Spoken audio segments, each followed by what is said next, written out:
309 players, 206 men and 103 women are here for the 2023 FIDE World Cup.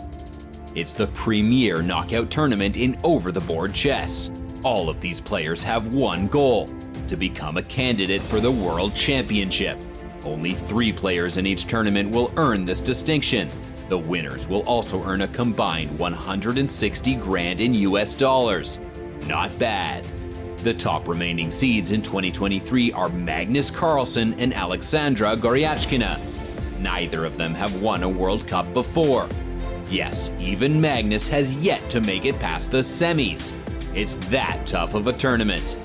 Still, Carlsen is the favorite in pretty much any tournament he plays. But don't sleep on the rest of this field. Caruana, Praggnanandhaa, they're all here to try and win their first World Cup. For its part, the women's field also boasts some of the strongest players in the world.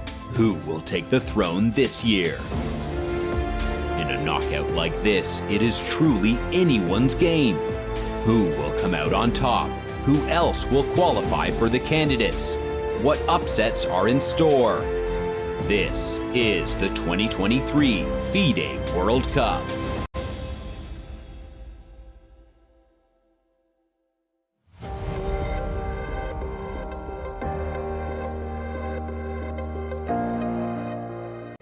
Hello and welcome everyone. We are live from Baku, Azerbaijan. 8 players will step into the playing arena today. It might be the last day of the FIDE World Cup for some of them. As the hall sets up, the crowd fills in to watch their local hero in action, Abasov against Magnus Carlsen. We are expecting a full house and we're going to be having a lot of fun, as today joining me in a commentary is Grandmaster Simon Williams. Simon, we had tremendous chess, a lot of fun yesterday. What are you expecting today? Another great day of chess, Tanya. We did indeed have lots of action yesterday. I mean, particularly Magnus's game against the local hero, Abasov. Magnus seemed to be in control most of that game, but there was one moment where he let it slip, Tanya, and Abasov could have actually won with the black pieces. And in today's game, he needs to strike with the white pieces. It's going to be a very tough challenge, but he's playing great chess. So you never know, Tanya. Maybe fairy tales can come true there. 2 very different fights, very distinct battles in the FIDE World Cup. The Magnus Abasov game was absolutely wild, while the Fabi Praggnanandhaa battle was a strategic positional game, with Fabi having a bit of edge for most part of it, but Pragg really holding his own. Meanwhile, in the FIDE Women World Cup, the final is on. Game 1 ended peacefully, but the game was anything but peaceful, with Salimova playing with the black pieces, getting that draw in after sacrificing a pawn out of the opening. She confidently held with the black pieces. That one ended in a draw, but the fight for third place, which is so critical in the FIDE Women's World Cup between Anna Muzychuk and Tan Zhongyi. Anna has taken the lead in that match. Tan Zhongyi has to win on demand to force a playoff. It will be all eyes on Salimova and Goryachkina. Salimova with the tournament of her life, knocking out Polina Shivalova, taking down Anna Muzychuk on her path to the finals, and Goryachkina as well. She has been in the 2021 FIDE Women World Cup final where she lost out to Kostanovic. She's looking to get this title back. She's knocked out Harika, Tan Zhongyi on the way. It's going to be a tough battle, Simon. It is indeed. Yeah, I mean, I think, everyone's hero has really been, this young player who no one thought would actually do so well. Salimova, she's really been the star, along with Abasov in the men's section as well, the open section, I should say. But Salimova, her chess has been really fun to watch. She plays great, attacking, aggressive, interesting ideas. She kind of reminds me of a bit of a mix of Mikhail Tal, Kasparov kind of character. It's really fun to watch her games, and I'm very excited to see what she's going to come out with today with the white pieces, because she's not afraid to sacrifice, Tanya. And I don't know about you, Tanya, but I love a bit of sacrificing on the chessboard. It's got to be done occasionally in my eyes. I know you well, Simon, and I know you live for those kind of positions, attacking aggressive chess. And I think I completely agree with you. Salimova has gotten this far because of her unique ability to take those gutsy, brave decisions, sometimes even with just minutes on the clock. Of course, the big news has been not just Salimova's dream run, but Nijat Abasov's dream run in the FIDE World Cup. They've worked together, so it's been awesome to see both of them perform this well. Let's take a look at our bracket of the FIDE World Cup. But for Abasov, it is an uphill task today as he plays catch up against the world number one, Magnus Carlsen. And it could have been a very different storyline. Had Abasov found that move, Queen F1, we would have been singing a different tune today. But instead of that, in just a few moves, his position collapsed. Magnus taking the lead in that one. In the other matchup between Pragg and Fabi, two players who are making their debut in the semi-finals of the World Cup, playing it for the first time with a lot on the line. That one ended peacefully. Do you think, Simon, for these players, knowing that the candidate spots is pretty much finalized for them, it takes the pressure off a little bit?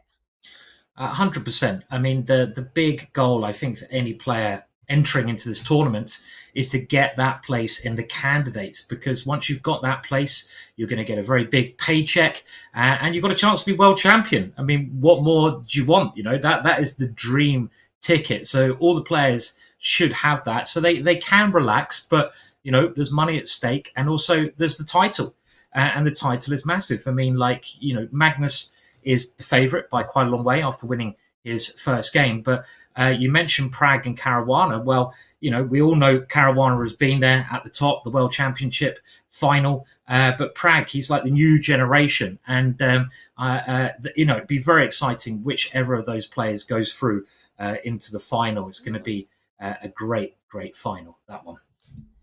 And we're going to have some great chess in the FIDE Women World Cup as well. Goryachkina, who's won so many titles, but wanting to become the world champion is the dream. She did play the 2020 match against Zhu Wenjun, but lost that match in tiebreak. She's looking for that spot in the candidates to go on to have that chance to fight for the world championship one more time. She has played incredible chess throughout, dominating her matches in the FIDE Women World Cup. Right now, though, the score is level against Salimova. The 20-year-old Salimova and Goryachkina is the first to arrive on their board. We also saw Anna Muzichuk there, who has been knocked down to the fight for third place by Salimova.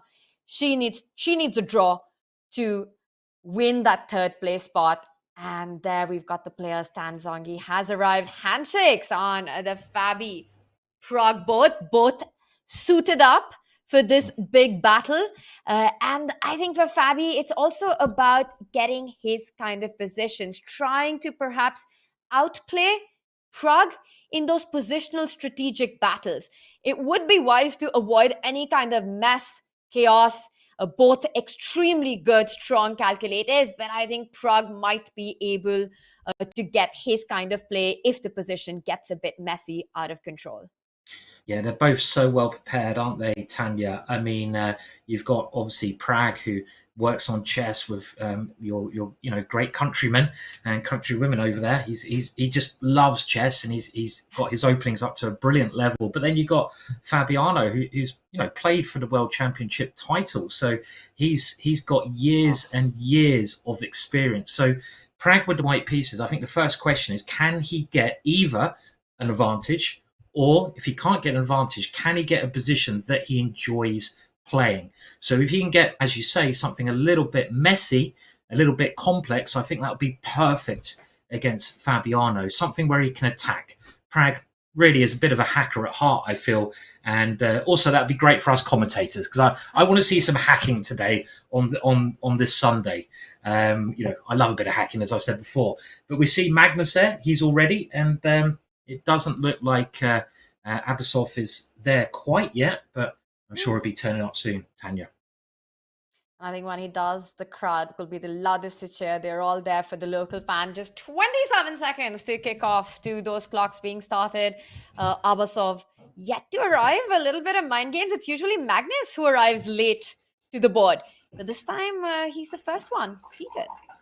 Yeah, that's right. I mean, I do remember, Tanya, I won't name the player, but it was a grandmaster that I played on a number of occasions. And he was one of my rivals when I was playing a lot of chess, very strong grandmaster from Britain. And he'd always turn up at least 15 minutes late. And on about the 8th time this happened, I was quite frustrated. So I thought, look, I'm going to turn up half an hour late, just to sort of try to get that mind game in early. Because at the end of the day, chess is a mind game. And it's quite frustrating when you've got all this pent up energy and you're waiting for your opponent to turn up, because it's like, come on, I just want to play. That? Did you see that? I didn't. What Magnus just did a handshake just up in the air without an opponent. Oh, really? I didn't see that. I missed that. Oh, you missed it. Oh, no. I don't know if we can get an action replay of it, but I haven't seen that happen before. But Nijat Abasov does arrive. There is a 15-minute rule, and I think you are fine. But I'm going to get a confirmation on this.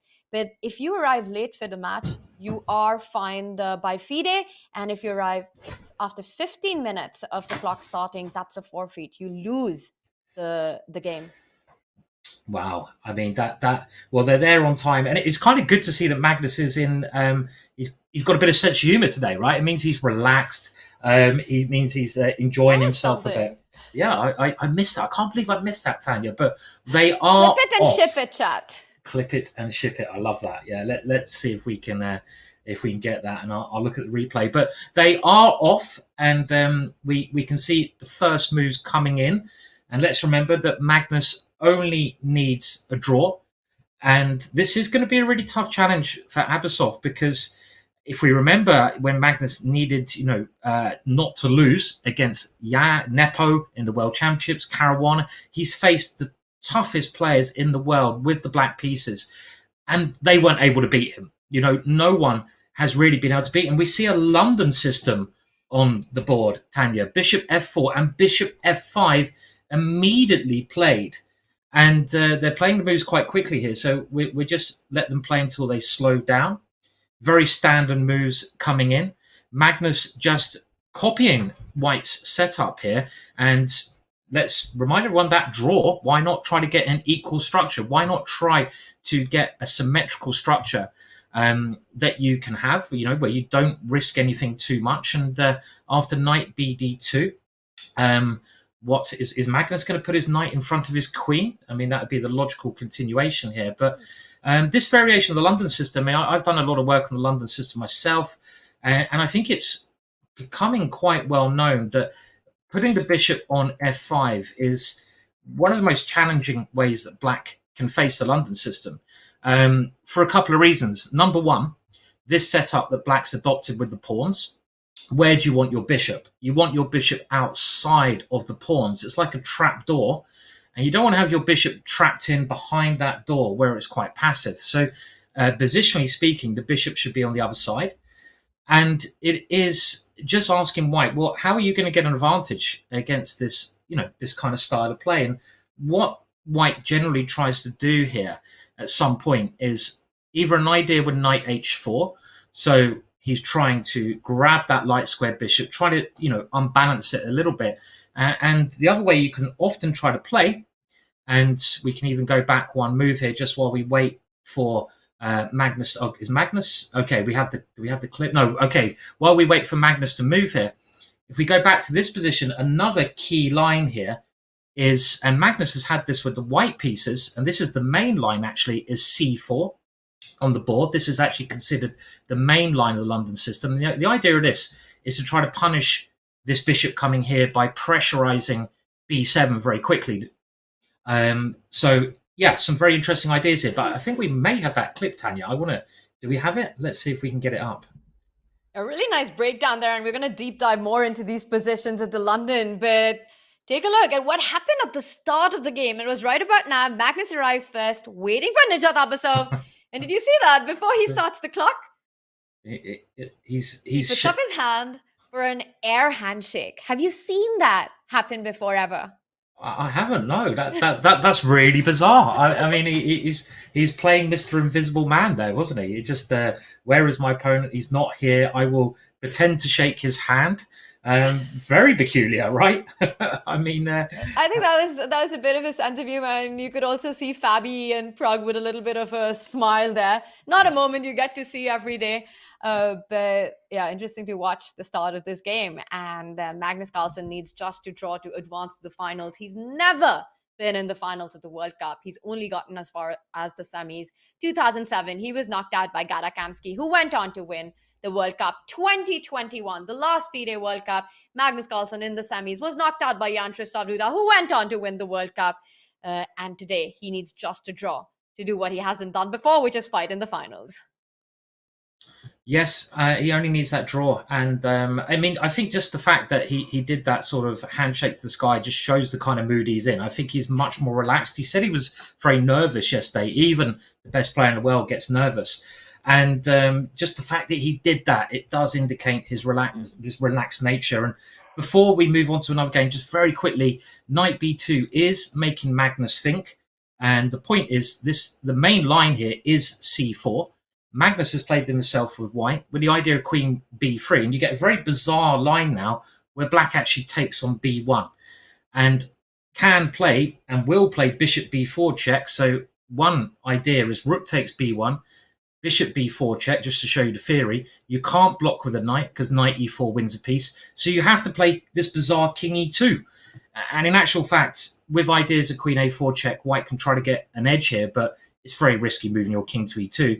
So that's why Abasov has played maybe this knight d2 move, and he's making Magnus think because he's avoided playing c4 for now. But can white really get an advantage here, Tanya, in such an equal looking position? I'm not convinced yet. We have to wait and see a bit more, I guess.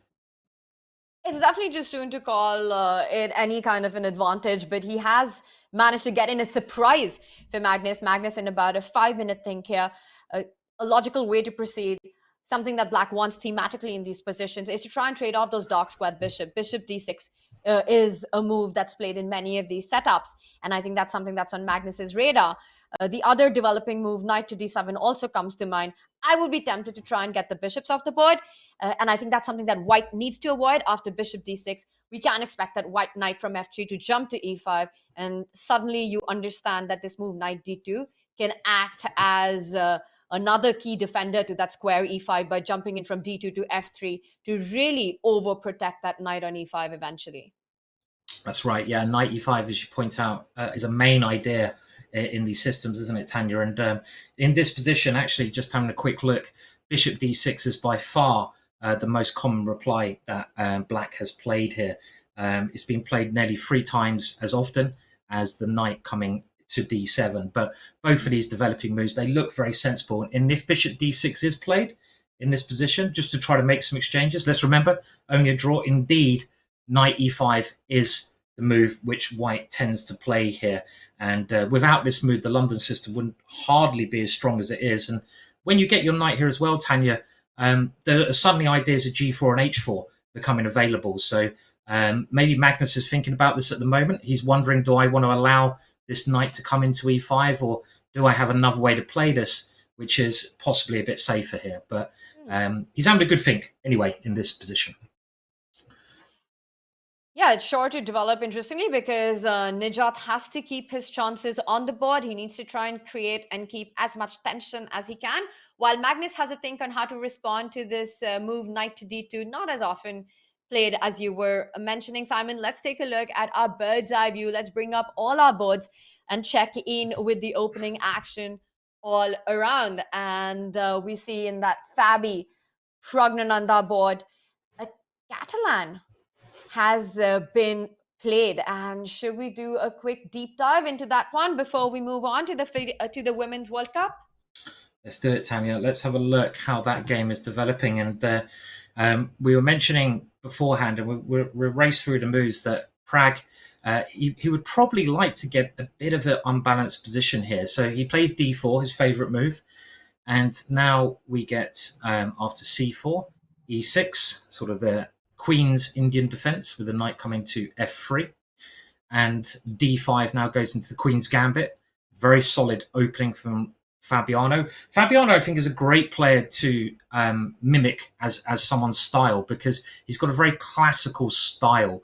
He plays in the centre. He plays very good openings, which are going to last for a long time. And now this move g3, the Catalan, trying to just fianchetto, offering sometimes this pawn.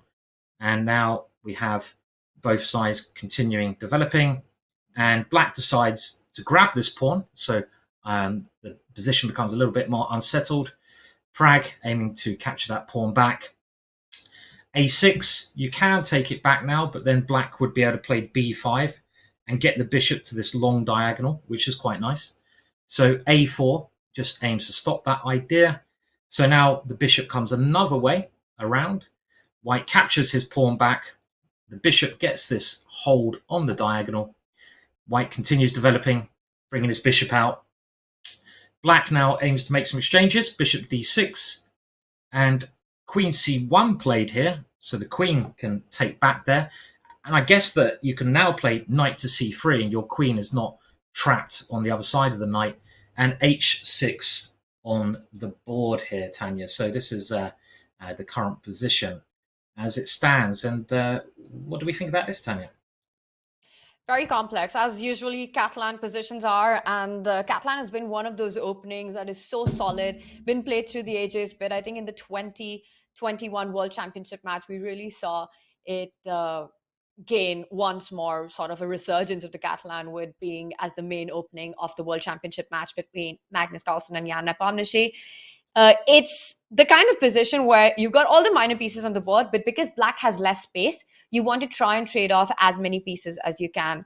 One of the thematic ways in which black can do that is put that knight from f6 to d5 at the right moment. Looking for plans for Fabi, you want to trade on your terms. You want white to take on d6 so that you have the potential to recapture with that c pawn, opening up the c line and trying to create play there. I want to point out just one sort of a subtle disadvantage of the move a4, and I think maybe disadvantage is just too harsh a term, but a4, as you were mentioning, stops the advance on the queen side by black with the move b5, but what it does is it leaves the b4 square forever for black. So the knight from d5 not only hits on f4, but is also eyeing to land itself on that b4 weakness that white has created with this extension on the queen side. Yeah, very nicely pointed out. That b4 square is something which black can try to aim for. We have actually seen this position come about a fair few times, and the highest rated game in this position actually happened with Ding, so the current world champion, against Aronian. And all the top games I can find this have ended in a draw. And in this position here, after h6, Ding played the rather subtle move, rook e1. So clearly aiming to try and use the e-pawn at the right moment by backing that pawn up. And we can just maybe show you very quickly how that game continued with Ding while we wait and see if Pragg is going to follow those moves there, or if he's got his own idea.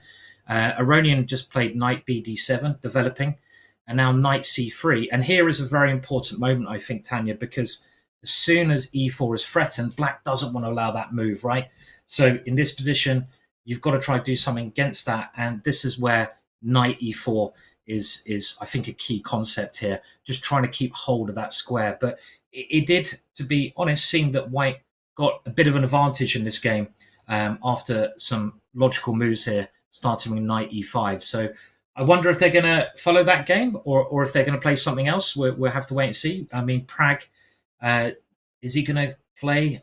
What's he played here? Let's go back and see the move that he's actually gone for. He has played rook e1. So he's following this game of Ding's, the current world champion, and this game Ding Aronian. So it's interesting to see how it. And we'll just try to find out what year that game was played as well.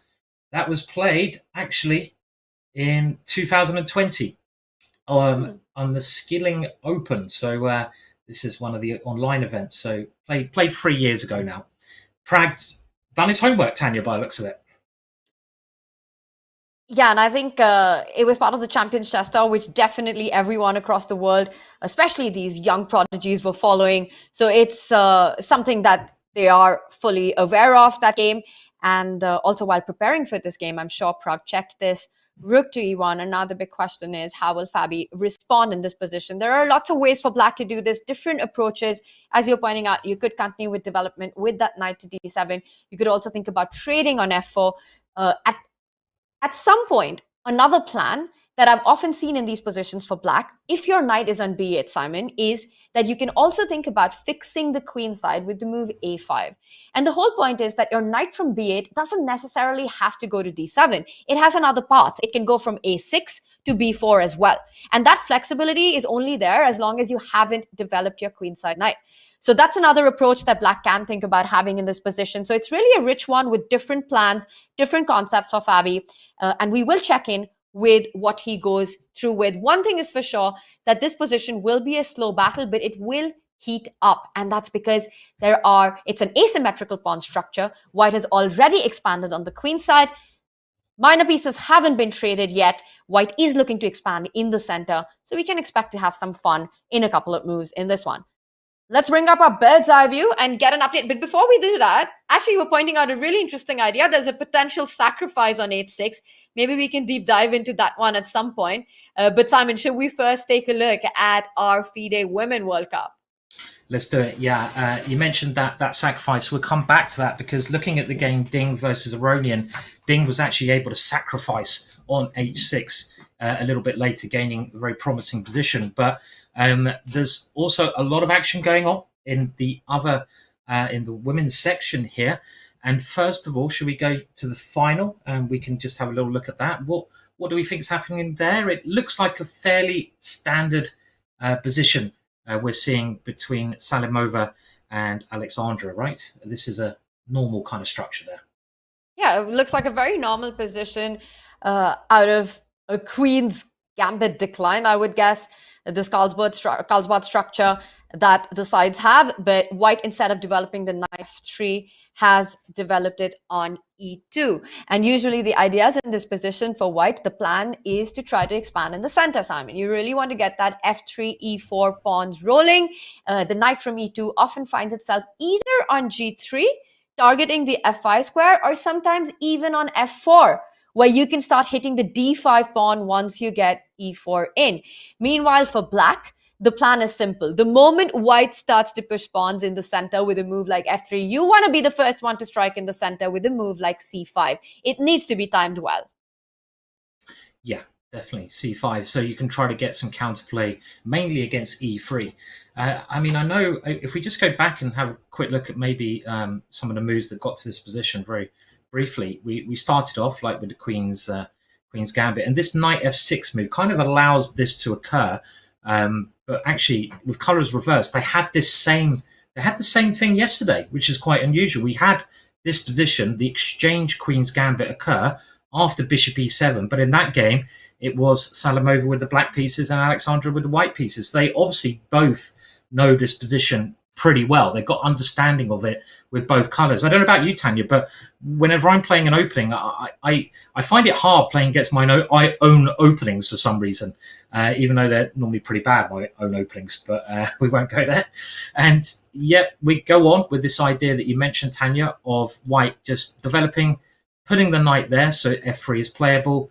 And now a5 is the first move that's creating making white think a little bit here, Tanya. And this move is aimed at, I guess, stopping the minority attack, right, with b4, b5, which, again, is a normal idea in this position.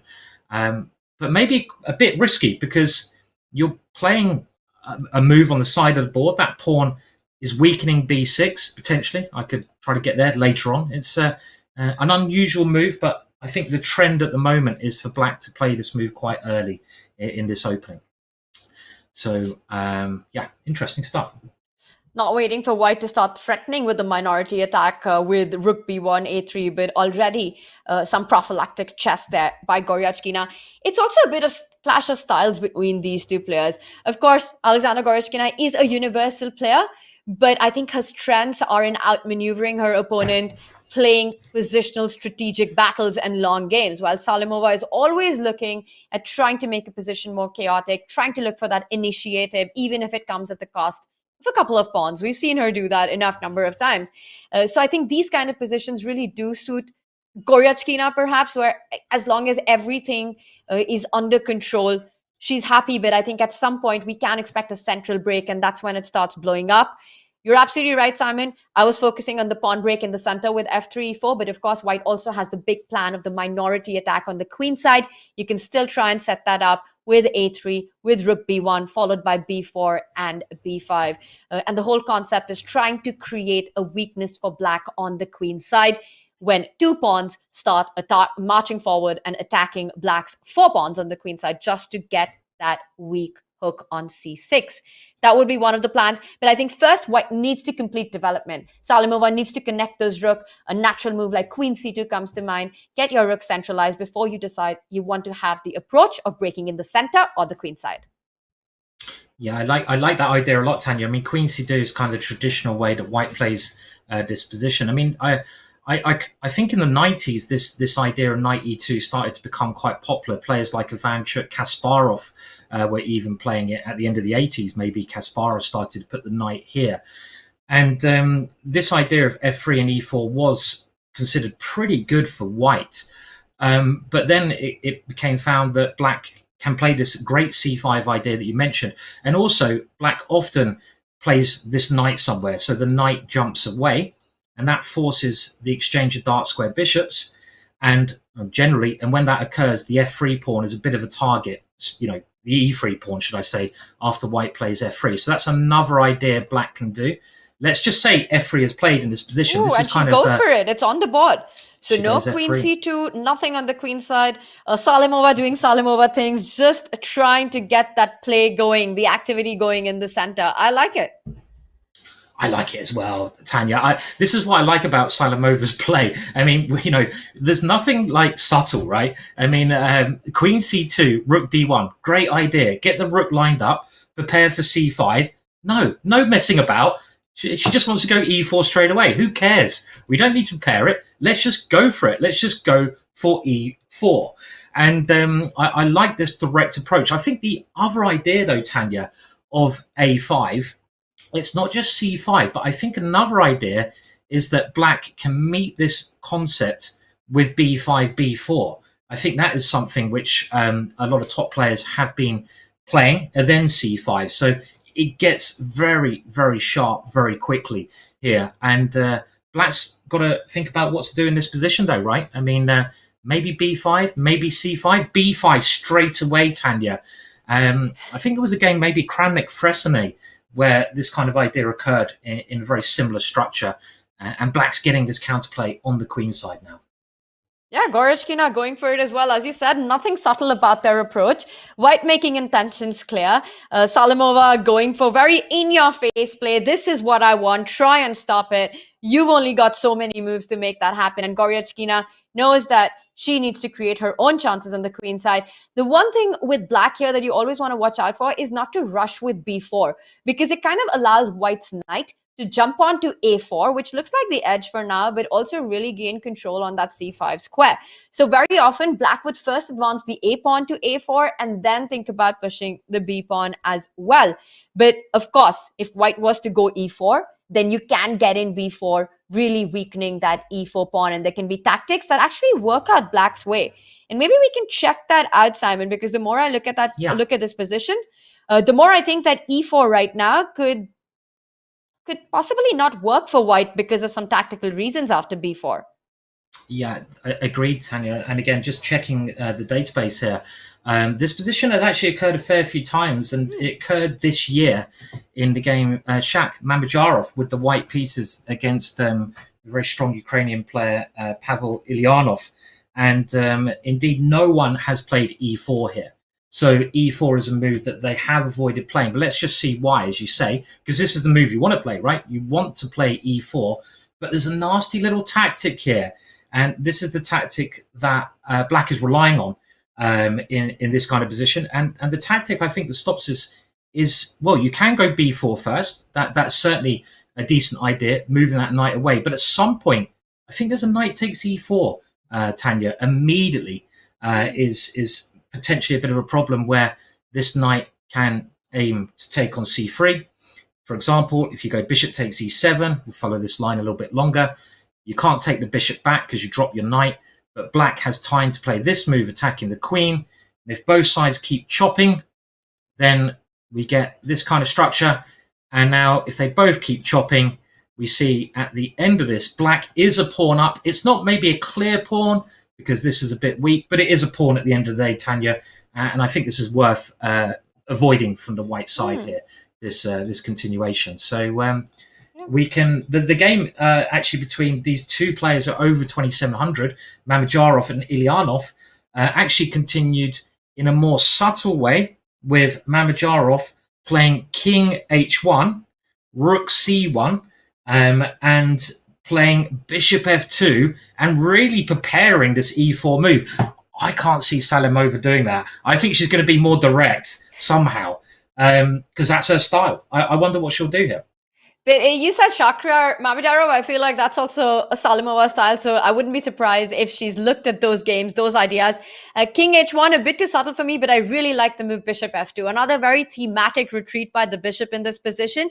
Just sidestepping all these tactics that you were mentioning, Simon, with that f6 knight, grabbing on e4 when you go e4, that bishop on e7, eyeing the h4 pawn. But not only do you sidestep tactics, you kind of just control your center better. After bishop f2, that pawn on d4 will be well guarded, well protected once you do go e4. This is a move that I generally like for white, and it is a very thematic move in these positions. And if after bishop f2, black does expand further with b4, you're super happy because you get that knight on that a4 square without really having created any weaknesses in the center. Yeah. Good point, Tanya. I mean, that knight is actually beautifully placed, as you said, because the c5 square is a beautiful outpost, and we have this half-open file, so we don't need to play the move e4, again, as you mentioned here, because e4 may create weaknesses. White has a target, has a file to attack on, and something like rook c1 here would be a very logical continuation, just pressurizing on the c file. So indeed, after bishop f2, I think black has to be a little bit careful about how to push these pawns, right? Maybe black should just do some normal developing move, maybe try to get this knight into c4. This is another way that black can play. I mean, imagine that knight could zoom its way over there. That would be quite nice, but you have to take a bit of time getting it there. So possibly some maneuver like that, Tanya, makes a lot of sense here. Knight d7, knight b6, eyeing that c4 square. And the point is that if white tries to safeguard that square with a move like b3, the b3 pawn becomes a huge hook for black to create play on the queen side with a4 breaks. So that's definitely something that you want to provoke. So Salimova, very rightly here, having a bit of a think, considering all these options. Does she continue with rook c1? I like rook c1 as well. Once again, a normal developing move. I like the move bishop f2, but it's all centered around getting this central play by white. And we see the players there on our screen. We see the beautiful playing hall of Marriott Boulevard. It's filled with local fans, and we also see Abasov there taking a bit of a walk. Talking about Abasov, maybe a good time to bring up our bird's eye view and check in with all the action that's underway at the start of these openings that we have, and that board with Tanzongi with the white pieces against Anna Muzychuk. Tanzongi has to win on demand, a must-win situation to force a playoff. Anna Muzychuk needs just a draw to get that third spot, to finalize her spot into the candidates. Let's take a look at this action because it's already heating up in the center there with this last move that Anna played. Yeah, it looks very exciting, this opening in this game so far. So let's go to that one, and that is Anna Muzychuk. So let me just refine the board there. And Tam, we can see it on the bird's eye view.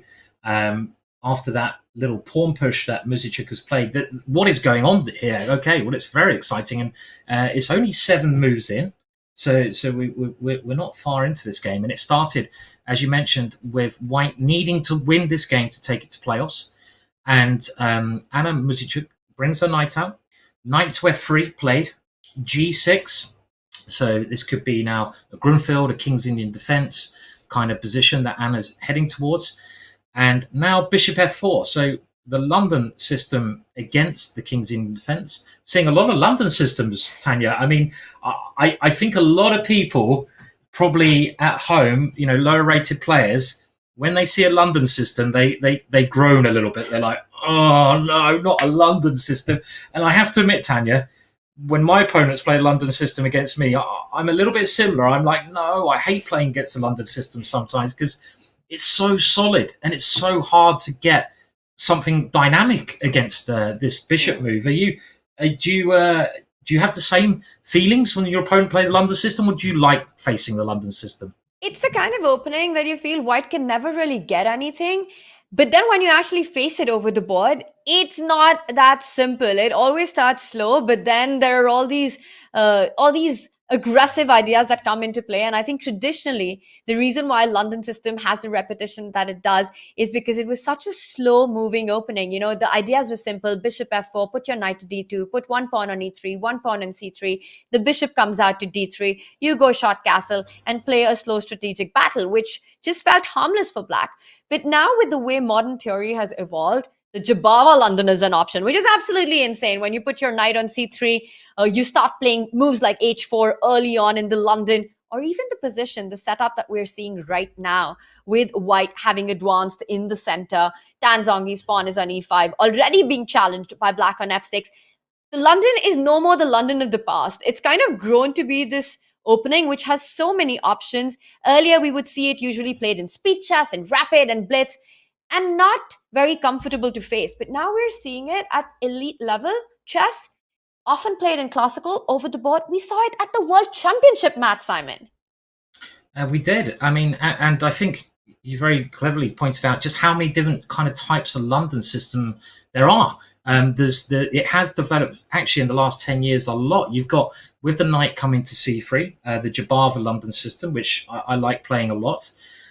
You've also got in this position, well, actually with the knight on f3, the knight coming to c3 is actually called the Barry, I think it is. The Barry attack.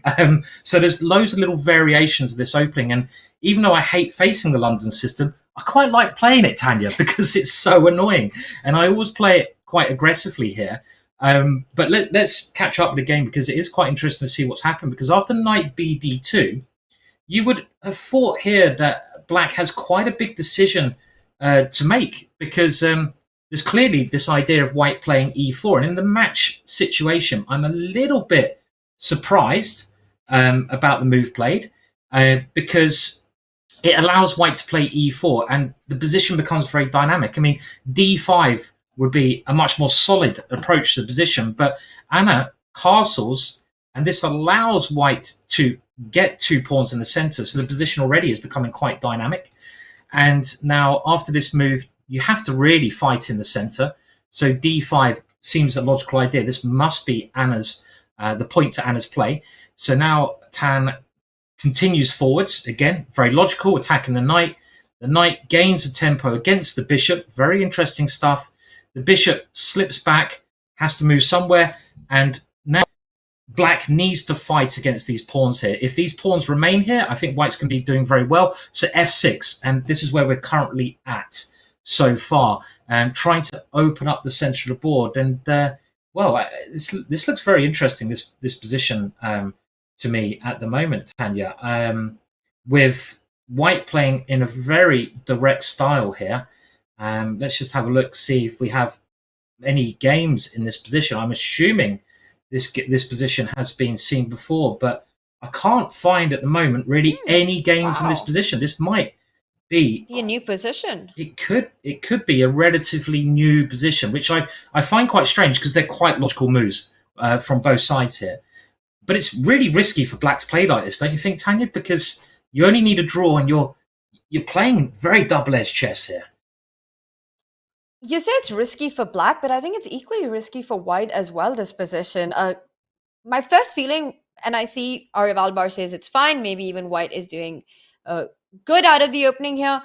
But I kind of like what Anna Muzichuk has done. I like that she's the first one to strike in the center. I would be slightly worried as white, especially if I wasn't prepared in this opening. If I didn't have this position at home and it wasn't part of the plan, facing a move like f6 where you need to take this decision with that central e-pawn, your bishop on f1 isn't developed, you yet haven't castled, the e-file is sort of under fire, can be opened up at any moment.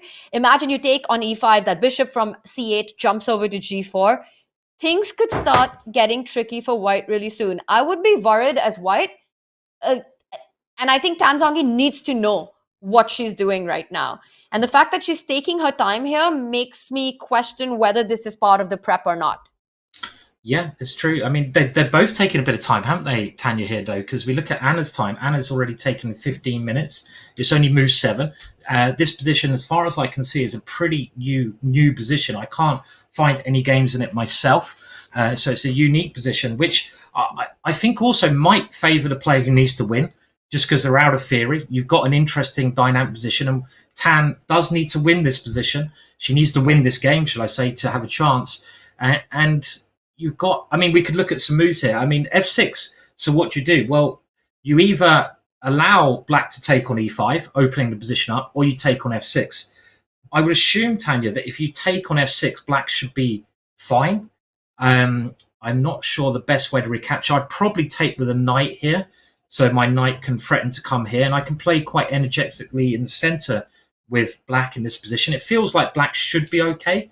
Even here, I'm not sure, because there is this positional problem black has with the square on e5. If white can try to take control of that slowly, it could be a long-term problem.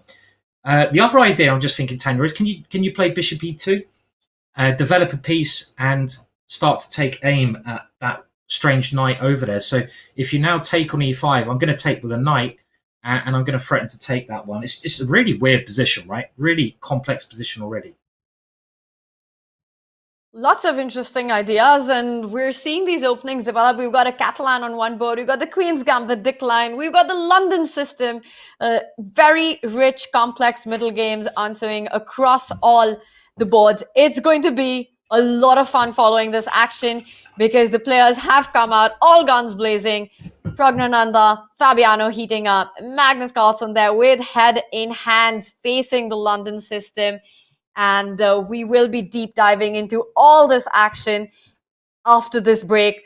Simon, I think we've got reasons to be happy with the way the openings have started, the games have started. It promises to be exciting. And as the middle game is about to begin, we will take a short break and be back with all the live moves from Baku in just a few.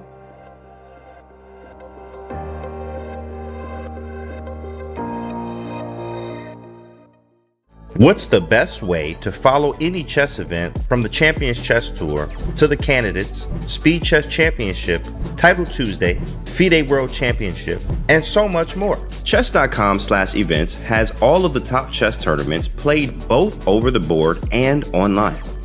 Analyze and review games from the world's greatest players with live commentary, cloud analysis, Opening Explorer, and table bases. Find all the key event information, including schedules, prizes, results, news reports, player bios, tiebreaks, and more. Even compete by voting for your predicted results. Explore chess.com/events today on web or with our iOS and Android apps, and experience chess like never before. This August, engage in a battle of epic proportions against some of the most bodacious artists history hath ever seen. Behold, Raphael, the Prince of Painters, doth seek a fresh apprentice. Dost thou possess the prowess to impress him? Michelangelo, a true Renaissance man, painter, sculptor, architect, and poet, doth possess a myriad of artistic talents. Yet one wonders, can his creative genius translate to brilliance upon the board of chess? Prepare thyself for a game as dramatic as the Baroque paintings of Artemisia Gentileschi, one of the most expressive artists of the 1600s. A renowned sculptor, Donatello stands tall as one of the most important artists of the early Renaissance. His unique blend of creativity, aesthetics, adaptability, and patience maketh him a challenging foe. Lo, Leonardo da Vinci, known for his artistic talents, scientific curiosity, and innovative ideas, is the very embodiment of the Renaissance. He is not only among the greatest artists to ever live, but also one of the greatest thinkers. May fortune smile upon thee. Create thy masterpiece on chess.com. Cowabunga!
we're back live from Baku, and there we've got one player who's been the big star of the show, Nijat Abasov, and knocking out some of the greats in the FIDE World Cup, playing against the world number one. Only 2 out of the world top 20 remain in this stage right now, fighting it out in the semi-finals. And as we see, some of the big names who were knocked out along the way: Hikaru Nakamura, Yan Nepomniachtchi, Anish Giri, eliminated by Nijat Abasov. Tamur Rajabov, Shakrar Mamadyarov, local heroes, best in the world. Probably wouldn't have been such a surprise to see them at this stage, Simon, but it's Nijat Abasov who stunned us all with his phenomenal play, taking down Anish, taking down Swindler, taking down Vidit Gujarati, and now fighting against the world number one. Yeah, he's had a fantastic tournament. I mean, it really is kind of a dream come true. No matter how he does against Magnus, I mean, that would be the massive cherry on the cake if he's able to get a win against Magnus today. But he's pretty much qualified for the candidates. And I say pretty much. The only way he wouldn't qualify is if Magnus changes his mind and suddenly decides that he wants to play in the candidates. But otherwise, he's achieved that dream of having a chance to become world champion. You win the candidates, you're facing Ding, you beat Ding, you're the world champion. I mean, it's easy, right? Not hard at all. I was trying to work out before, Tanya, how many games it could take someone to become world champion from 0, right? And I think if you have to qualify for the World Cup or something else, so you can do it in about 50 games, maybe. Is that right? I don't know. We'll leave that to people in the chat, but we have some more moves in the game this London system as well, Tanya. Things have developed. Things have developed, and I think regardless of what happens in the match, this can be counted as a tournament of Abasov's life. What a performance he's had. It's not just been the amazing result itself, but the quality of play, and especially in those tie breaks. Most of the matches that he's won them on tie breaks. And to be able to outplay, to outsmart his higher rated opponents with little time on the clock has been just so impressive to watch. And yesterday, the storyline could have been completely different. There was this one big moment where Magnus, I think we can call Queen H2 a blunder, almost, because Queen F1 would have been big trouble for the world number one, which was missed. Magnus eventually went on to win the game, and now he needs just a draw. And as you're mentioning, the game has progressed. We've had moves from where we left it last, knight d2, and I see that the ideas that we were discussing actually happened, Simon. They did, yeah. I mean, rather than bishop d6, Magnus had a bit of a think here, and he obviously did not like that way of playing. So he played the second most popular move, knight b d7. And in this position now, we see Abasov's idea, and that is to play c4. And that avoids these ideas of bishop takes b1 and bishop b4 check, which we discussed before. And white, I like this move because when you're playing any opening, it's a mistake to try and be too rigid. So when you play the London system, you might want to play the first, 10 moves without thinking. And I think most players might just put the pawn there, right? They create their pyramid because that's what you're supposed to do. But c4 is a much more challenging move because it hits the center. This bishop, the downside of black's play is it leaves some of the light squares weak. So white can attack that with the queen. And here, Magnus plays a move which kind of shocked me a little bit, Tanya. This position has been seen a fair few times before. And Magnus now, as far as I can tell, plays a new idea here. Previous to this, black has nearly always gone c6 or bishop e7. Magnus takes on c4. And the reason this surprised me, Tanya, is that you give away your center as black, and you are sort of unbalancing the position. We get to the current position. White simply takes back and develops the bishop. Magnus now plays bishop d6. The idea you pointed out, Tanya, rather than allowing exchanges, this very key move in the London system, the knight comes into that beautiful square. Without this move, the London system would not be as effective. And now Magnus aims for more exchanges with knight e4. And this is a unique position, again, as far as I can tell. It hasn't been seen before. And a position where black is just trying to swap off, I feel, a lot of pieces and get closer to the draw which will make him progress to the next round. But the time as well, Tanya, look, Magnus has taken a lot of time, right, to get to this position. And my guess for that would be that Magnus wants to get Abasov out of whatever prep he's done. And that would also explain the move D takes C4, something that hasn't been played before, something that Magnus didn't immediately blitzed out. So that rules out that being preparation, but instead took a lot of time. And he has this eternal belief that, and rightfully so, that any kind of position, Magnus can handle it. He not only has the amazing ability to convert almost every position that he gets an advantage in. I say almost, pretty much, I think every position that he gets an advantage in, but also where he's worse, he's able to turn things around. So I think he's happy to go into, even if it means slightly worse positions, but just get Abasov out of familiar territory. One of the standout points of Abasov throughout the World Cup has been his amazing opening preparation. He's sometimes chosen these offbeat lines, but has these unique ideas that really throw his opponents off. We saw that yesterday as well, that even though Magnus went for Rook G1, G4, Abasov was able to counter that with energetic, precise play. So I think it's a really kind of a practical approach, pragmatic approach by Magnus here, not playing the most theoretical line, taking his time in the first 10 moves to just try and get a position that he feels might not be part of the big prep that Abasov has for today. Yeah, I agree, Tanya. And I think his last move was quite class, right? Because it just allows him to swap off some bits. I mean, if he can get rid of these two knights, he's also got now possibilities of taking the knight on e5, which he didn't have before. If we just go back one move, well, you'd like probably to go knight takes knight here, but of course you can't do that because you just walk into a fork. But as soon as you play the move in the game, knight to e4, the idea of playing knight takes knight and bishop b4 becomes a real threat. So, if white played a nothing move here, then knight takes knight is going to be very good for Magnus because now you're not in a fork, and a move like this would, well, probably just win Magnus the game because of pressure on d2. So he's, I think, initiating a lot of exchanges with this knight to e4 move. He's basically saying to Abasov, look, I'm happy to exchange. You've got to prove an advantage in this type of position. And I think Abasov with the pawn on d4 may have chances. He's got to rely on his pawn structure to do that. But what should he play here?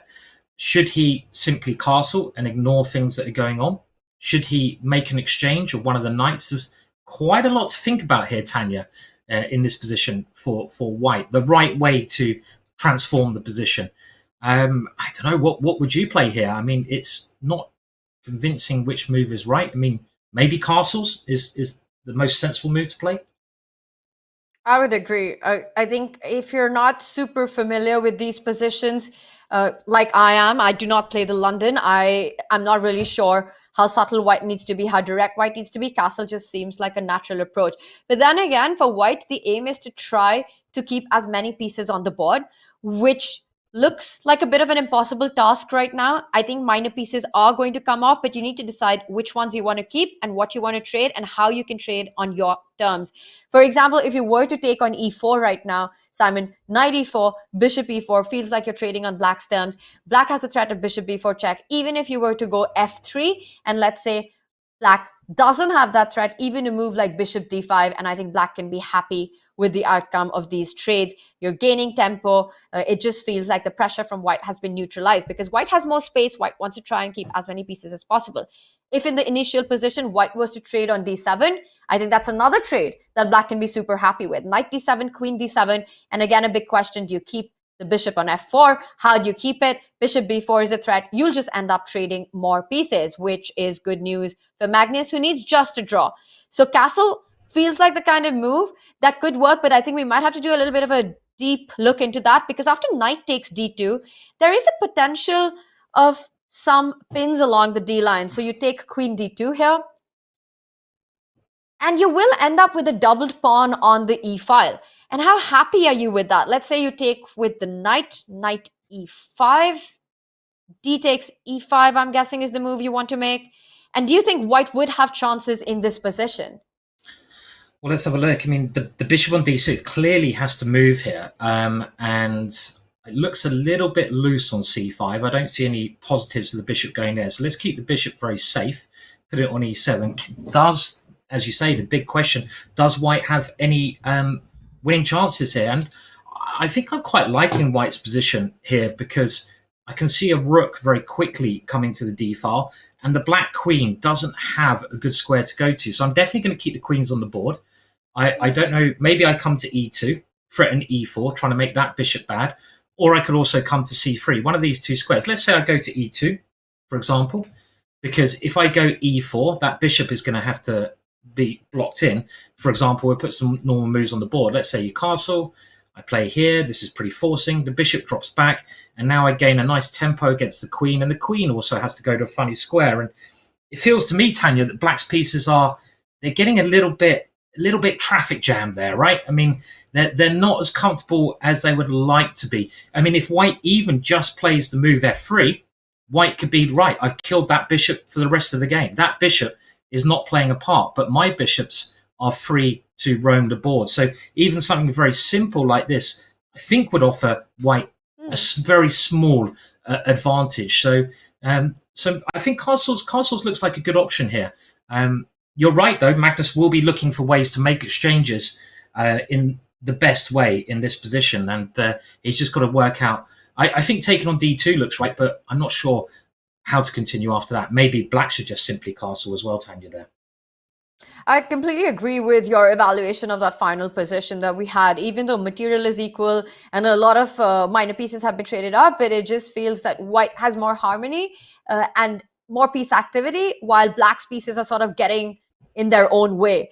And hard to imagine black being able to create play, which is sort of, for white, like playing for two results. And that's an ideal scenario given the match situation. So I'm not expecting trades to go this way. Short castle is, of course, one way to play it, but I think Magnus wants to try to get at least one set of minor pieces off the board, perhaps not give white the chance to go knight f3 and get out of the way of the knight trade. Also, black should not forget that white has the opportunity to advance in the center. Moves like f3 are always in the air. Kicking that knight and eyeing the move e4, further expansion in the center. You need to time it well. You need to make sure that the trades are working out. But this is an idea that Abasov has on his radar at this moment as well. Let's bring up our bird's eye view. We have done a deep dive into this. We understand this position and all the intricacies that are there. And while the players take a think to decide their way forward, there's been a lot of progress in the FIDE Pragg game as well. Two sets of minor pieces are off the board. We see the dark squared bishops have been traded off. Let's take a look at that game. We left it last when 8-6 was played. And perhaps before we get into our live position, we can do a bit of an action replay. Yeah, definitely. And this, have you seen, position had been seen before after h6, rook e1.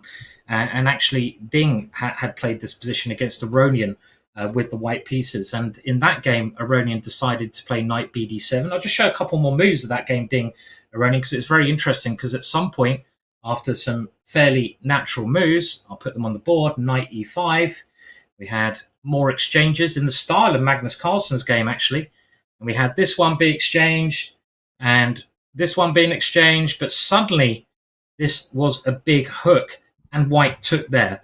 And he was able to bring his queen in and swing his rook around with a major attack. But I think it's Fabiano, if we go back, who's made the first new idea after rook e1. Let's just see if this has been played before, because it's quite a move I wouldn't think about playing, Tanya. Fabiano, and it is a new idea, has now given up his bishop by taking on f3. And you don't normally do something like that, because in the Catalan, white's light squared bishop is his king piece. It's really, really strong, this bishop, because it exerts pressure here. And normally black wants to exchange his light squared bishop for that bishop, but he's just taken on f3. What's the idea? Well, obviously Pragg takes back with the bishop, keeping it open. And now Fabiano makes more exchanges. He takes on f4. Some pressure against the pawn. So the queen comes in and captures. And now knight c6 played. And this is clearly Fabiano's homework.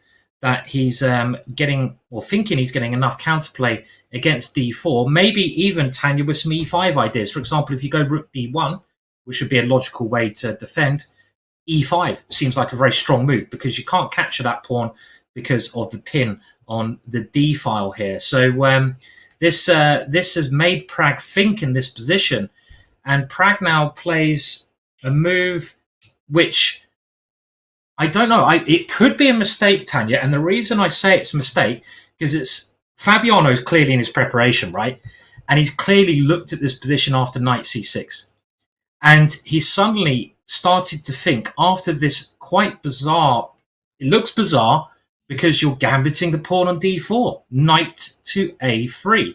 And the fact that Fabiano's thinking is that he didn't prepare this move, so it's not one of the computer's top moves. And as you can see, chess.com has pointed out that it could be a mistake. So really intriguing because, Tanya, a very logical move here, I would have thought, would be, okay, just to take the knight, right? I mean, if you wanted to, you could just go bishop takes c6 and get a structure like this, where black might be okay, but they're very ugly pawns as well. And this is quite typical for the Catalan. And just play this position, just play very slowly. But this knight a3, Tanya, what do you think of that move? It's quite a surprising move. I mean, what's happening if black takes a pawn now? I think that's a big question. By the way, I love how you said that in the Catalan, the light square bishop. The bishop is the king. And that is the key piece in all these openings that we see after g3, bishop g2. And very often, black wants to trade this bishop with his own light square bishop. So a very concrete approach. You don't just trade it off unless it's part of a big prep and you know exactly what you're doing for the next couple of moves. And I won't be surprised if Pragg was taken by a surprise with this decision as well, and that would explain the move knight to a3. But knight a3 also kind of invites those complications, those Mikhail Tal forest-like positions where, this path is only narrow enough for one of the players to get out. So knight d4, I think that's the key move that we really need to look at and check out. That is the big option here. You get this central pawn, you need to go for it. And after knight d4, for white, I think it's this bishop that does the talking. You want to take on b7. So should we just do a quick look into what actually happens? Because it just feels like a forced line. Bishop b7, I don't see a better square for black than rook to b8. Yeah, this looks very logical, Tanya. I mean, we're just following very normal moves here. Black takes a pawn, white takes a pawn, black attacks the bishop. And I suppose the idea, it can get quite complicated because I don't think, for example, rook d1, I vaguely thought about, but I think this is a big mistake to play rook to d1 because suddenly there's a bit of a cheeky tactic here, Tanya. Knight takes e2 check, and this is a horrible idea because obviously you can't take the knight because you suddenly lose your rook, and white is simply losing. So maybe this is continuing in a forced manner. And that's an awesome spot, by the way, Simon. Rook d1, because rook d1 would be the kind of move that solves all problems. If black takes the bishop, you take the knight and you're super happy. Black's pawn structure is destroyed and you just have a nice position for the rest of the game. But knight e2 is a nice little spot by you, which actually stops the entire plan of rook d1. So with that not available, are you going to get greedy with the a6 pawn? Will you be a pawn grabber like Yas and go bishop a6 here? I think I'm going to have to be a pawn grabber. I've never been called a pawn grabber in my life. That is one accolade which I've always avoided. I'm much more of a pawn sacker than a pawn grabber, Tanya. Which camp are you in? Are you in the sacking or grabbing camp when it comes to pawns? I think I'm pretty much, I would say I'm 50-50. I do like to grab pawns, but I also at times like to play for the initiative. Very often for me, it also depends on who I'm playing against. If I feel that I want to, it's a must-win situation or a must-win game, then I think I like to play for the initiative. But very often, I think you can take a pawn and kind of let your opponent decide how and show the way what's compensation, because it's very often not easy to prove compensation for a pawn. But in this case, it's not really a pawn sacrifice, right? Because black can also recapture on b2, kind of restoring material balance, and you still have piece activity. And I'm hoping that after rook d1, I might not have the same tactic of knight e2, because notice how the bishop from a6 actually defends the e2 pawn. But maybe I can just go Well, maybe you do have the same tactic, Tanya. I mean, we mentioned it. It does look like the idea of knight e2 is not working. But unbelievably, even in this position, I think black can play knight takes e2, which let's just have a look at it. So, I mean, because again, rook d1, what can be a more natural move? Pinning the knight to the queen. I mean, you know, if I was playing white here, I could easily play this move without thinking too much. And now knight e2, I think, works again. You can't take the rook because I go queen takes d1 check. So you have to take with a bishop. What on earth is black's idea? Well, black can now play rook takes e2. Wow. And the point being, if you take the queen, again, if you take the rook, I take this rook here with check. So I take the queen. And of course, black is going to end up, I think, in a very comfortable position with two rooks versus the queen, but a very nice knight coming into the center and attacking chances against the white king when the black rook enters into the bishop position on d1 as well. So let's have a look at that line again, Tanya. So this is a key position. I don't think we have any more moves. This is the live position. So Fabi is really having a think. And that makes me wonder, Simon, because you give up your light squared bishop as black, right?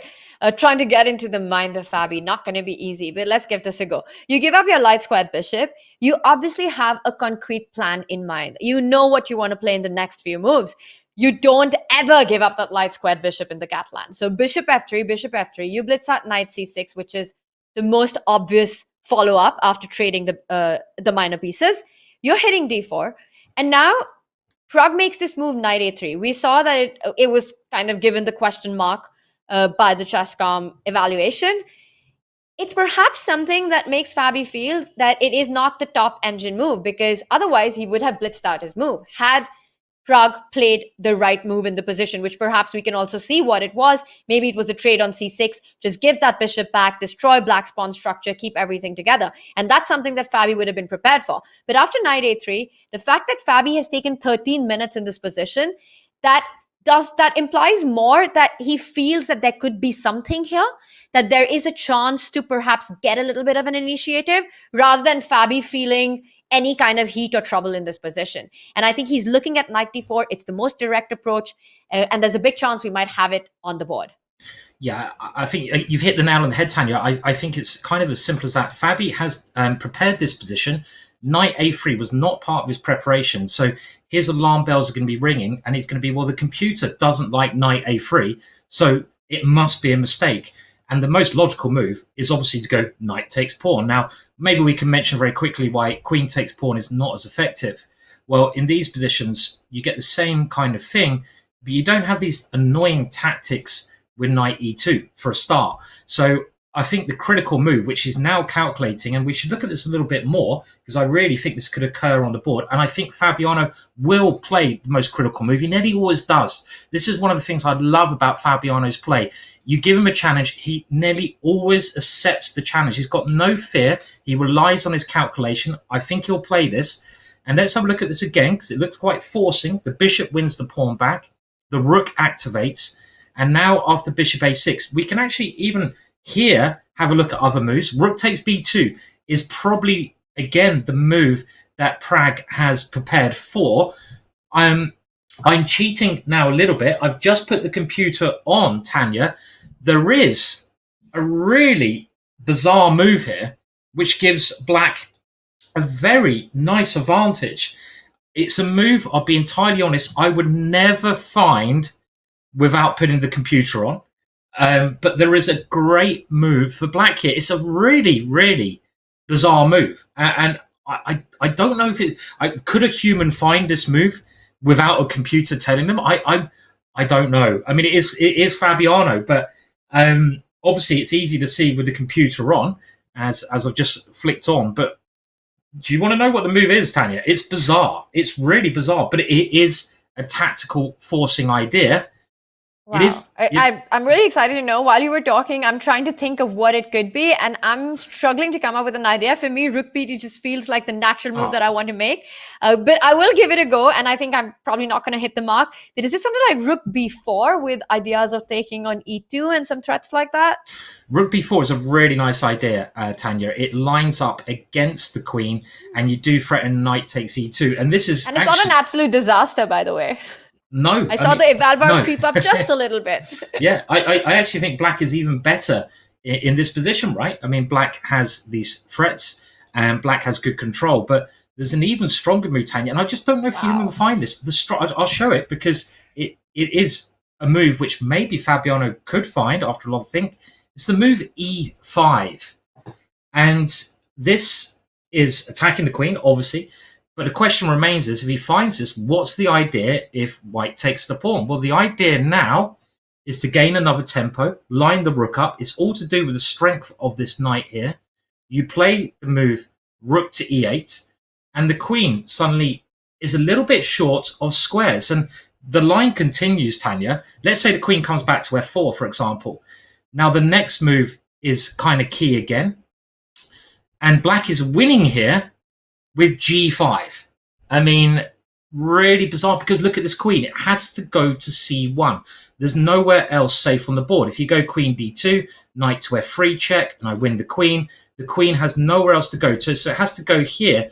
And even here, it's not entirely clear to my eyes. It's not knight b3 here? It's not even knight b3. Knight b3 is equal. The knight b3, unbelievably, unbelievable, after queen c2, only leads to an equal position because white has enough pawns and black has weakened his king with this move. But the winning move here, and this is why I don't think a human could find this, is knight to g4. I mean, how can you find such a move as this? When queen f6, attacking the bishop, attacking f2 is a killer. I mean, if Fabiano finds this, Tanya, he's a genius. This is insane. Because this is computer chess. This computer chess, yeah, completely. Unless Fabi has had this position in his preparation, it's just very hard to imagine him sort of playing the whole thing out. By the way, we don't even have knight d4 on the board. He's taken a completely different approach. But Simon, what a line that was. Kind of almost trapping the queen in the center of the board. The last move that you mentioned, g5, hitting the queen. Fabi chooses it as the first move on the board, g5. And it looks like white's queen has to fall back. Not so many squares. It does keep the balance on the board, but Fabi had that opportunity to seize the initiative by grabbing on d4. But Simon, you can't fault him for not finding that line. I mean, that was just unreal chess. That was chess from another planet. Yeah, I mean, it's just computer line. It's quite it didn't make sense. Yeah, I mean, it's quite interesting sometimes to see how these engines think, but I don't see any human finding that line there with e5 and g5. It's kind of funny, though, because Fabi has played g5 now in this position, and this is a much more human approach. And I think his idea, Tanya, is to keep it quite simple and try to get the queens off, right? So let's say the queen moves to, I don't know, e3, maybe d2, one of these two squares. e3 could be a bit safer, because if you come to the square d2, there's problems with this. And I think his simple idea, and this is much more human, is just to go queen takes d4.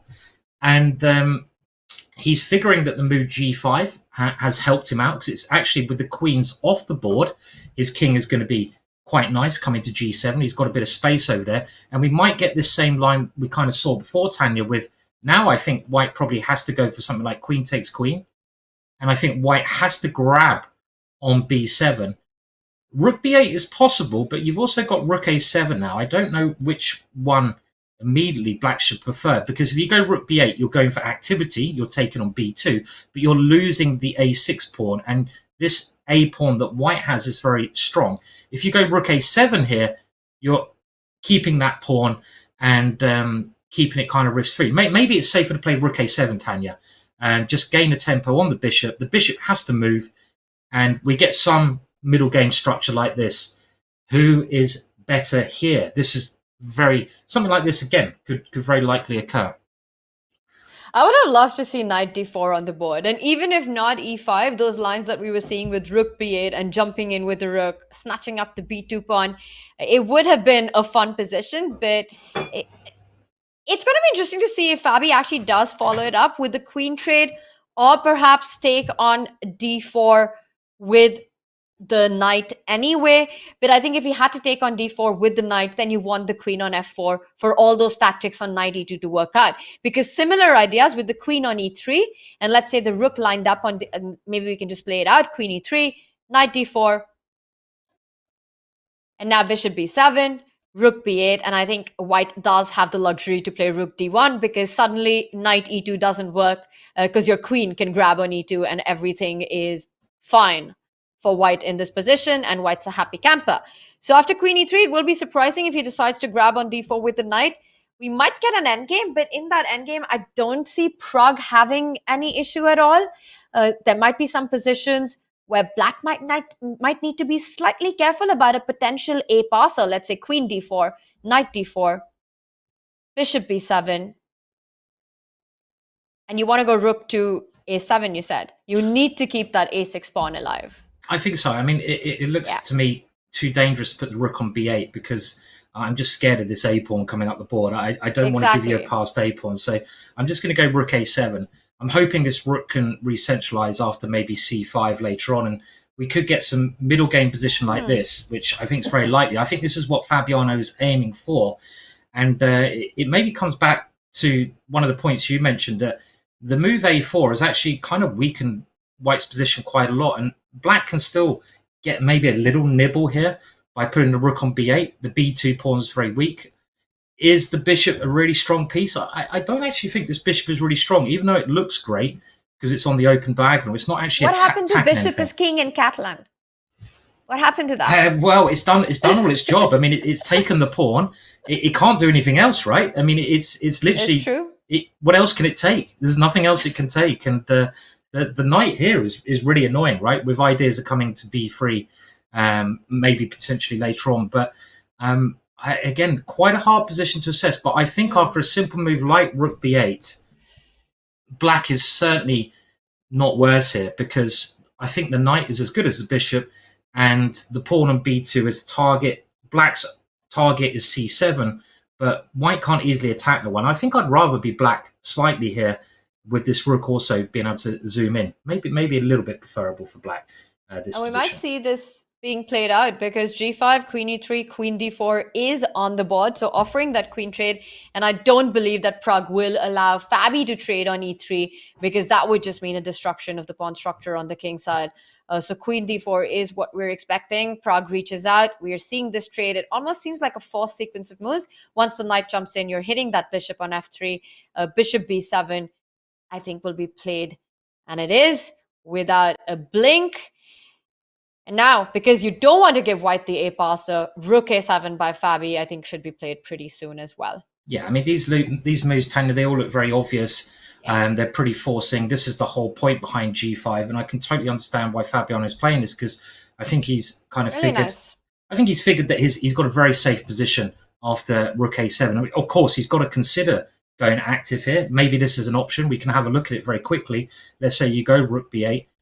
Bishop takes here, rook takes b2. This may well be playable, because you've got your rook to the 7th rank. That is something tempting, but in the long term, this pawn, it's scary, isn't it, Tanya? I mean, if I move, very scary. Yeah, I don't really see what this rook is doing. You're not even attacking e2, because my bishop is defending it. I think the other line with rook a7 is just a lot safer to play, and I think Fabiano, after bishop takes b7, will just put the rook here. The bishop has to retreat, and he's figured out that this position has no danger for him at all.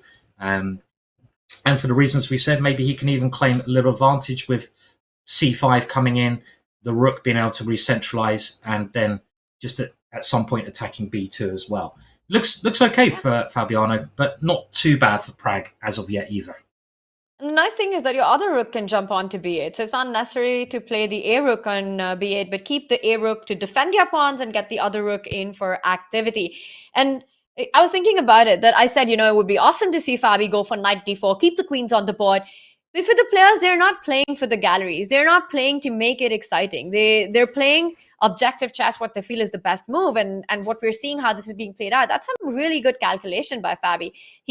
He sees the line through to the end. Rook a7 on the board, by the way, evaluates this last position as one where he's got no danger. And I saw the feature chat earlier by Krishna saying that Pragg should be able to equalize this. Fabi in no trouble at all. And I think I completely agree. I think Fabi just feels very safe in this position with the black pieces.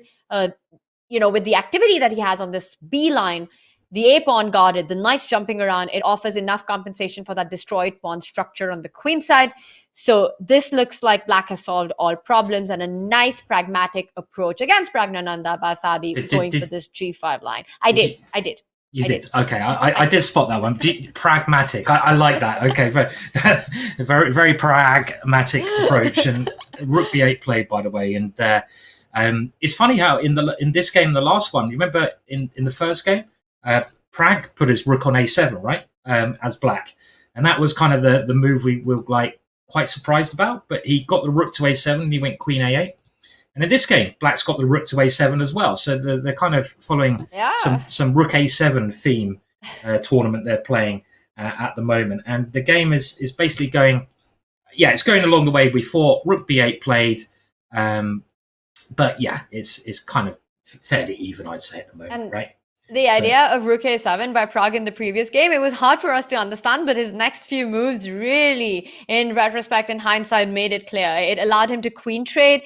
It allowed him to go into this endgame where he solved all his problems with Queen E8, Queen 8. Nice play there. And it looks like Fabi also, with this move Rook A7, getting the other rook into activity, has everything under control.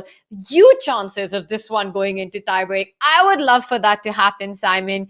If this was to go into the playoffs, it just means more chess, more exciting chess between the world's best players. Let's bring up our bird's eye view as this one, the dust has settled. The queens are off the board. And meanwhile, gloves are on in the other games. There's been a lot of progress in the FIDE Women's World Cup, both the boards that we're seeing. And I think we should jump into the Goryachkina-Salimova board. It is the final between these two. The World Cup on the line. The score so far is level. And all the ideas and the plans that we've been discussing in this Queen's Gambit decline are on the board. Black playing on the queen side. White playing in the center. The bishop has come back to F2. And we should take it from this. Do an action replay and break it down till the point, till the live board. Yeah, so as you say, most of these ideas played out. I mean, B5 played, and we're wondering how White was going to do this. The main moves that have been played in this position has been seen at quite high levels, is White playing very cautiously by either putting the king on H1, because you can see this king is a little bit exposed on this diagonal, especially when you push E4. You could be just tempted to check. So I think both Aronian and Mamajarov played King H1 here. The other idea, which you recommended, Bishop F2, was played by Wesley So in this position, but Queen C2 played by White also looks very sensible. Connect the rooks. And now Bishop A6. So Black's idea is to exchange off the light square bishops with the move B4. And I think, Tanya, it's fair to say that in these exchange Queen's Gambit, removing these bishops from the board generally favors Black. It's supposed to give Black a bit more freedom to move, because that bishop on C8 is not a great piece. Where can it go to? It's generally blocked in by these pawns. So this seems like a decent idea. White now moves the rook to E1. I'm never sure where this rook should move, Tanya. Should it go to D1, where it lines up against the queen? Or should it go to E1, where it tries to get ready for the E4 break? Okay, well, let's continue. Knight BD7, Black just on developing. that point, Simon, yeah. I play these positions from time to time with White. I do like the move Rook E1 slightly more than the Rook on D1. And the reason for that is that your bishop from H4 will land on F2, defending that D4 pawn. But you kind of just preempt the opening up of the central files. And then you see and you feel that the Rook on E1 and F1 are ideally placed. You don't want to move that Rook from F1 to E1 or D1 simply because when the F line opens up, then you need that rook there. And even if it doesn't open up, imagine white gets e4, white gets e5, and suddenly the f pawn starts. Freddy the f pawn will be calling the action f4, f5 down the board. Then you really want your rook on the e and the f line. On the other hand, the other plan that you mentioned for white, with the minority attack, in those situations, you want that a1 rook on the b line. So I think these different plans kind of direct where you want to place your queenside rook. Yeah, it's very interesting where you put this, and I mean, rook ae1, it does make a lot of sense. I wouldn't have been sure if I put it on d1 or e1, because I suppose d1 is a bit more prophylactic, as in you're waiting for black to try and open things up, and your rook could be very well placed here. But here's more aggressive for when you play e4. And okay, more sensible moves being played. Black just brings the knight to d7, and the bishop does drop back to f2. As you said, Tanya, great square for the bishop. And white now seems pretty ready to play e4. The only thing I think white has to be a little bit worried about is if there's an exchange on e4, then a knight g4 comes. So e4 still not quite there. So let's say a4 was on the board. And if I go e4 now, maybe it was time to play e4, but let's have a look. It wasn't played.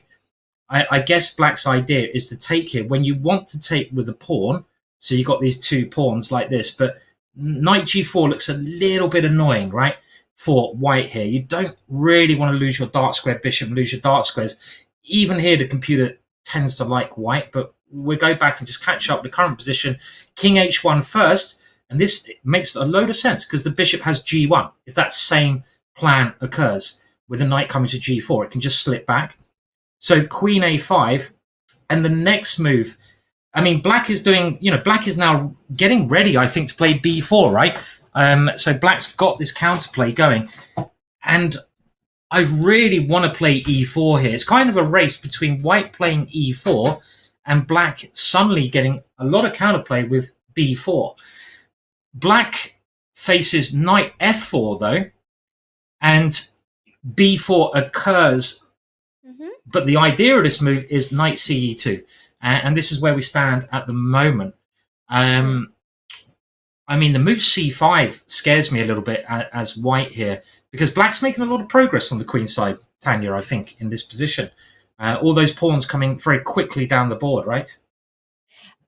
Completely agree. I think c5 is screaming to be played right now. And one just gets the feeling that Goryachkina has made tremendous progress on the queen side, while Salimova has still not managed to get that central break in. It's often a race between these two things. Does black manage to get those open lines, expand on the queen side, gain that space, create activity, or will white be the first one to strike in the center? And I think from that perspective, it's been a success for Goryachkina so far, also up on the clock by quite a bit. And it's just move 17.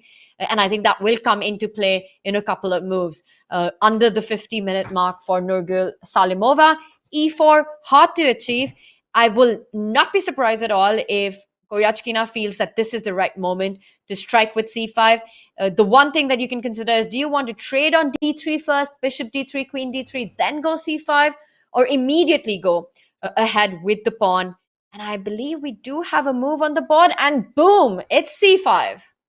C5 straight away. Makes a lot of sense, Tanya. I think just playing as actively as possible and getting ready for the knight to come into that square. I think white is forced to take on c5 because otherwise c4 is coming, and that knight is getting very active. I'm starting to like black's position, Tanya, because of the activity of black's pieces here, and white just hasn't achieved the e4 break. Absolutely, Simon. And I think it is a little scary for Salimova right now. And let's also just point out that if a player wins this game, they're the winner of the World Cup. This is the final game too. And so a lot on the line. Bishop a6 played. Do you trade right now? You pick up the bishop with the queen or the rook. And that's a decision that Goryachkina needs to make. But I think rook a6 definitely is the move that comes to mind, just keeping c5 defended as well. Simon, this game is heating up. I love what Goryachkina has done out of the opening. Things look really good, and we will deep dive into the action as even the Magnus Carlsen Abasov game heats up. We will jump to that after the break. but a lot of chess excitement is on.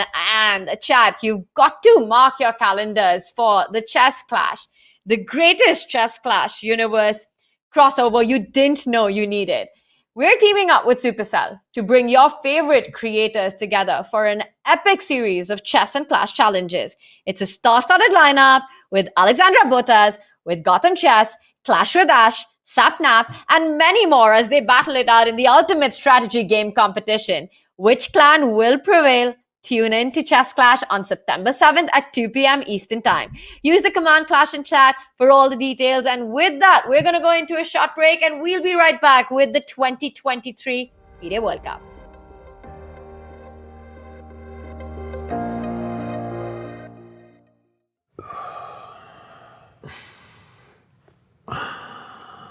Dude, it's impossible to not hear you just breathing super loudly. Okay, fine. I will hold my breath for 3 minutes. All right, let's go. Okay, let's go sure. right now. Got the Ready? chess clock app right here. Almost there. And you did it. What can you do for 3 minutes? My wife says not a lot, but I can plank. Keep that big butt down. Dude, nice. 2, 1, you did it. Wow. I feel better. Oh, yeah. You were timing me? Yeah, you were in there for 30 Oh, minutes. man. Let's Sorry. play some chess and get some dinner. Let's do it. Time odds? Yeah. Okay. You bring your clock? Oh, I left my clock at home. Dude, you idiot. I told you to bring it. Let's just go get something to eat. Okay. Download the new chess.com clock app so you can time yourself playing chess or whatever other dumb stuff you and your friends do. Chess Kid is fun. Chess is great for the brain, but it's also fun to play. And Chess Kid makes it easy to have fun. Whether your child is a total beginner or a prodigy, they can hop on and find a well-matched opponent from around the world at any time. Chess Kid is the safe, parent-approved way for your child to play chess online. Chess Kid is educational. To kids, it feels just like playing, but chess is a great way to learn patience, strategy, and critical thinking. Chess Kid features a comprehensive training program that guides kids to level up on their way to mastery. There are more than 50,000 chess puzzles and a whole library of entertaining videos that teach strategies, tactics, openings, and endgames specifically for kids. Chess Kid is easy. Whether you're a parent helping your child, a coach managing dozens of kids, or a school of hundreds. Signing up is free and easy, so what are you waiting for?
109 players, 206 men and 103 women are here for the 2023 FIDE World Cup. It's the premier knockout tournament in over-the-board chess. All of these players have one goal: to become a candidate for the World Championship. Only 3 players in each tournament will earn this distinction. The winners will also earn a combined 160 grand in US dollars. Not bad. The top remaining seeds in 2023 are Magnus Carlsen and Aleksandra Goryachkina. Neither of them have won a World Cup before. Yes, even Magnus has yet to make it past the semis. It's that tough of a tournament. Still, Carlsen is the favorite in pretty much any tournament he plays. But don't sleep on the rest of this field. Caruana, Praggnanandhaa, they're all here to try and win their first World Cup. For its part, the women's field also boasts some of the strongest players in the world. Who will take the throne this year? In a knockout like this, it is truly anyone's game. Who will come out on top? Who else will qualify for the candidates? What upsets are in store? This is the 2023 FIDE World Cup.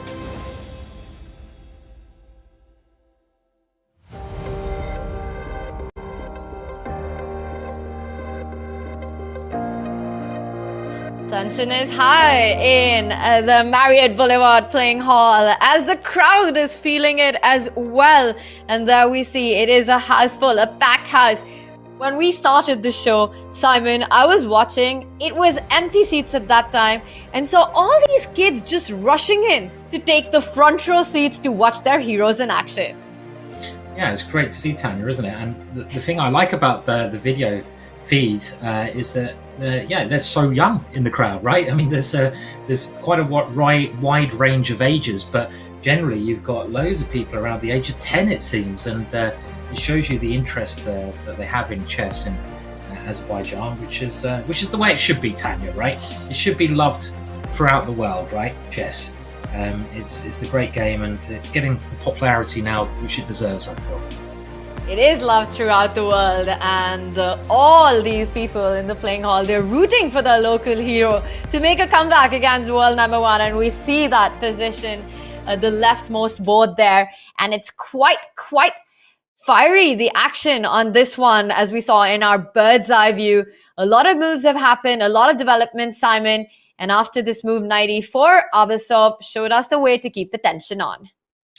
Yeah, so it was a London system. I hear a lot of people saying boo, but the London system can be fun.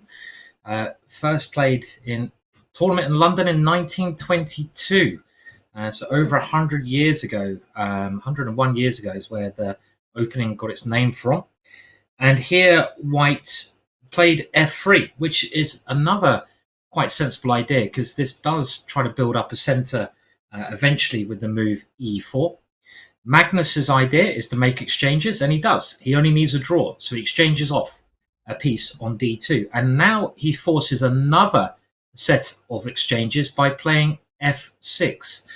And this is a kind of move I'd be a little bit scared to play, Tanya, because I do weaken e6, but it exchanges more pieces. And there we go. More wood gets chopped off the board. And White's idea, e4 in the position. The bishop drops back to g6. And now there's an idea that Black wants to take the bishop, take that pawn. So White over defends the center with rook d1.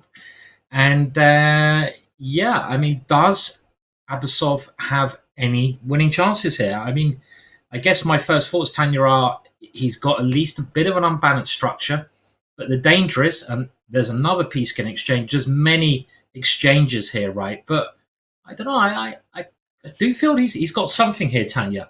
The e6 pawn is weak. He has this center, which could be quite flexible. At some point, you have these two breaks you can consider playing.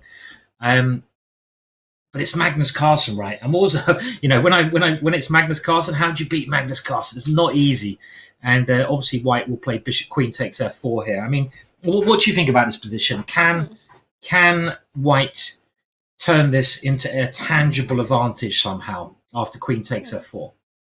And we have a move by Magnus already. He retreats with that bishop to f7. So not only over defending the e6 pawn, but also fighting against any potential d5 ideas that White might have by taking control of the diagonal. Magnus in a bit of a woodcutter mode right now, trying to chop off as many pieces as possible, trying to trade off as many pieces as possible. And that last move also lines up for a potential trick at some point that White needs to watch out for. A move like e5, tactical tricks. It's not working right now, but it's in the air as the bishop is lining up against White's bishop, and the pawn would hit the queen. But I think it's just a move that consolidates the position. As Peter Lecco says, it's a cemento move, bishop f7. Mr. Cemento. Yeah, it is a nice cemento move there, just defending the center of the board. I do think White's got a more pleasant position though, Tanya. I mean, you've got the center, you've got more space. It's easier to play with more space. And there's two ideas that spring out in the current position. One idea is to keep the tension. Maybe just move the queen out the way. Maybe just simply castle and then just try to double rooks on the d file. So I get all my pieces ready to break. And the other idea is to try and cement that pawn on e6. So I could I play e5 here? Just trying to go for some positions later on where Black's bishop is very passive, because you can now no longer break out. So I've made that piece passive. And in the endings, you know, I put my pawns on the opposite colored square to my bishop, which is good. So this is also an idea, I think, Tanya. I mean, what would happen here? Would Magnus now play f5? Is that? I mean, f5 looks a little bit strange. Put another pawn on the light square. But maybe it's solid enough for Black here. I mean, I really want to break with d5 in this kind of position, but maybe it's just not working here. Saying all that, though, 2 pawns in the center, more space. It must surely be a small advantage for White. So it's not match over yet. I agree with you, Simon, that even though it's little material on the board, a lot has been traded off, but White does hold a lot of trumps in the position. Better piece activity, a better center, more space, more opportunities for pawn breaks at the right time. And that does put the pressure on Magnus. I really like your move e5. And I noticed that after you played f5, the eval bar stayed exactly where it is, implying that it could be the best move in the position. But it's such a difficult move to make.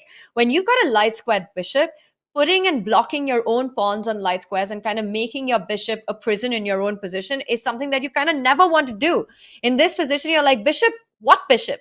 That f7 piece looks like it needs a lot of help, and it might come along with rerouting it from e8 to c6 at some point, far away future. But I think f5 would be a difficult move for Black to play in this position, which makes e5 a really tempting option. Because if not f5, how are you solving the problems of the tension on the f6 pawn? Yeah, I mean, that's the issue. You have to stop White's idea of simply taking on f6 twice, you know, winning a pawn. And that means... Or maybe queen e7 is a move here. Yeah, maybe queen e7, over defending that one. And I expect White should castle at some point. Because of this I've got a question. Yeah. Oh, you pointed it out. I was going to ask chat about this. What happens if White takes on f6? But as you're pointing out, that it not only defends the f6 pawn, but it's got a nasty little threat of a check. Yeah, that check on b4 is something you've got to keep your eyes open for. So I assume White would castle in a position like this, keeping some pressure. And it's just the kind of thing where you could line up another rook and then try to break with d5. I mean, I feel Black is solid enough here. But this d5 at the right moment could come as a bit of a shock. And I'm wondering, you know, if Magnus needed to not draw this game, I'm wondering if castle's queenside is an option, but I'm sure castling queenside is a move that Magnus doesn't want to play, just because it goes really to an intense fight then, opposite side castling, any result possible. I'm sure he'd rather castle kingside. So we could get something along this line. Yeah. Am I seeing things correctly? Have you seen the last move on the board? I haven't. Let's go there. What's he done? Has he castled queenside? Please tell me he's castled queenside. It's White's move after bishop to f7, and Abasov plays king to f2. Wow, king to f2. Why put the king on f2? I mean, like, oh my words. I mean, did he? Is a mouse slipper? Why not just castle? Right? Very strange. I mean, what is the benefit of putting the king on f2 rather than castling. I mean, very strange move. Maybe it's genius-like, but Whoa, king f2 would not be on my radar. If you ask me to guess No, 5 moves in no. this position, Simon, No e5 chance. will come to mind, shah castle would come to mind, Yeah. maybe the queen retreat would come to mind. But king to f2, just simply because you have the option to go short castle. You have the option to actually develop your rook at the same time. The only universe in which king f2 kind of makes sense is if you're preempting a trade of queens, where you want your king closer to the center with this move king f2. But that's kind of far way off. And I also see our bar seems to approve of this move. It feels like it's a bit of a genius move right now, some super GM level stuff. I mean, it's bizarre, but I think, It's like bizarre. you say, most people castle, right? Because your king is really safe on h1. The queens are still on the board, so why keep your king in the center more? I mean, castling also gets your rook, it seems to my eyes, in a more central position. But no, king f2. What is the advantage of going king f2 over casting? And as you say, Tanya, the only thing I can think of is if the queens come off the board. I have no idea how that can happen here. But if they do suddenly get teleported off the board, your king is better for the ending. But I can't see really any other advantage of it. Maybe it doesn't matter, because maybe white's rook wants this e1 square. Because when you have the center, when you have pawns in the center, you want to put your rooks behind your central pawns to help those breaks that you get later on, as we described, maybe e5 and then d5. I mean, let's just show that potentially if black starts playing some very passive and bad moves. Well, castling probably can't be a bad move. I'm thinking rook e1 with e5. I mean, is the other idea to play h4? Could this be another idea, Tanya? So that the rook is ready behind the h pawn. Ooh. Is this like genius level idea? Because obviously the rook is on f1, h4 is maybe not as strong, but here you could try to bring the rook to g3. You could have the rook supporting the pawn. Maybe this is it, Tanya. Maybe this is the intensely deep level that Abasov is thinking of. King f2. What a move. Love it. I love king f2. Brilliant stuff. Give Simon Harry the H pawn, and he loves anything. Now Exactly. you're team king f2 because you see the Oh, possibility of Harry H4. advancing forward. But I think you've just hit the nail on the head there, Simon. That we've been talking about developing this rook, and Abasov just finds a very creative way of doing that, keeping it really flexible. You don't want to put your king on the long side with the C line open. Shoshat Castle would seem like the natural approach. Magnus has first attacked white's bishop. But I think it could be it, that if Magnus does go shot castle, it gives Abasov the chance, which is exactly what he needs, to create something in the position along with the H-pawn marching down. And he needs to create complications in this one. He is in a must-win game. The last move by Magnus, queen to c6, targets that bishop on c4. You have to fall back, kind of choose your diagonal. I would be very tempted to just put that bishop on b3, but and then also start threatening rook c1. Your c7 pawn is under fire. And I'm just wondering, what does Magnus have in mind after the simple retreat of the bishop? And I see that Abasov has chosen the square b3. Makes a lot of sense. Rook c1 in the air. Yeah, I like it. I think as white, you want to keep your bishop on this diagonal. So b3 is the right square. E6 is slightly weak. And you just want to keep that pressure along the diagonal. And as you mentioned, the idea of rook c1 and suddenly c7 is on pre, is in the air.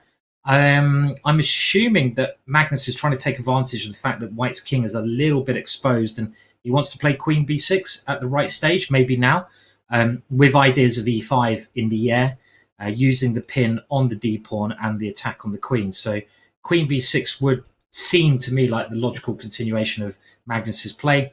And the thing with this center, you get the center in many openings. It can be a positive thing because it has a lot of dynamism behind it. You can move it. But in some cases, the pawn on d4 can also be a target. And maybe this is another thing that Magnus is trying to do with black. He's trying to target that pawn, put a rook on d8, just aim to hit that pawn. Is the idea now king e3? Is this what he's going for? King e3, and then get checkmated after e5 in some alternate reality, and then you're just regretting every life decision. Yeah, but he is getting ready for the ending. The king is nearly there. It's nearly in the ending. But yeah, I don't put the king there. No. Please don't do that. That would be crazy. But I think Queen B6 feels a very normal move. I like it. At some point, just do that. Yeah, it just makes a lot of sense of the last few moves that Magnus has played to put the queen on this diagonal. And then maybe White is thinking of falling back with his own queen to e3 to just intercept that. By the way, the move is on the board. Magnus does go for queen b6. And Abasov, queen e3 looks like an option. And maybe White needs to also start thinking about how you want to counter ideas of a5, I was going to say. But yeah, maybe a5 is an option here because bishop a4 can be met by c6. I like it, yeah. I mean, a5 does seem like a very good way for black to continue because you are hitting b2 now with check as well. So if you can ever get the queen there, you gain that tempo. I can't seem to draw a horizontal line at the moment. There we go. It was always going a bit wonky. Sunday you wonkiness need your coming into play there. Coffee. Where's your mushroom coffee today, Sai? I've already had my mushroom coffee. Thank you very much. I added a bit of coffee to the mushroom coffee this time, but it's kicking in now, Tanya. The mushroom coffee is kicking in. I can tell with the arrows all over. Yeah, exactly. The wonky arrows. There you go. And let me see. There you go. I can draw a straight line. Great stuff. But Sammy, can we just take a moment to really admire this move by Abasov, king to f2, because it's really the kind of chess that's required to throw your opponents off, especially when you're playing against the very best in the world. These are the kind of moves that create that imbalance, that psychologically play on your opponent. It's just so difficult and kind of nasty to deal with this because in your head, you're already looking at shot castle. You're looking at these standard moves. And then your opponent just keeps the position really flexible, plays something that you absolutely do not expect. And the problems are still there to be solved. The space advantage is still there. White's activity is still there. And I think it's a very uncomfortable kind of move to face. Yeah, I agree. I mean, it just like, again, you have to do something different against Magnus as well, don't you? Because Magnus is prepared for nearly every eventuality. He's seen every type of position. The thing that amazes me with Magnus is, I mean, obviously, you know him quite well, Tanya, is his memory, right? His recollection of chess games is phenomenal. He's got, like Bobby Fischer, I think, a photographic memory. There were stories of Bobby Fischer being able to read a chess book and basically memorize a chess book in like a day. You know, he'd just read the book, he'd memorize the positions, bang, he's done that in like a day or two. And Magnus has that recollection. I remember he did this very hard chess quiz in Reykjavik, which you may have done as well. Have you done it, Tanya? The Reykjavik chess quiz? It's really tough. The pub quiz, yeah, the best place for a quiz. And it's 20 of the hardest questions to do with chess history and chess positions. And Magnus was doing it with his friend John Ludwig Hammer. And normally out of 20 people, if they get 15, it's a winning score because they're incredibly hard. I think he got something like 19 out of 20 with chess history. But what was amazing was they would show random positions from 100 years ago in a random game, and he'd know exactly who was playing, what year it was, and everything about the game. And that recollection and that wealth of knowledge is so valuable for him, meaning he can play so many different types of positions. So mixing up with something like King F2, I think plays at least to try and confuse that recollection of positions, you know. How did you get on in the pub quiz? Did you do well? I think I was focusing on the pub part and not as much on the quiz part. Well, funnily enough, I've been there, Tanya. You're not the only one who's made that. I'm not even going to say mistake. I think it's a very, very positive move, that one, because the chess questions are so hard, right? They are so tricky. But it's great. Reykjavik Open. I think the only other quiz that tops the Reykjavik quiz in terms of how difficult the questions are is in Norway, in Oslo, the Good Night Club. If you go for one of their quiz nights, I mean, you're expecting to have a lot of fun, but that just feels like you're back in college studying for the hardest exam of your life. And I just don't understand how they do it. The Norwegians take their quiz very seriously. Wow. I mean, the thing that is in Norwegian, I would definitely struggle if it's in Norwegian language. They do translate. But that doesn't really help because the questions are just super random. But right now, Magnus with his last move is asking some questions on the board as well, pinning that d4 pawn. And we've been talking about King F2, but I also want to just highlight these last two moves that Magnus has played. Again, finding this amazing spot for the queen. It was on D7. He not only sidesteps from that D line, but puts it on the most ideal square, where one, it can't be attacked. Second, it's putting pressure on White's center and targeting that last move by Abasov, putting that king on F2. It also shows amazing full board awareness, because just before that, Magnus made a move on the king side, bishop to F7, retreating the bishop, over defending that E6 pawn. And now he starts playing a little bit on the queen side, eyeing these ideas of A5, trying to target that central D4 pawn, but also the B2 pawn if Black is able to get A5, A4 in. So both players keeping their kings in the center, keeping the tension on. I'm really liking the complications that are there on the board. A very rich position. Yeah, agree. Yeah, I mean, this is the kind of position I think White would like before the game, right? You have chances with the white pieces here. You've got a center, you've got a bit of an unbalance. The queens are on the board, and one of your opponent's pieces is very bad. The bishop on F7, it's a bad piece. I mean, that's why I keep getting drawn to the E5 move, because I want to make that bishop really bad forever. This is why this move is kind of quite attractive, to always stop Black from breaking out. But I can see also why Abasov might try to avoid this move, because it locks things down, and obviously the more locked a position becomes, a bit like Lego, you lock it down, it's cemented. As you said before, it's harder to create that activity that you need to win the game. But we'll see. Will he play E5, or will he play a move like Queen E3 here? We'll come back to this one, I think, Tanya. I mean, should we take a look at the bird's eye and see the action in the other games? Let's do it, because we've got moves all around and a lot of developments on the other board as well. There we see in the FIDE Praggnanandhaa matchup, the rooks have come into play for Black. Rook on B8, targeting that B2 pawn. The knight is jumped in. Right now, Pragg is on a think tank whether to move the rook to B1 or to A2. He's taking his time. Meanwhile, a lot of moves also in the Aleksandra-Goryachkina board. The pawns in the center have been traded off, and I still feel that Aleksandra has to be feeling the pressure a little bit. She hasn't managed to break in the center. The rook on E1, suddenly, Simon, you want it on D1. The square that you were pointing out. You want that rook on D1, targeting that D5 pawn. So it looks like Goryachkina might just have a slight edge pull there. Tanzongi versus Anna Muzichuk. Also a very complicated fight with kings castled on opposite sides, which means it's a race who gets to the king first. Yeah, really good games going on there. I mean, I suggest we quickly catch up with Salimova, and then we go to that very exciting opposite side castling game, because we were on this position between Salimova with the white pieces, the outsider against Aleksandra, and it did look the last time we poked at this position that after C5, Black's progress had been a lot swifter on the queen side, with all these pawns just steamrolling their way through than White's progress. This is a position where White really would love and need maybe to have a pawn already coming through. How did it continue? Well, C4 is a threat, so White took that one off, and Black decided to take with the queen. Also quite logical. It's an active file for the queen. And I assumed that a move like pawn takes pawn had to be played here, but White instead moved the queen to F5. And this is a more active square I expect for the queen, and there is a threat, knight takes D5.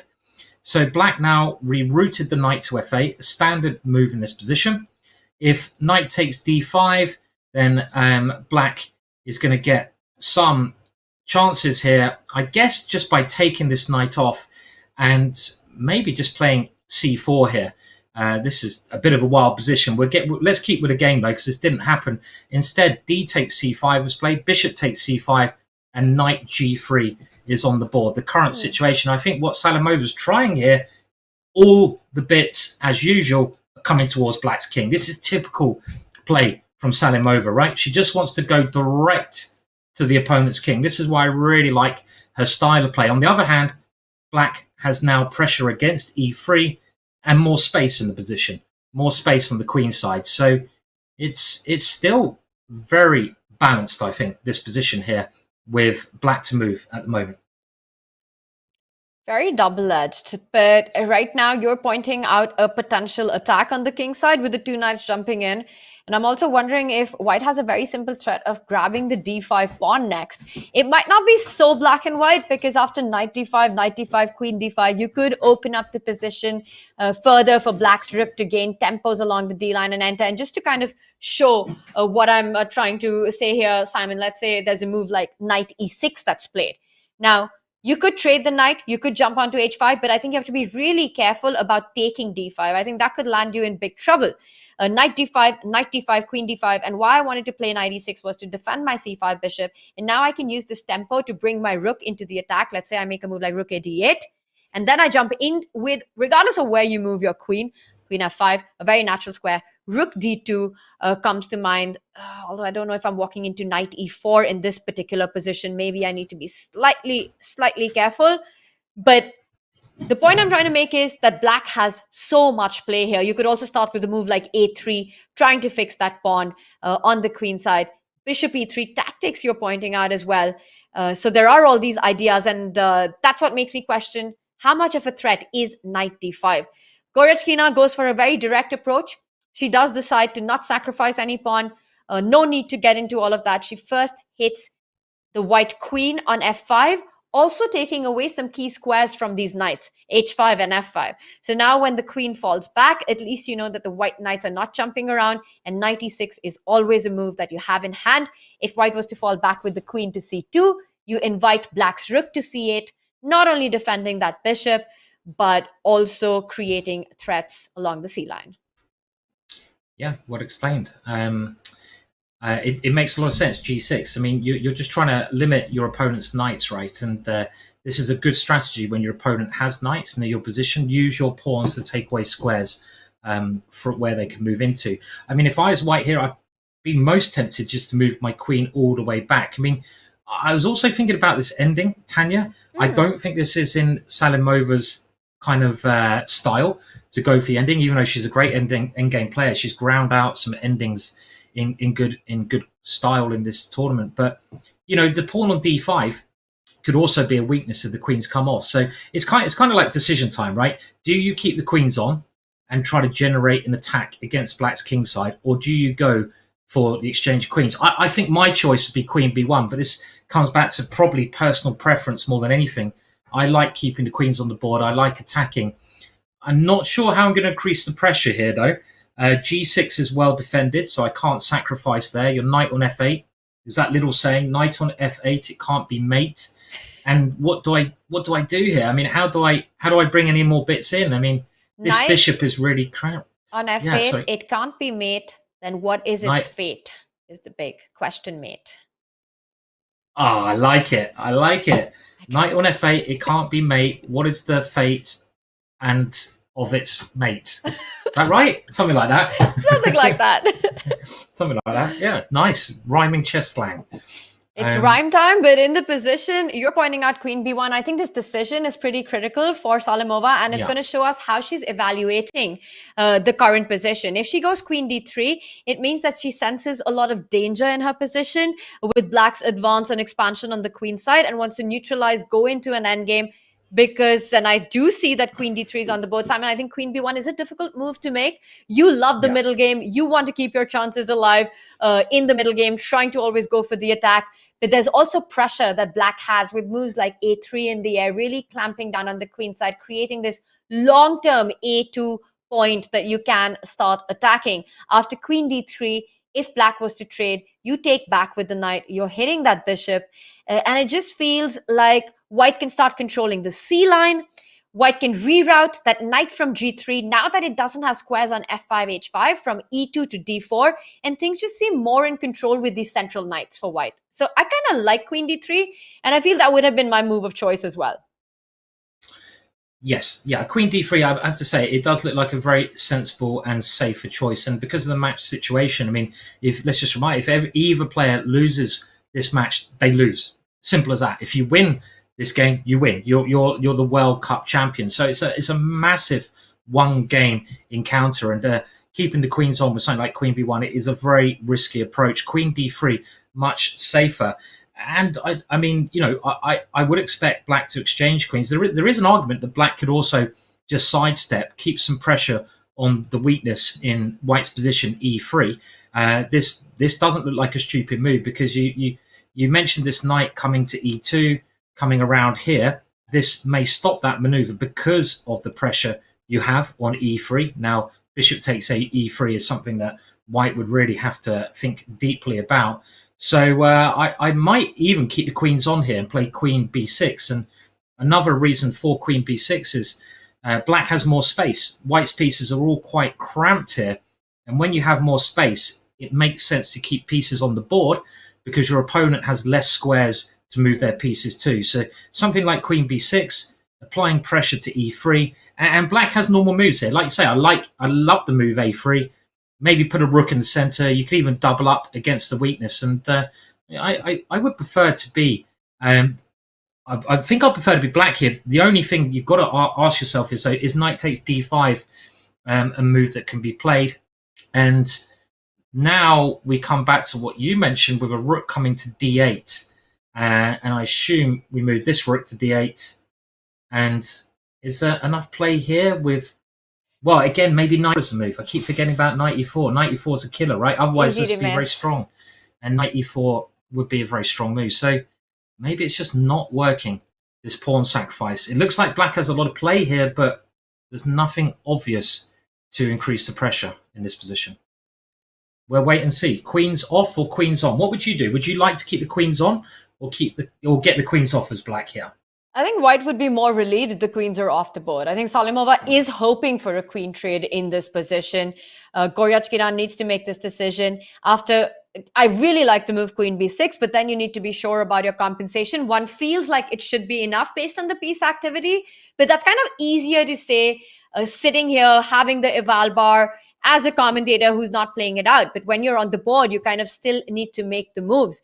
And if you see rook d8, rook d2 is not immediately working, despite opening up the d line, you might be tempted to kind of not give the pawn and keep the material balance.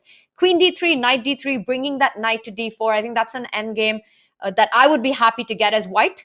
Looking at the position, it would be more worrisome if black decides to keep the queen trade, keep the queens on the board. We'll see the path that Goryachkina takes in this position. A critical moment here. We will keep an eye on this one. Let's bring up our bird's eye view. I've been keeping my eye on some of the other boards, and I'm starting to get a little worried about that second board from the left for Praggnanandhaa. We've been talking about this opening in the Catalan. A really interesting approach by Fabi to give up the light squared bishop. And look at the activity that he set up on the queen side. That move a4 that we've been discussing, suddenly the a pawn and the b pawn look like they're a bit vulnerable. That rook from b8 can jump onto b4, start targeting the a4 pawn. The rook, which was on a7, which felt like it was a little dead, can come into the game with rook d7 or rook c7 at the right time to defend the c5 pawn.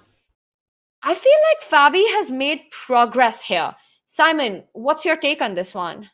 Yeah, everything you said, basically. I mean, it does look like only one side is pushing for the win here, and that's black in the position. And we saw bishop g2. We talked quite a lot about this position, and I think we agreed that if anyone's better, it is black, because after rook b8, this issue on the b file and having the pawn on a4 is a real problem for white. I mean, you want this pawn back on a2, because then white would be better, actually, because you could play b3. But losing control of these squares, all of these squares, because your pawn has gone too far. Pawns can't move backwards, obviously. You have to be very careful moving your pawns because they create weaknesses. And having this pawn here is a major issue. We're going to see it become more of an issue. Let's have a look. After the rook attacks the knight, and now black plays this natural move, c5, allowing the other rook to enter in the game. e3 played. What a square, though, for the knight. Knight b3. This knight, gorgeous square. And again, this is because there's a white pawn on a4. Rook b1. And black's play is very simple. He goes rook b4. He attacks the pawn. He's got another outpost again because this pawn has gone to a4. And black's control of these squares on the queen side is giving him a very nice game at the moment. And Pragg is under some pressure here with the white pieces. The simple threat is just to take the pawn. You know, you go pawn down, you're going to defend forever. But there's other problems. I mean, white doesn't have any counterplay here, Tanya. There's no real weaknesses that black has. Even the c5 pawn, very nicely defended. The black knight might better come in. If black can never get the rook in, it's really bad news. So I'm if I was Pragg or a Pragg fan, I'd be very concerned at this moment in time. And a weakness is only as much of a weakness as much as it can be attacked. And we see the c pawn that you're pointing out. That knight on b3 is not only an aggressive piece that plays the role of controlling the c1 square for any rook to actually target that pawn, but it's also a great defender of the c5 pawn. Meanwhile, for white, that a4 pawn is a glaring weakness right now. And it all comes back to that moment, Simon. I don't know if we can just have it up for just a bit, where Pragg had to take that decision to give back that light squared bishop. Bishop takes c6 out of the opening right after Fabi gave up his own light squared bishop would have solved all these problems. And that would have been the correct approach. But it's easy to say in hindsight, in retrospect, seeing the way the game has progressed and where this knight has landed in the position. It's landed all the way on b3, really dominating squares in white's camp. Yeah, well spotted again. I mean, this was the moment, wasn't it, Tanya, where white had the opportunity after Fabiano played this new idea of giving up his bishop, putting the knight on c6. White could have just taken that piece off and destroyed black's pawn structure here with some chance of an advantage. But instead, the decision was made by Pragg, and it's understandable that he really liked this piece and he didn't want to give it up. And this knight a3, it leads into where we are at the moment after rook b4. But look at that knight now and look at that bishop. He's going to have nightmares about not taking that knight, isn't he? I mean, he could have got rid of that knight and really destroyed the pawns. But now this knight is the strongest piece on the board. It stops white's rooks coming to any of these squares. As you mentioned, it defends. It's a real octopus. Its tentacles are just controlling too many squares at the moment. And this is, the more I look at this, Tanya, the more I'm like, oh, it's a horrible defensive position for white because you can't get active either. I mean, he defended in the last game, Pragg, but this one looks even harder to me to hold this position. So great chances for Fabiano here. I mean, how do you even defend that pawn? I can't see a simple way to defend it. And that's the most concrete, most direct question that needs to be answered, right? Because the first feeling was that maybe white can go bishop c6. That bishop that doesn't have any target, maybe can play the role of a defender. But that bishop on c6 is so vulnerable. It has no good square really to keep itself stable. Black's other rook comes into attack, rook c7. You simply hit the bishop. You can't go to e8. There's a knight on f6. And you end up losing the pawn. The more I look at this position, the more I feel that Fabi, with his fabulous play, will at least end up with an extra pawn right now, Simon. I don't really see a way to fight rook takes a4. So Pragg has to look for counterplay, has to look for ways to activate his pieces. That rook on b1, that knight on a3. That knight on a3, which was the move which might turn out to be the decisive mistake of the game, played way back in the opening. And then ever since then, despite what the eval bar says that the position might be even, the pressure has been on and incrementally increasing. And very often in chess, especially at this level, players don't make blunders. They don't lose in one move. It's this incremental pressure that keeps going, and then eventually one cracks. And it just feels that ever since Pragg has played knight a3, every move has been slightly difficult to make for white.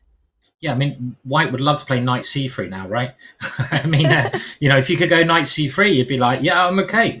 My knight is defending, my knight is nice, but that knight is terrible. You're asking the question, what should white play? And the reason that Pragg is also getting a bit shorter time, he's got 18 moves to make in under half an hour, is he's trying to find a way to bring his pieces together or hold that pawn. The only way I can see to defend that pawn is a really clumsy move, and it's a move like rook b3 to attack the knight. And I'm going to try and maybe put the rook at least on c3. So the point of this move is you can't go rook takes a4 now because I take your knight.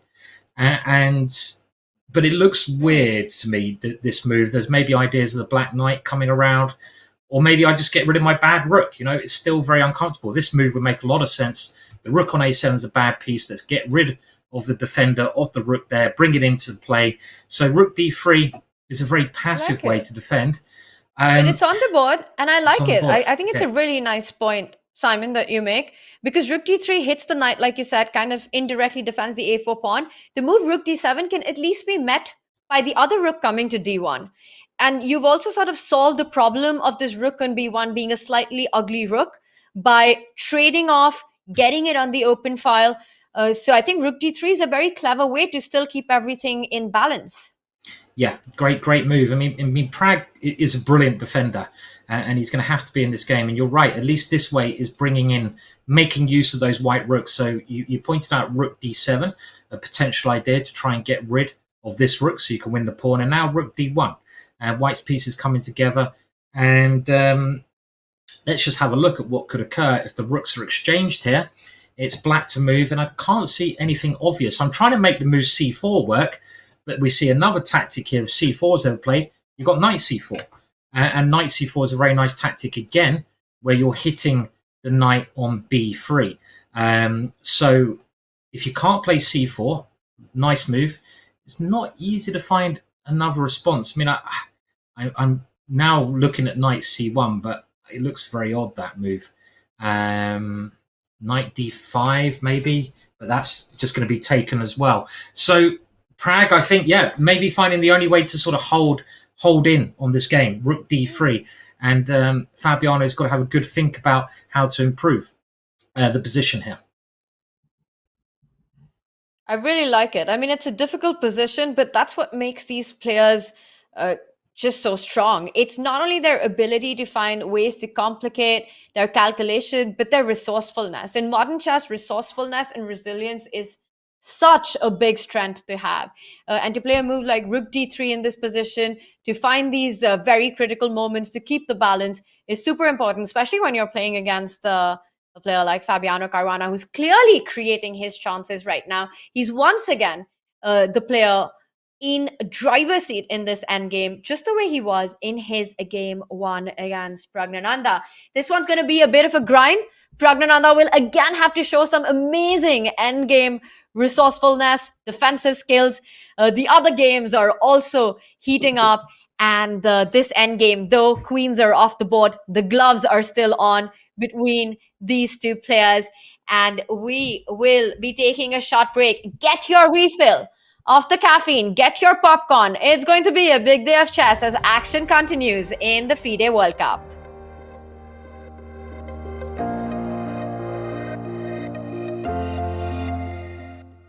This right here is how I use Chessable and why. I've been using it for a long time. I mean, if you look up here, I actually have my streak. It says 1,231 days, right? You're gonna forget a lot of the things that are in the book. Chessable came around when I got on Chessable. It's literally, I was already doing that. So this is now a game changer because I can do it faster. It's online, it's in front of me. All of my books are here.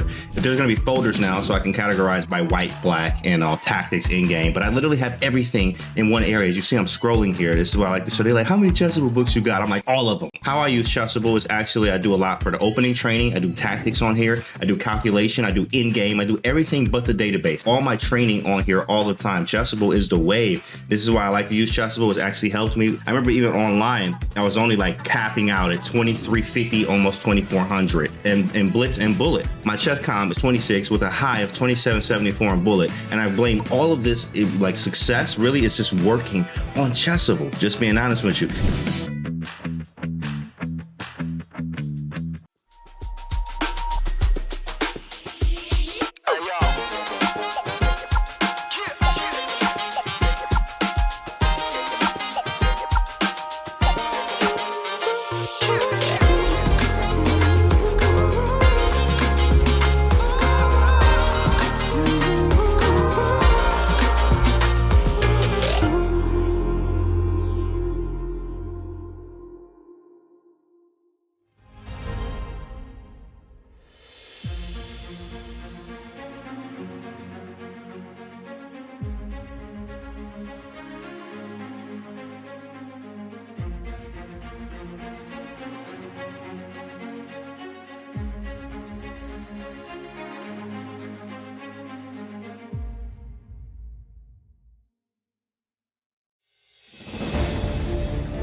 We're back as the semi-finals of the FIDE World Cup. This is game 2, and we also have action in the FIDE Women World Cup.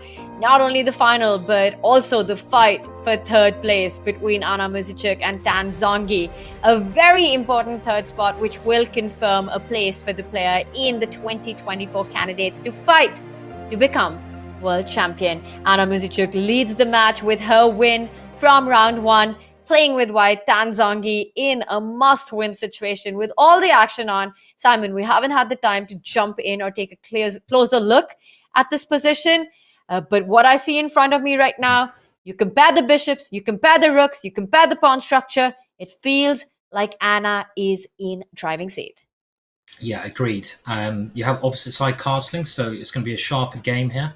And I know Tan, well, she must win this game, so going for a sharper position is understandable. But you often have to take a lot of risks when you're doing that. And again, I think it just comes to king safety as well, Tanya. I mean, the black king, pretty safe, right? You've got 2 pawns protecting it. You've got a lot of pieces around the king.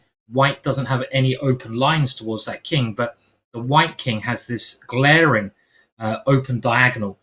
Where it's kind of trapped. It's kind of trapped on C1. If you can put it on A1, fantastic. Your king is safe, but you're more centralized there. And at some point, you can just feel that king could get under a big attack. If the queen, the black queen's ever able to join in by, let's say, potentially swinging over to A4. If that bishop moves, things will heat up here. Now, you mentioned we haven't had a chance to look at this game very deeply, Tanya.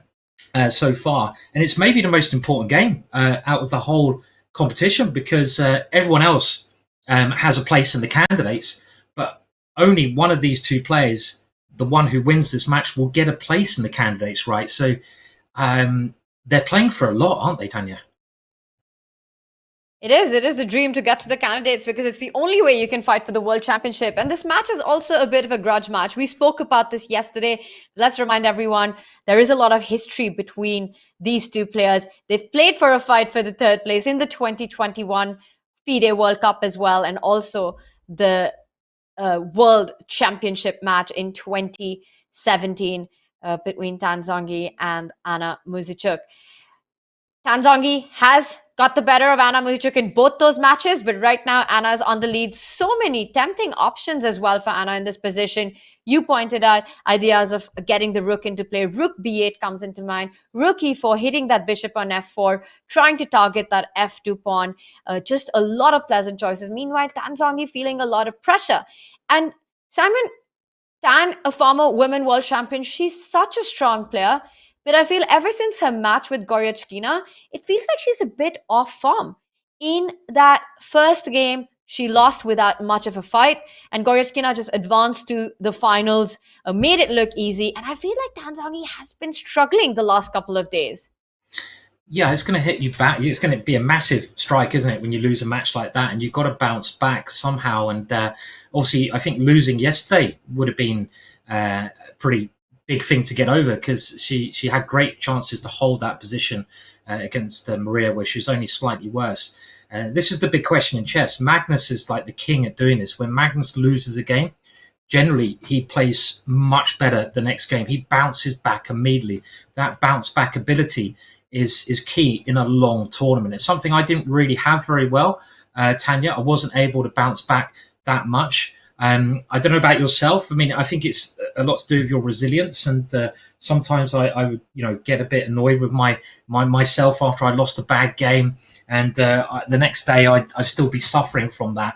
Are you, Tanya? When you lost a bad game, were you good at recovering, or did it affect you the next day? It certainly affected me. I think it always motivates me to kind of get back and play. I feel like the only way for me to get over a bad game is to play more chess and to win. So I think in online chess, that's a really bad idea often because you can end up going into a spiral and a tilt. But over the board, if I'm at a tournament and I've had a bad day, I've had a bad game, I kind of want to analyze, finish that off, go for my walk, have a nice dinner, but I'm really waiting to play my next game. Nothing spoils my mood or my mindset more than sort of ending a tournament with a bad game. Even if the result overall has been great, Like, for example, in Reykjavik, when I made my second Grandmaster nom, I had, what was it? It was Reykjavik, one of the years where I had a really good run, and then I lost the last game. Despite a really good finish, it was just so bad because I didn't have another game to go to. So for me, it's a huge motivation, and I think it's player to player. In a match situation, it's quite different, I think, from a Swiss situation, from a random opponent that you're meeting.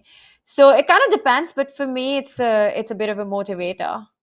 Yeah, it should be. It should be a motivator. Like that. I can tell you're a little bit of a fighter. Doesn't always work though. Right. I mean, it's not like it always works, but I think in general, I want to get back to the board. Yeah, I mean, it is a mental game, chess, after all, and you've got to be strong if you're going to be a top chess player.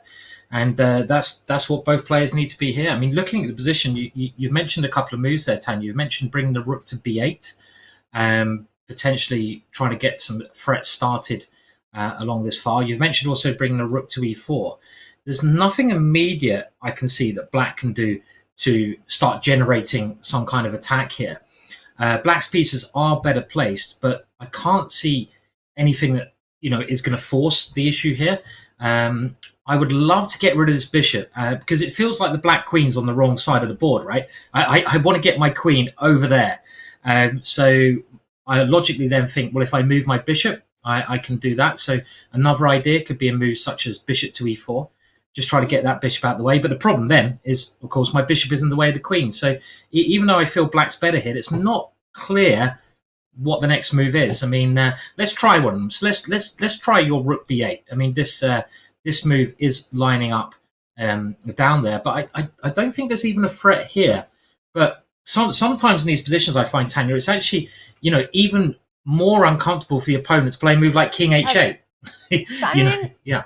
Simon, I think you're underestimating the idea behind rook b8 because I do have a sneaky threat. Oh, okay. I have a very sneaky threat. Okay, let's see it. I want to see it now.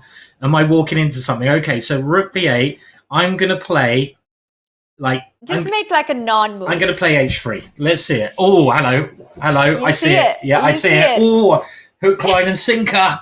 Oh. Let's see if chat sees it here. So rook b8, it looks harmless, but there is an idea. You are setting up a tactical trick here, and it might have something to do with an overloaded piece for white.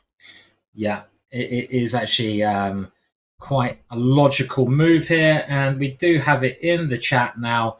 Well done if you spotted it. And the move is bishop takes c3. Boom. Of course, that is the first boom of the day. It's a mini boom, and it just overloads white pieces. Well spotted, Tanya, because obviously if the queen takes, the bishop is overloaded. So we can show that. I can take there with check, and white's position just simply crumbles here because you can't even play queen d2 because I'm going to take there and the rook will come in. So that's an easy win. And if you take with a pawn on c3, well, that's even worse because that is checkmate. So nasty. So I like rook b8. It's always good to try and create threats. And rook b8 creates a threat. White has to deal with the threat of bishop takes c3. So how would white do that now? Rook b8, nice move. I mean, I'm just wondering if you can get greedy with bishop c7. Ooh. It feels a bit scary to go down that path because you open up the queen, but let's just check it out if white can actually grab that pawn. I you know what? As soon as that bishop moves, I mentioned this before. I don't care about my rook. You can have my rook. It is actually that favorite day of yours as well, Tanya. Today we'll come back to that later. I'm gonna go queen a4, and I'm just gonna try to checkmate you in the most brutalist of fashions. And you know what other move I might have?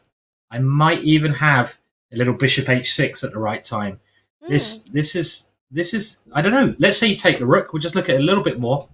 And my first thought is I take here and I threaten checkmate. But all right. Just a quick update. Yeah. Simon, rook b8 had all these tactical ideas, looked really interesting, Sure. but Anna has gone for the other move that we were thinking about. I think it's a very natural approach in this position. Also with a direct threat, she jumps in with the rook to the center, rook e4, hitting that bishop. If white was to trade on e4, black recaptures with the bishop, opening up that f8 rook, eyeing that f2 pawn, extraying it down the board, and that bishop on e4 is a nice looking bishop.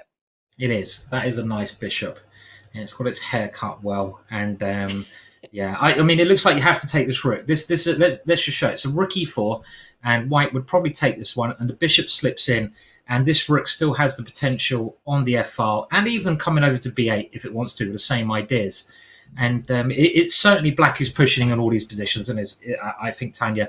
I mean, another thing I'd like to do, let's say this bishop drops back here, I would like to start getting the queen around to a better side of the board. So something like queen e7, targeting that pawn could be difficult. So, yeah, it's looking good for Anna. If she can keep her cool, she will get that candidate's place, I think. She's just got to play in the way she's playing at the moment.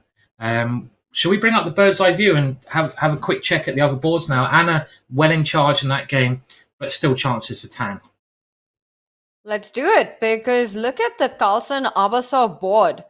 Wow, a lot has happened on that one, and I think without any delay, we need to just deep dive into the position. It looks absolutely wild. C5, I think there's been a capture on C5. The queen under attack. Meanwhile, Magnus has managed to advance the h-pawn down the board, creating his own play against white's king.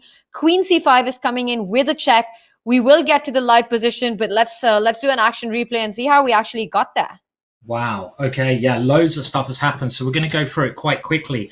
Now, e5 was one idea, but queen e3 keeping the tension was the other idea. And this next move is really brave, I think. Magnus Castle queenside. I was thinking, it's a move you might want to avoid just because of the match scenario. A draw is good enough, but Magnus shows little fear. And now rook d2, just trying to use the other rook getting in. Magnus does the same. They both put their rooks into the center of the board. They've got to think of a plan now. The bishop gets out of the way, maybe to get ready for the pawns to fly forwards. And c5. What a move, Tanya. Very nice. I mean, opening up the king, though, yeah, it's really, really a brave move, c5. White continues by pushing in the center, and we have an exchange there. The king finds a safer square. a3, maybe hinting at b4. Blockading that pawn in the middle. Also, white probably wishes his king was on g1 there because he has to waste time to defend that one. And rook e7, it seems like Magnus's pieces are finding some good squares. Always a good move, pushing the h-pawn. And look at this, h4. Here it comes. Trying to get in on this h-file. And now Magnus takes on c5 check. White has to go for the ending. Do we get an ending? We do. We get an exchange on d4. Rook c7 on the board. Tanya, does white have any chances to equal the match here? He's got to win. He has the d-pawn. He's got to try to make that a queen, but it's a long way from queening. A long, long way from queening here. I would say it's been a fantastic game by Abasov, playing this really fascinating opening, keeping the king in the center. Then he goes for king f2, early f3 ideas, creating mess. And really quite an interesting fight and a battle, keeping everything under control. But there's just one caveat. There's just one problem, that Abasov needs to win this game. If not for that, it would almost be perfect play by him. And it perhaps is.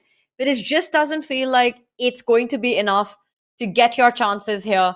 With the queens off the board, the d5 pawn weak, and I think it comes down to that really critical move c5, which was played by Magnus. And it was timed extremely well, where white couldn't have grabbed that c5 pawn, which looked like it was hanging. And let's just show that really quickly. D takes c5, runs into all the trades on the d line, and then you end up picking up the c5 pawn with a check.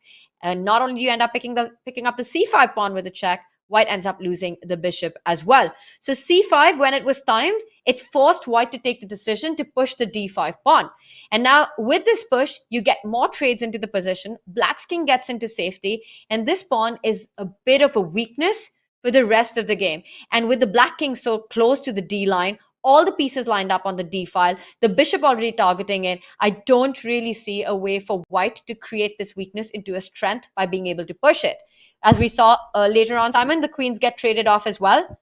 And Magnus's last move takes control of the c line. There are ideas like rook c5, b5 in the air. I don't think I'll be overestimating or exaggerating if I say that a win with white here is impossible. Wow, that's a big word. That's a big word. It's true, actually. Impossible might be a big one. It's a big word, but I know where you're coming from. I totally understand where you're coming from. That, you know, it is Magnus Carlsen with black. If I was playing black here, very possible, really possible. But when Magnus Carlsen is playing, I agree.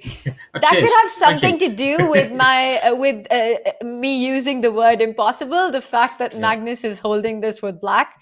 It's also the pawn structure. Black just feels like you've got no weakness right now. D6 is impossible. How do you get D6 in? How do you push this pawn further? Without being able to do that, it's more of a weakness than a strength. Yeah, I mean, I am with you. I mean, I think impossible is possible, but only if Magnus does something stupid, right? Because I think the key word you said there, there's no weaknesses. Black doesn't have a single weakness. His pawns, they're nicely defended. This bishop is actually looking okay now because it always has this sort of nagging attack on the d5 pawn. Maybe White's only chance is to queen the d pawn, but how on earth is he ever going to do that? Okay, he gains some space on the king side, g4, maybe quite a logical move. You might as well gain as much space as you can. And now Magnus goes your plan. Great minds think alike. You and Magnus, you seem to be tuned in there, Tanya. Yeah, telepathic minds. For me, it would be a huge compliment. I'm not sure if for Magnus it's such a great idea to play the moves that I'm suggesting. But rook c5 just makes so much sense because you're hitting the d5 pawn. You're also at some point looking at a b pawn advancing to b5, creating your own play with b5, a5, taking control of the c line. I see that Abasov has played a move. He goes a4, so no more b5, at least for the time being. The other thing I think, Tanya, here, let's imagine the black king gets the d6, right? If the black king gets the d6, black is, I would say, a lot better. Because there's no chance. You've got a blockade on this pawn. There's no chance that pawn will move at all. Now, you can't go king c7 to try and achieve that because you're allowed d6 check and you lose your bishop. So be careful. So that would make it very possible. I'm trying to find ways that Magnus can lose. And I'm doing a very good job. But let's say he goes king c8. Maybe he could do it the slow way. Maybe he can just come around this way. And, you know, you have a normal plan. I can put my pawn on b6. I'm not worried. Everything's defended. And I'm just going to try and get my king to d6. And that would be an idyllic position for black because your pawn on d5 is then a real target. It's blockaded. It can't move. And my rooks would also, this rook particularly, would be free to get into the game. So some plan like that, looks quite tempting. Just get your pieces to the better squares.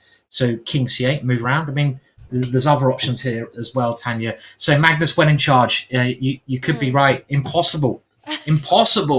So I mean, I would love to eat my words here and to see Abasov actually create something and to try and get an advantage here. But I'm struggling to find it. With this d pawn not being able to move forward, the plan that you suggested with the king coming to the center, it just feels like black has everything in control. If the b pawn for black gets targeted with rook b1 at any point, you always have a move like b6 keeping everything intact. White's pieces are tied down too much to defend the d5 pawn. We will keep an eye on this one and see if Abasov manages to make the impossible possible. But for now, let's pull up our bird's eye view because the Praggnanandhaa game, as we were talking about it, some similar paths there after rook d3. Fabi doesn't offer a rook trade, but puts that rook behind the pawn, and Pragg has managed to activate the second rook. So far, he's kept the a4 pawn defended by going the offensive route, by attacking Fabi's knight on b3. And just a few moves were played here. Rook d3, rook c7, and rook d1 on the board. It still feels as if black has a little bit of a pull, but I think at some point, the knight on the king side, that f6 knight needs to start participating in the game. Very sneakily, Pragg has sort of set up play against black's a6 pawn. This bishop f1 move can start targeting that a6 weakness with the rook jumping onto d6 at some point. So watch out for that. Yeah, very, very good defensive play from Pragg. I mean, he always impressed me like he did yesterday, Tanya. I mean, he had a tricky position against Fabiano and he defended quite brilliantly, even in the ending.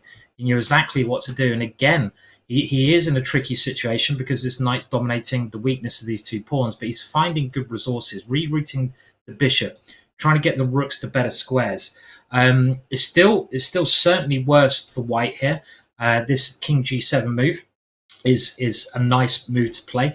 I had a friend of mine, Grandmaster Keith Arco, and he actually made a good point that when you're black, if you ever are able to play the move g5, whether it's in the opening, middle game, or ending, and it's an okay move, it generally means you're better, because it's such a luxury to get your pawn to g5. You're never really able to play that move, and if you're ever able to get that in, you're generally going to be better as black. That's his big generalization, and you can kind of see that here, that pawn does help. But what about we do try to move that knight, Tanya? I mean, let's say now the downside of the bishop moving away from g2 is, well, I'm going to try to get this knight around. Maybe I can put it on b6 and it's on the board, Simon. It's on the board. Okay, so let's put that there, and it makes a lot of sense. The main idea, I think, is to go knight b6 here and go for this a pawn with my knight, something like that. So knight b6, yeah, looks tempting here as the next move.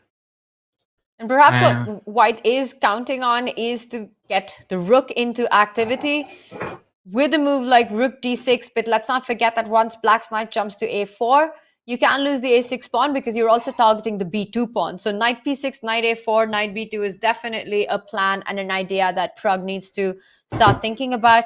And I'm just wondering, how do you counter that? How do you actually create your play? You kind of have just one move before knight b6 is on the board. I do see a resource like knight c2. For example, if black was going to play knight b6, knight c2 is something that you have to keep in mind because the rook needs to stay connected to black's knight on b3.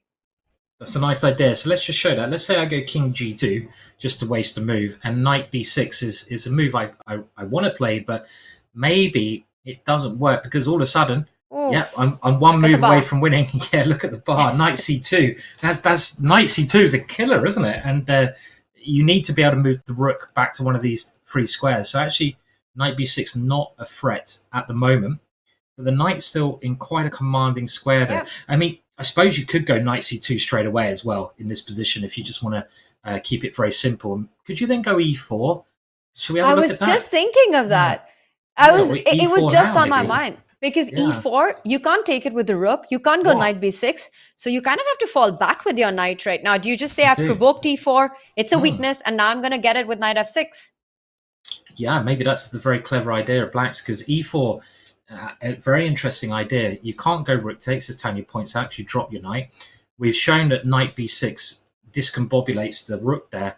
So knight c2 actually wins completely everything for white, because that rook, again, has to stay within the knight. So the only idea I can see is the knight to come back to f6. And you then ask, what has black achieved by wasting 2 tempo? And he's achieved, I think, a couple of things. Number one, that pawn is a target. But number two, it must be the d4 square.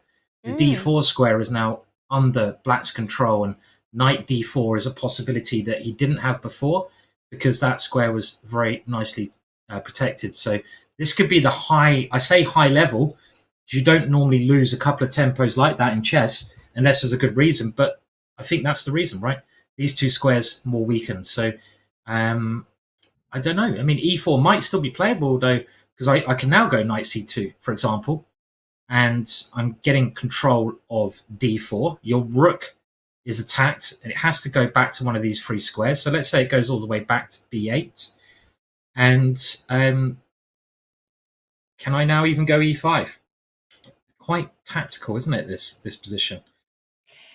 Wow, and it's being played out, by the way. e4 was Pragg's move of choice, and Fabi got back to the board and immediately played knight f6. So clearly the provocation of weakness was his idea. He comes back to the square that the knight started its journey on, but a lot has changed. Pawns are the only pieces that can't move backwards. Every pawn move has its own set of consequences, and you're pointing it out. The d4 square is now weak. The e4 pawn is now hanging, and I think knight c2 is on the board as well. Once the rook falls back, I don't think white wants to continue pushing this pawn to e5. You don't want to give a full lethal control of the d5 square to the knight where it can't be challenged. So after e5, knight d5 would be something that I would be worried about. And I'm just wondering if it's time for white now perhaps to actually come back with the bishop, once your rook steps back, I don't know what's the right square for the rook. Rook b8 looks like the most natural move here. Bishop g2, and now I want to go e5 next. Once I've controlled the d5 square, e5 is in the air, rook d6 is in the air, and maybe it's time for Pragg to get his bishop back from where it started. Yeah.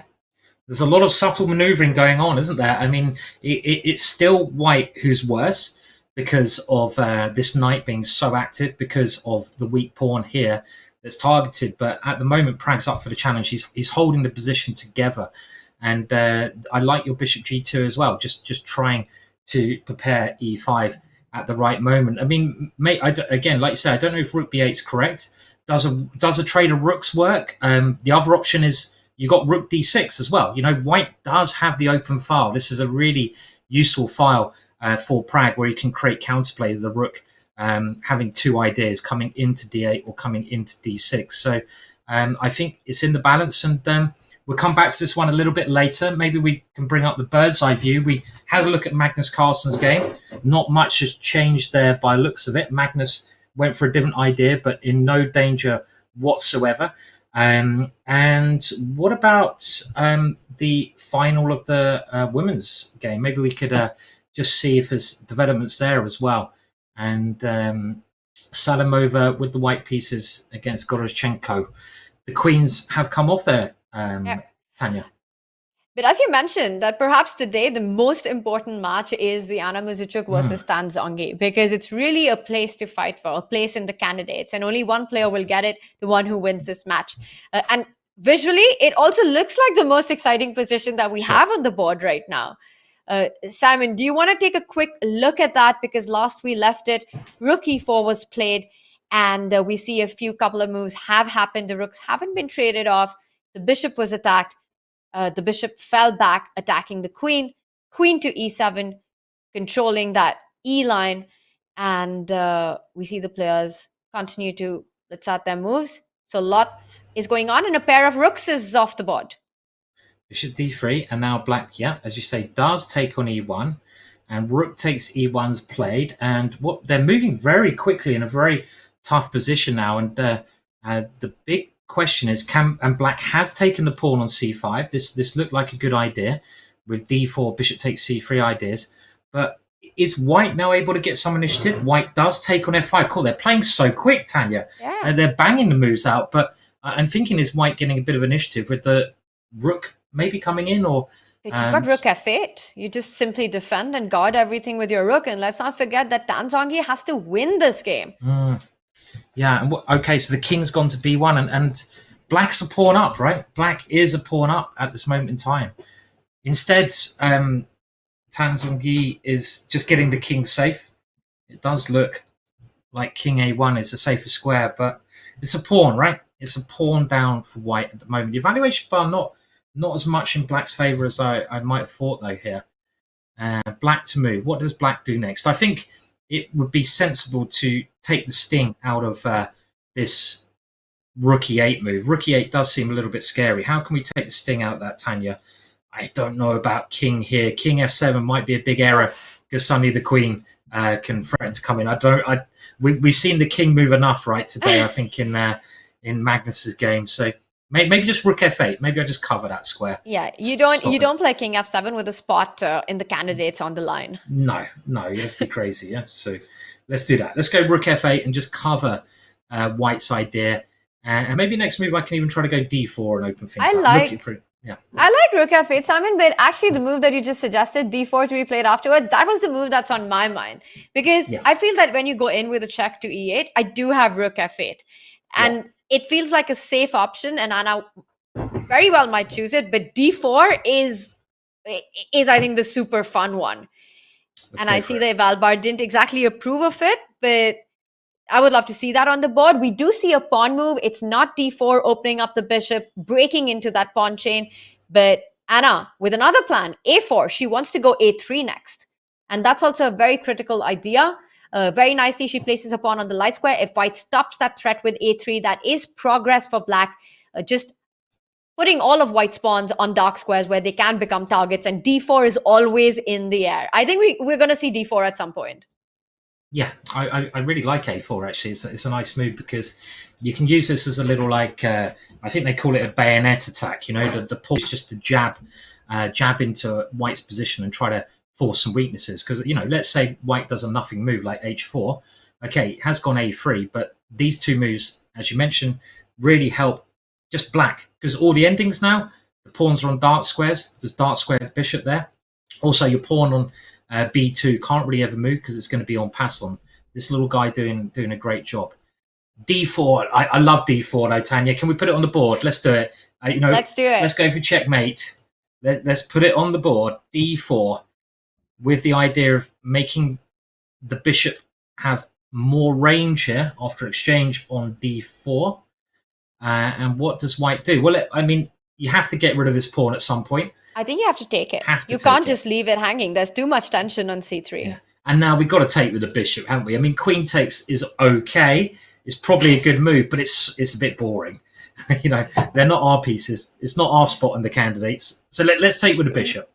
Let's do it. But bishop D4 and rook E8 coming in. I don't know who's checkmating who. Okay, rook E8. And I'm going to play king F7 because I don't want to exchange pieces. I don't actually know what I'm doing next as Black here. Can I go queen E2 and I want to threaten a mate somewhere, someday? Yeah, and it is White who's landing first here, isn't it? With queen E6. I've gone a little bit over the top. It's insane. The eval bar just doesn't move. It Really? seems to say that Black is still fine right now Wow. and everything's okay. But from a human approach, this looks like Black's king has got to be the one in trouble. Yeah, Black only needs a draw, right? Yeah? That's correct. Okay, now, what about bishop takes B2, going for a perpetual? Because you can't take with the queen. Okay, I'm going to try... Bishop takes B2 is never going to happen in this game. No, okay, all right.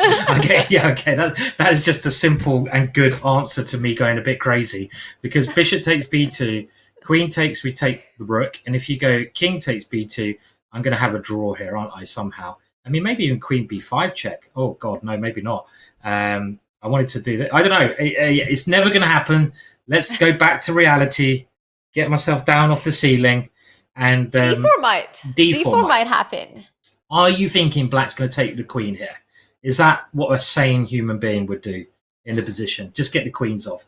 In the match situation, it's probably a good decision, isn't it, Tanya? Black only needs to draw. So why not just get the queens off? I wanted to keep it interesting. I wanted to keep the attack going with the queens, but this move might be the sane option, right?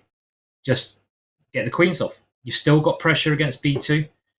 You got pawns on light squares. I agree. And you calculate that after rook to E8 check, everything's fine. You still got everything under control. I think you can go king F7, but there's also the option to go rook F8. And you're still doing fine in both these positions. Queen D4 would be the sort of the sane approach because now if you go queen E2, I think now Black has the tactic of actually taking on B2, which isn't as insane as bishop B2. Yeah, this could happen. This could happen. This could happen. This could happen more. This is not impossible. This is not impossible. Overloading the queen, as after this, of course, the rook is on pre, and Black is probably close to winning here. So yeah, actually, queen takes E5 just makes queen takes D4 makes so much more sense. I'd be amazed if Black doesn't play D4. It's such a human move to play. You want to open the range of the bishop, and you want to keep the initiative going. D4, very tempting move. I think it's between D4 and rook F8 that Anna is trying to think of these two options and which one she likes more. I'm expecting to see D4 on the board, but she goes for rook F8. Just as I was saying it, decision has been made. She chooses the more safe approach. D4 is still in the air. She chooses the move rook to F8, keeps the 8th rank under control. That rook from F8 can go all the way to B8 and start creating a threat on White's king as well. Also makes a lot of sense. Just rule out any possibility that White has of creating some counterplay with this move of rook E8. And you still got D4, right? And they say the threat apparently is stronger than the execution. Nimzovich, wasn't it? Was that Nimzo doing that? I read my system. I have to say that book is I did too. It's a mind bender. I wasn't sure if I liked it or not. Am I allowed to say that? Because it's a classic. It's a classic book, but I don't know. It has some very weird ideas in there. So Yeah. I'm team my system. I Your always recommend it to anyone who does ask for a book recommendation. I think it's definitely a read that you should have in your chess knowledge. It has some great ideas, and great ideas is what Tan Zhongyi needs to find right now against Anna Muzychuk, who needs only a draw to confirm his spot in the candidates as action heats up in this one. And all the other games in their endgames. Can local hero Abasov make a comeback against Magnus Carlsen? It does look like a big ask right now, but he is in the thing. And behind him, we also see a huge crowd rooting for Abasov. Magnus needs only a draw. We will be back with all the World Cup action in just a few minutes.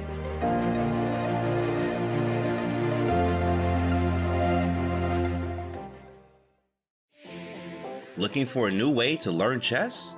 Meet Dr. Wolf, the ideal chess coach and companion. Play against Dr. Wolf as he explains everything step by step, points out strategic ideas, and alerts you to your mistakes. Train with him and go over your past mistakes until you master them. Choose from over 35 lessons created for all skill levels. No matter your level, everyone could use a coach. Download Learn Chess with Dr. Wolf for Android or iOS devices today. Yeah, there are a few. I mean, one for sure is interviewing the Holocaust survivor in 1956, French women's chess champion Isabelle Schaukel. Started out as a podcast for Ladies' Night in the Grid, and it turned out that I got a chance to travel to Paris and actually meet Isabelle herself. That's a little piece that's going to be coming out on chess.com soon. That was just magical. I mean, I'm Jewish, and seeing the rise of anti-Semitism is really disturbing. And to be able to talk to somebody who was almost slaughtered in one of the worst atrocities of all time, but is still living 80 years later, and really not just living, but thriving, like providing so much inspiration to everyone around the world. I mean, it's a magical moment. Like, this is like one of the reasons why we play chess and why we create art, for moments like that. So I feel really lucky to have met Isabelle and thankful for that. Also, another moment that really stands out for me was when Judith Polgar visited my US Chess Girls Club. We had hundreds of girls there from all over the world. In fact, we had girls from Kenya, we had girls from, obviously the United States, from Colombia, and we also had adult women there as well. So it was a huge turnout, and Judith was just so charming and brilliant in her answers. In particular, I noticed that a lot of girls asked her similar questions on a variation of like, what do you do if your confidence is shattered? What do you do if you lose a few games in a row? If you're scared, if you don't know what to do? And it's funny because Judith's reply was so striking to me, because she was just like, oh man, these questions are tough for me because I've always been so confident. And she did manage to reply, but it was interesting to me to see that was a bit of a struggle for her, because she has always had that confidence that she was great. She hasn't suffered from imposter syndrome. And I think that's a big secret to her success, and just a reminder of how important confidence is to becoming the best chess player that you can be.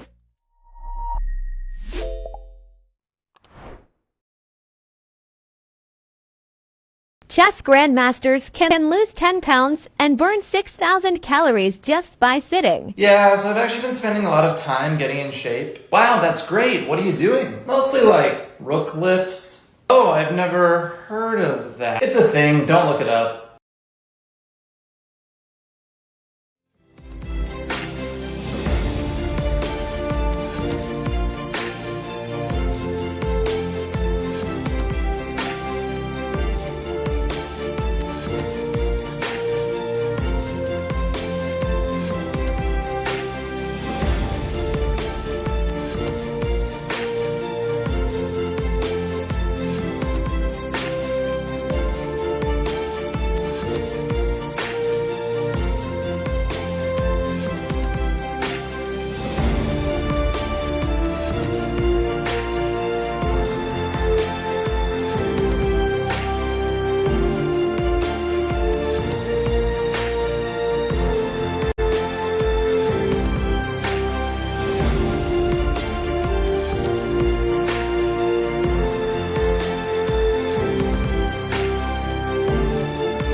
Welcome back, everyone, to the FIDE World Cup semi-finals and the finals in the FIDE Women's World Cup as the local crowd waits for all the action and the results on the board between world number 1 Magnus Carlsen and Abasov. Magnus needs only a draw. A lot of trades have happened. A lot of pressure on Abasov. What a tournament he's had.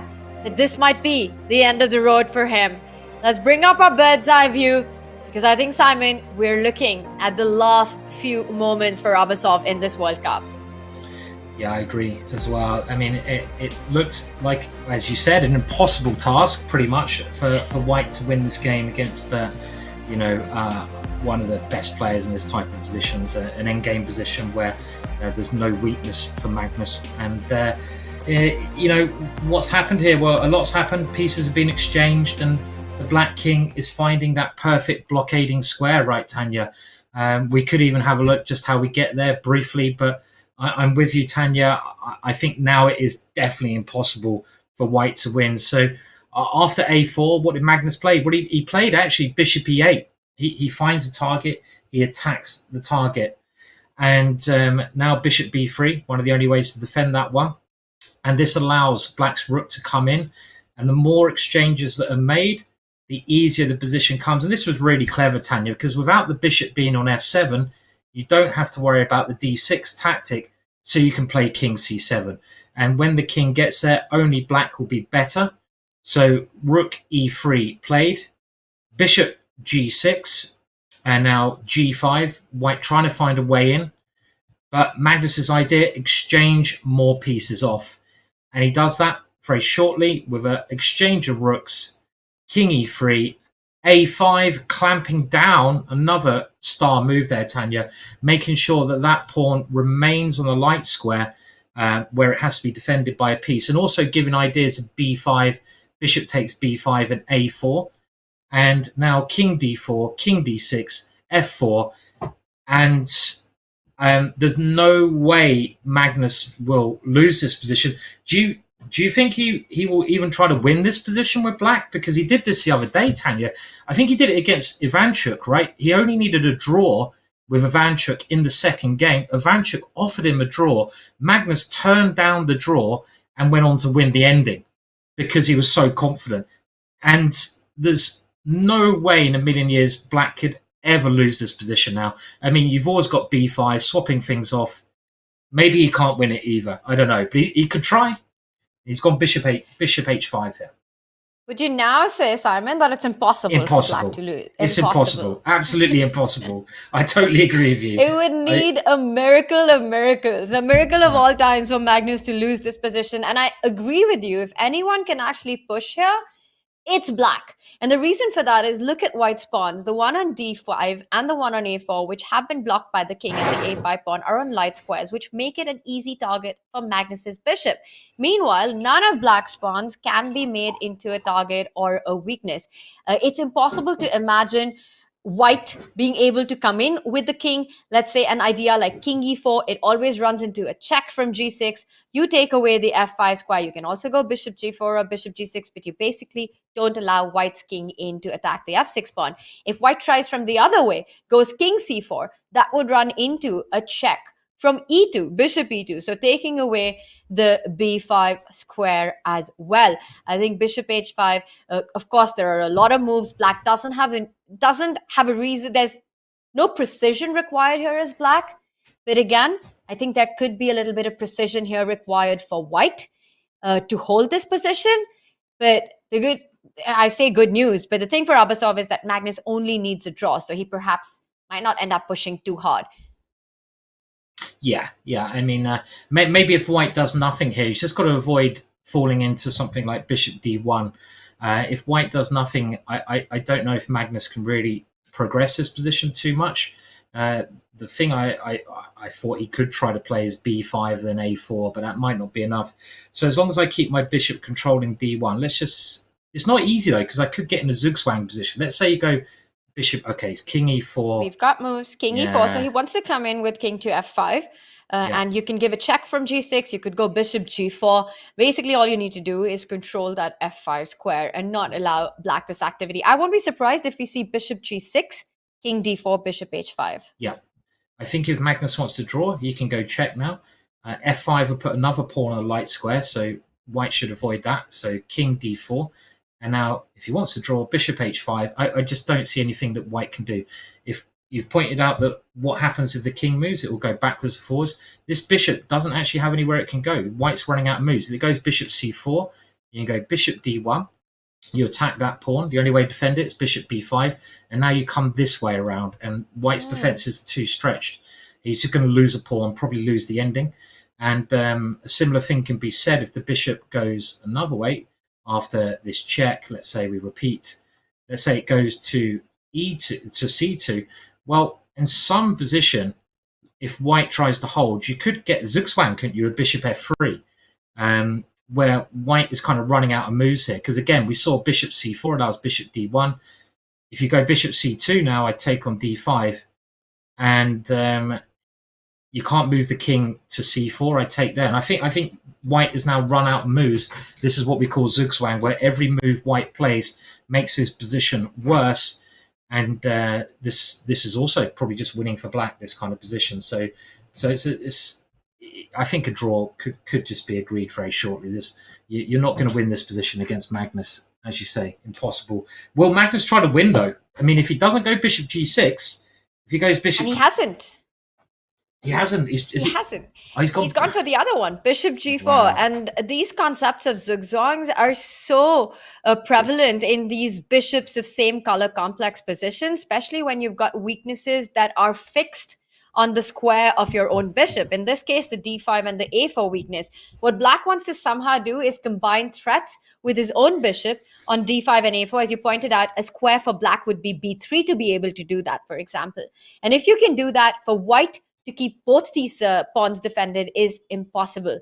So Magnus with bishop g4 kind of hinting at ambition here of perhaps wanting more than a draw. He might be going for the win. Yeah, and I think the evaluation bar does.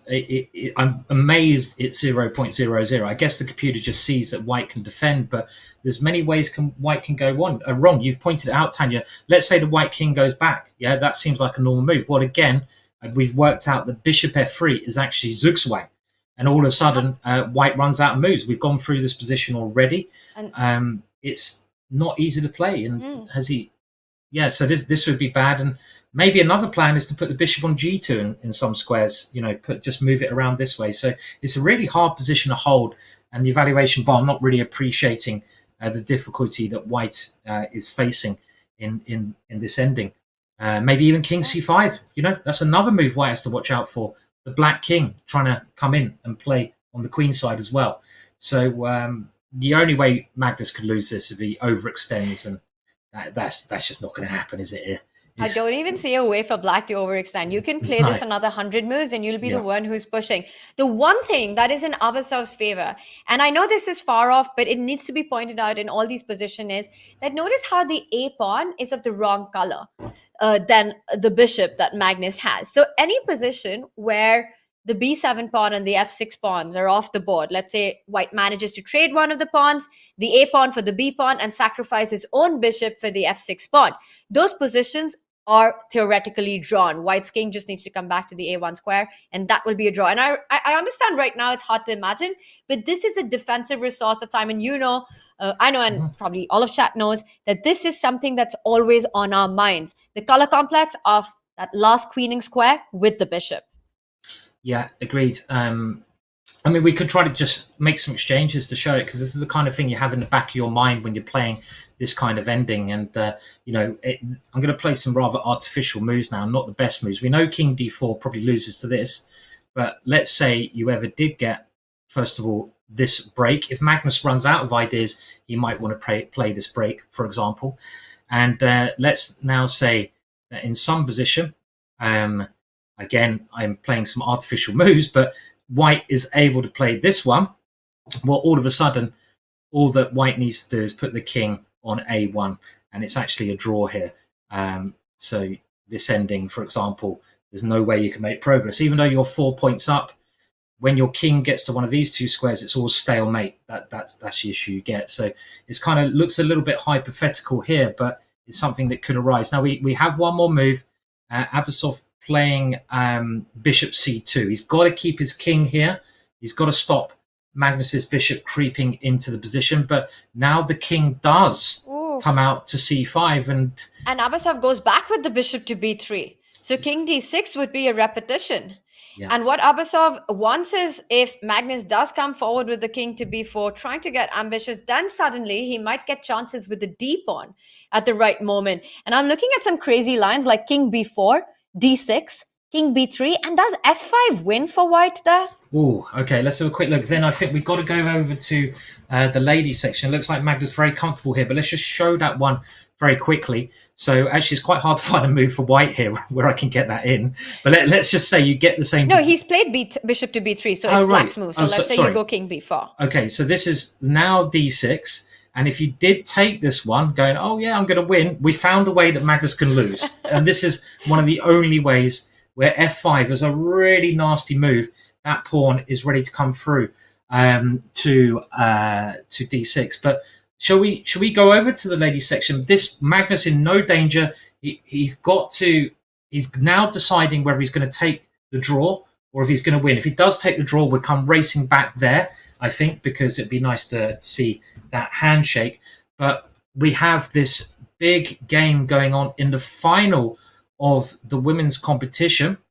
And in the final of the women's competition, it is, a lot of action is happening, a lot of action. And I'm going to blast through the moves. Actually, maybe we'll just go to current position. Let's just go there because it seems we have this on the board. What has happened? There's a pawn. Black has lost a pawn somehow. How did Black lose that pawn?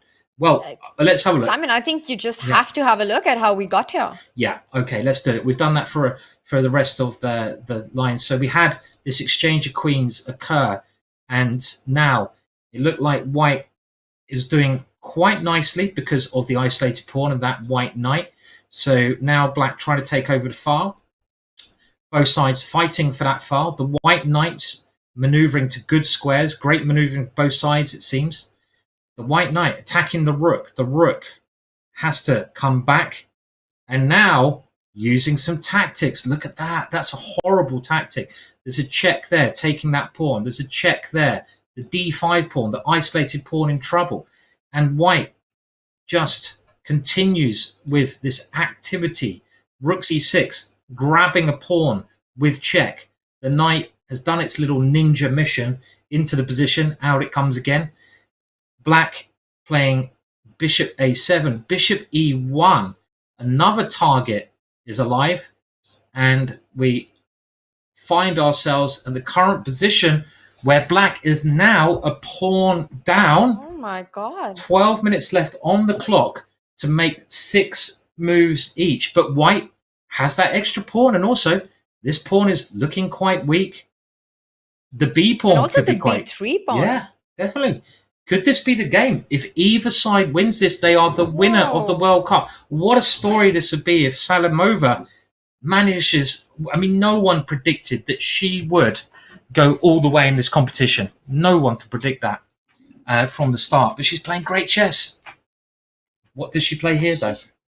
Just amazing stuff. Salimova with a very healthy extra pawn gives the check on b4, forcing black's king to g8 perhaps, and then you can always come back. You want to block black from playing rook to c2.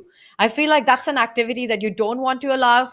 It still might not get black anything, but I would want to fight against rook to c2. And the one place where I want my bishop is on this long diagonal a1 to h8. I would want to put that bishop on c3 and just control everything, then get my rook to a1, start attacking the a7 pawn, and slowly but surely the h pawn will start advancing down the board. This is a real chance for Salimova to make history here. That's right, yeah. I think you said it was an a7 pawn, Tanya, and I can see why you might think that, because, did I say yeah, because it looks kind of like a pawn, right? When you come over and attack it, okay, it doesn't really have many squares to go to, and it could just be a pawn. So it's like, I can see that. But I love your idea. Bishop b4 check. I think king g8 has to be played. Just put the bishop on c3. What a great square for the bishop. Controlling that pawn. Move the rook out of the way. And you might win a second pawn there. You might take the pawn on d5 there. And as you said, a great chance for Salimova to win the World Cup. Let's just get confirmation. If she wins the World Cup, there might be a chance she gets the Grandmaster title. I was thinking this yesterday. I don't know if that's true, but she certainly, in my eyes, deserves the Grandmaster title if she wins this. But more importantly, she gets a lot of money, a load of money. And what's the world ranking? Do we know of these players? I mean, she will get the Grandmaster title. I'm now hearing if she wins it. That's so impressive. I want to see some good celebrations if she does.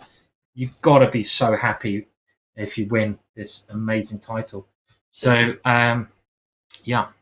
And just such confident play. And we saw their head-to-head stat earlier on. Goryachkina with a world ranking of 347. And this is not the women ranking. This is the world ranking. And for Salimova, it is 1801. She is an international master, around 2400.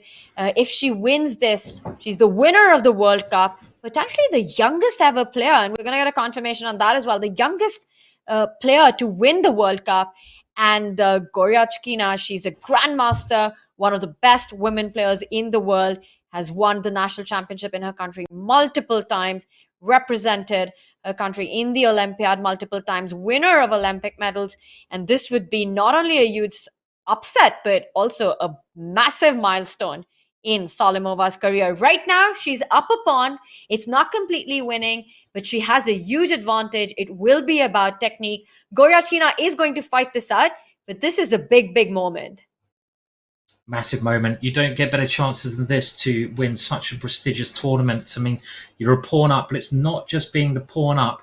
You have potentially another pawn that is going to drop. The Black King also has some weaknesses. For example, Knight f6 is something which is just hanging around the king.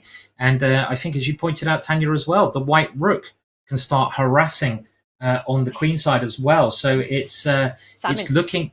Yeah, we've got the players on our screen. What do you think is going on in Salimova's mind right now? Oh, you know what, Tanya? I think we've all been in this position where we're about to maybe win a really important game. And I think the only thing you can do, Tanya, is try to get those thoughts out of your head. You know, don't let them overtake. You're thinking about, how am I going to celebrate? What am I going to drink tonight? Maybe I can even get a glass of champagne. You know, maybe a bit of steak. Who knows? And you've got to stop thinking like that. You've got to not let those thoughts creep into your play. I don't know. I mean, what would you be thinking in this situation?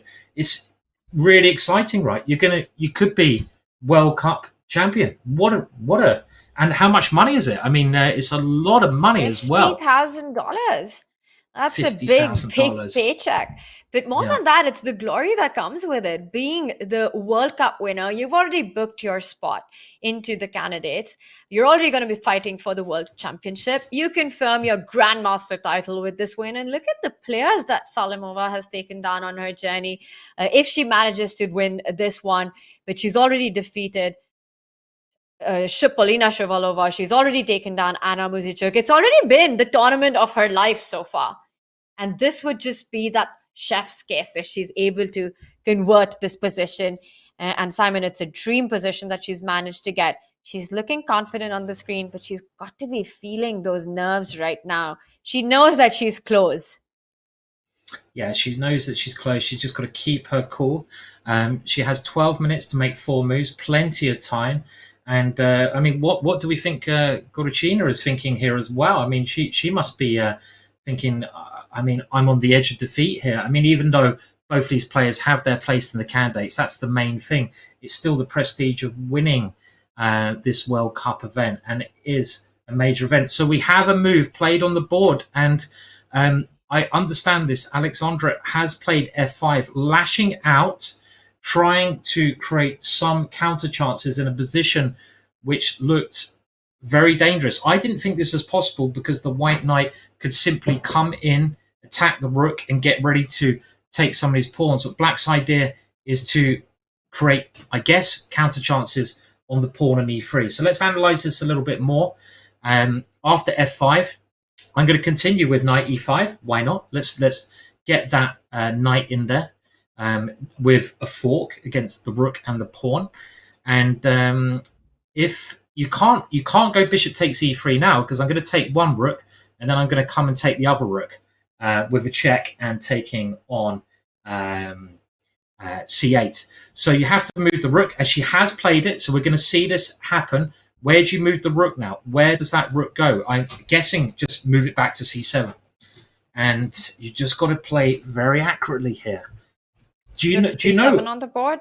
Rook c7 on the board. So we have this, yeah. White can start getting greedy with the d5 pawn. Rook d5. Sure, you win the e3 pawn, and let's just get our live board up. Rook d5, yeah. Bishop e3, but that doesn't really help Black's cause. You simply move sidestep with your rook to d1. And next, I'm going to target your b3 pawn. Rook b5 ideas. g6 is already hanging. Rook is coming on to d7. The bishop on c3, we pointed this out, is an absolute monster. This is getting desperate for Black now. And for Goryachkina, this is nightmares from the 2021 FIDE World Cup, where she made it to the finals and lost to Aleksandra Goryachkina. Yeah, this is a nightmare for Black. All of Black's position is just crumbling here. The king side is crumbling, the queen side is crumbling, and White's piece is dominating the center of the board, the most important part of the board.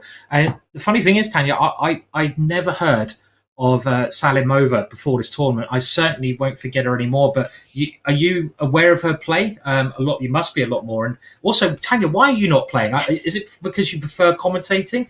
But surely you could have a chance of going for the big bucks in this tournament, right? I played one World Cup in my life, and I'm so happy that I'm commentating and not playing. The nerves and tension are beyond me, but I didn't qualify for this one. That's why I'm not there, Simon.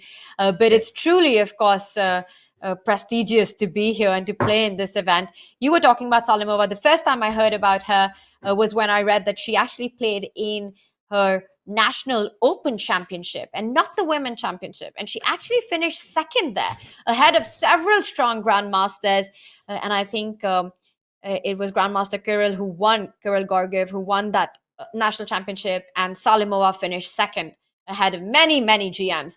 And that's when I first heard and read about her. And then this tournament, I don't think anyone's forgetting her after this, regardless of what happens today. But it looks like this one is also going her way. But just the kind of chess that she's shown, her aggressive style of play, her ability to keep her nerves and take these gutsy, brave decisions in time scrambles. We saw her do that against Adam Muzychuk in the tie breaks. Some amazing play there, tactics everywhere. It's been a privilege, and it's been a lot of fun watching her in this World Cup. She's so underrated. I mean, 2403 as a rating is crazy. Her chess has been great, and also just her confidence, right, Tanya? She's played so confidently. She's been attacking all the time, taking her chances when she gets them, and I think in this position, she's just going to win this one. I mean, I don't think she's going to let it slip now. She's looking around on the camera. She's looking pretty confident. She's got to keep her calm now. The nerves, just get them out of your mind, but she's showing great ability to do that so far. So all good with her. This is such a big moment for a player. It's a big moment. You're sitting there, you're kind of... I don't think even Salimova could have ever imagined having the kind of run that she has. She's a very confident player, and I'm sure she had big ambitions from this World Cup. But just the level of chess and the quality of play has been incredible to watch, and I can just imagine what it must be like to play this kind of chess. And now playing against one of the best female players in the world, where at least on paper you're an underdog, and to get this position with the white pieces, you feel the nerves, but it's a huge, huge moment for Salimova right now. G5 on the board. She's completely in control. She can start targeting the B3 pawn. And it just feels like this last move has created further targets for white. The F5 pawn can also be weak at certain moments. The only thing that white needs to watch out for is a potential sacrifice on C3, where the B2 pawn might start getting dangerous. So a move like knight G3, you might be tempted to attack the F5 pawn, but I think that knight on E2 does a fabulous job of keeping everything defended on C3. So there's no need to get tempted with getting it to the king side. Yeah, nice point there. I mean, keep your knight defending the bishop, because if you go knight G3, as you mentioned, this is one of the only ways you might allow black some counterplay. We say might, it might not work, but you just want to avoid tactics like this, which could potentially give black some chances. I mean, okay, the evaluation bar's not agreeing, but I'm with you, Tanya. don't allow that opportunity. Keep your knight defending the bishop. I really like your rook b5. What is the only danger in the position? The only danger is maybe the b pawn. Let's get rid of the only danger. I go rook b5. I don't think you're defending that one easily. Even if you are defending it, I've got my rook behind it for tactics from forevermore. And I can now maybe start moving my knight into this key square. So rook b5 is a nice, simple approach, but maybe there's something stronger here. The black king is also quite weak. And you could even think about moving your knight to try and get the rook the other way if you want to really go forwards. But everything is in white's control here. I feel we should bring up the bird's eye view because this game might not be a lot longer, but the other game in the women's section is key as well, because that's going to decide the third and fourth battle, who gets the spot in the candidates. And if we can see on the bird eye view, hopefully it looked like Anna Muzychuk was doing pretty well there. Is that still the case? Magnus is still playing. Magnus didn't take the draw. Magnus is trying to win his game. And in the Anna Muzychuk game, well, it seems pretty safe for Anna there, I think, Tanya. Yeah, I don't think we need to go to the Anna board No. because we can see Sure. the position and it feels like black has everything under control. It's equal pawns. Black's the one who's putting pressure on that f2 pawn right now. So for Tan Zhongyi in a must-win situation, I don't see that happening in the position. I wouldn't call this an impossible, but it for now feels as if everything is in control. Meanwhile, Salimova in driver's seat. We look at that Pragg Fabi board as well. The queen side pawns under fire right now. That last move hits the knight, hits the pawn, but it also looks like Pragg has managed to keep things under control. And look at that defensive move that he just played, a knight retreating move. And I think that could have potentially been the only way to defend that a4 pawn. You offer a trade. The knight on b3 is guarding that a1 square. You need your rook there. After knight a1, rook a1, black can pick up rook c2, rook b2, the pawn on b2, but white will have enough counterplay with that a pawn marching down the board and the rook behind the pawn. So Fabi says he's not having any of that. No knight trades. He keeps his chances alive with the knight jumping onto c5. But now white can safeguard all the pawns with a move like b3. Yeah, b3. Good move. Do you want to see how we got here, or should we just stick with the position at the moment? I mean, they're both reasonably short time because it looked like Fabi was pushing. But again, I mean, I just want to show this knight a1 move, though, yeah? I mean, what a ridiculously amazing move that is. It's so rare in chess that moving your knight into the corner is a good move, because where's it trying to go? It's trying to jump off the board, right? It can't go any further off the board. It's like, you know, it kind of ridiculous. But this knight a1, a brilliant defensive move. And as you say, the only defense. Knight c5, b3 played, rook b4, some pressure against b3. But I think it remains that even if white takes on b3, let's just put king g2 on the board. For example, if you take on b3, I'm going to get my rook behind my passed pawn. And in general, this is actually a little bit dangerous for black, because the rook behind the passed pawn, I can just push that pawn and maybe bring my king over. This should be okay for white, this kind of ending. So in the current position, I'm not sure if Fabiano is even threatening to take this pawn here at the moment. Maybe there's a better move as well. Maybe you can try to bring your king towards the pawn. I mean, if I could get my king to c3 here, Tanya, I'd be trying to win this position as white, because I've got the outside passed pawns. But Fabi's never going to allow that. You need a lot of moves to get with your king to the queen side. But completely agree with the point that you're making, that if white is able to mobilize these pawns, the b3, a4 pawns, then white's the one who might have the chances. Fabi knows taking on b3 means he's up an extra pawn. But what works for white is that white's rook can actually get behind the a pawn and just start pushing, combine with the king. And that gives white just enough counterplay. In rook pawn endings, you always want your rook behind your pawn to assist in promoting. This match has been really close. On paper, Fabi a favorite, but Pragg, of course, you can't underestimate him. He's shown amazing chess. He's knocked out Hikaru Nakamura. He's knocked out other grandmasters, including Arjun Agassi. But Fabi has been on top form in this World Cup himself, taking down Jan Krzysztof Duda, taking down Lenia Dominguez. He's the only player who's undefeated at the FIDE World Cup. And we can see the close battle in round one as well. Fabi with that slight push, trying to grind it out, but wasn't successful. And I think it might be the same storyline in this one. Yeah, I think so. I mean, I think Fabi has done many things correct here. He got a slight advantage, but like yesterday, Pragg's defense has been what's impressed me maybe most out of anything to do with his play. He gets his tough positions. He's a young guy still, right? I mean, King E3 was played, by the way, and being able to defend against such experienced players like Fabiano when you're worse, that is a skill in its own. That's a skill I was never good at, Tanya. I mean, I was okay at attacking. I was okay, positional play endings. But when I had to defend, I just crumbled. I hated defending because you just got to sit there for hours on end in a worse position. Now, if we go back to the game, let's just point out why knight takes b3 wasn't possible. Yeah, and I think the point is the king's gone to a square. It can't be checked. So you can just go rook b1. Oh, knight takes a1. Ooh, but you take rook a1, and that's the point. It's the tactics continue. So I mean, I was also thinking the same thing. I got stuck in that same track, and we've got to show it that if you take rook b4, at first it looked like white is winning here, but rook b4 runs into a fork with knight c2. Black picks up the rook, and black's the one who's winning the position. But Pragg's definitely seen this, and the idea is to get that rook behind the pawn so you don't get greedy with the rook on b4. You simply capture the knight on a1, and you're happy that you've advanced with your king closer to the queen side pawn, and the a pawn will start marching down the board. And this is our key defensive idea for white. Yeah, and white could actually win this position, funnily enough, because it's just a race.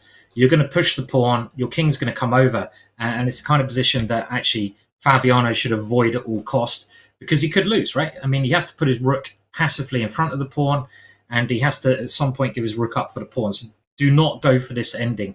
Even if it's okay, you don't risk it. So that's why Fabi is starting to activate his kingside pawns. He's got to create a pass pawn of himself, and he's done that by playing f5.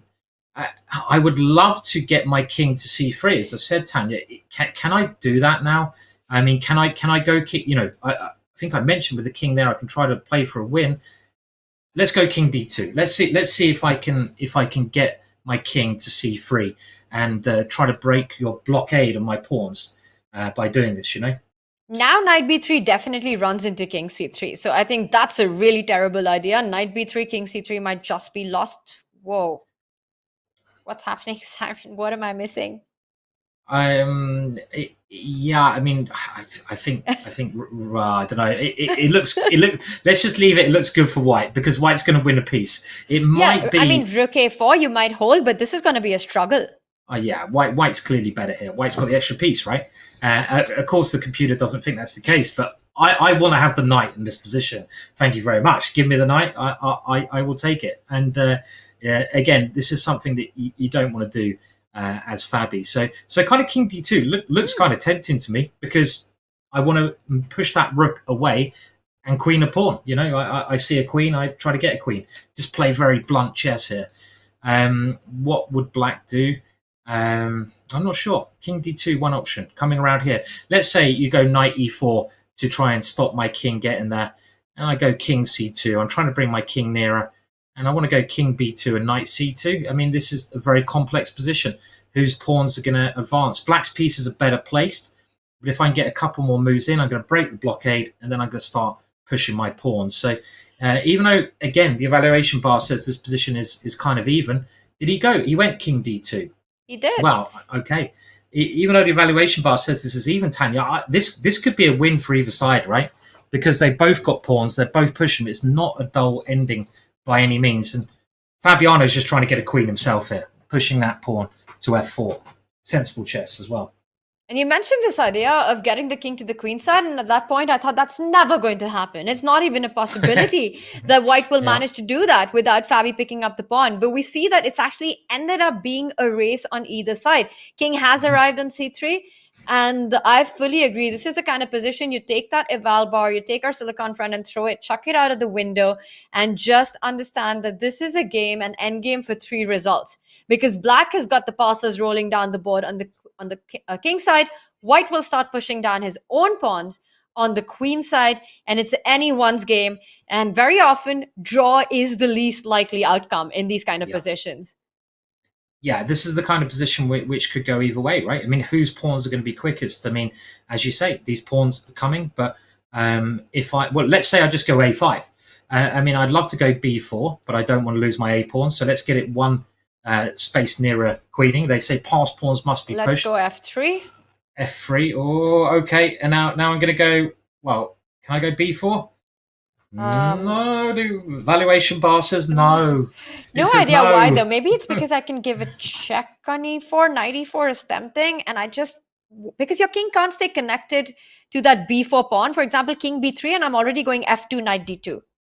Oh, knight d2. See, this is the kind of thing you could easily fall into, right? That's dirty. That's a dirty tactic. Knight d2, or if you want to, you could get a knight there first. Oof. Actually, maybe get a queen, right? Maybe a queen. This is the World Cup, Simon. Okay, all right. It's not a bit of chess on chess.com 1 minute bullet section. So there's danger here. So you have to be very careful. I mean, whenever there's knights on the board, right, there's always tricks.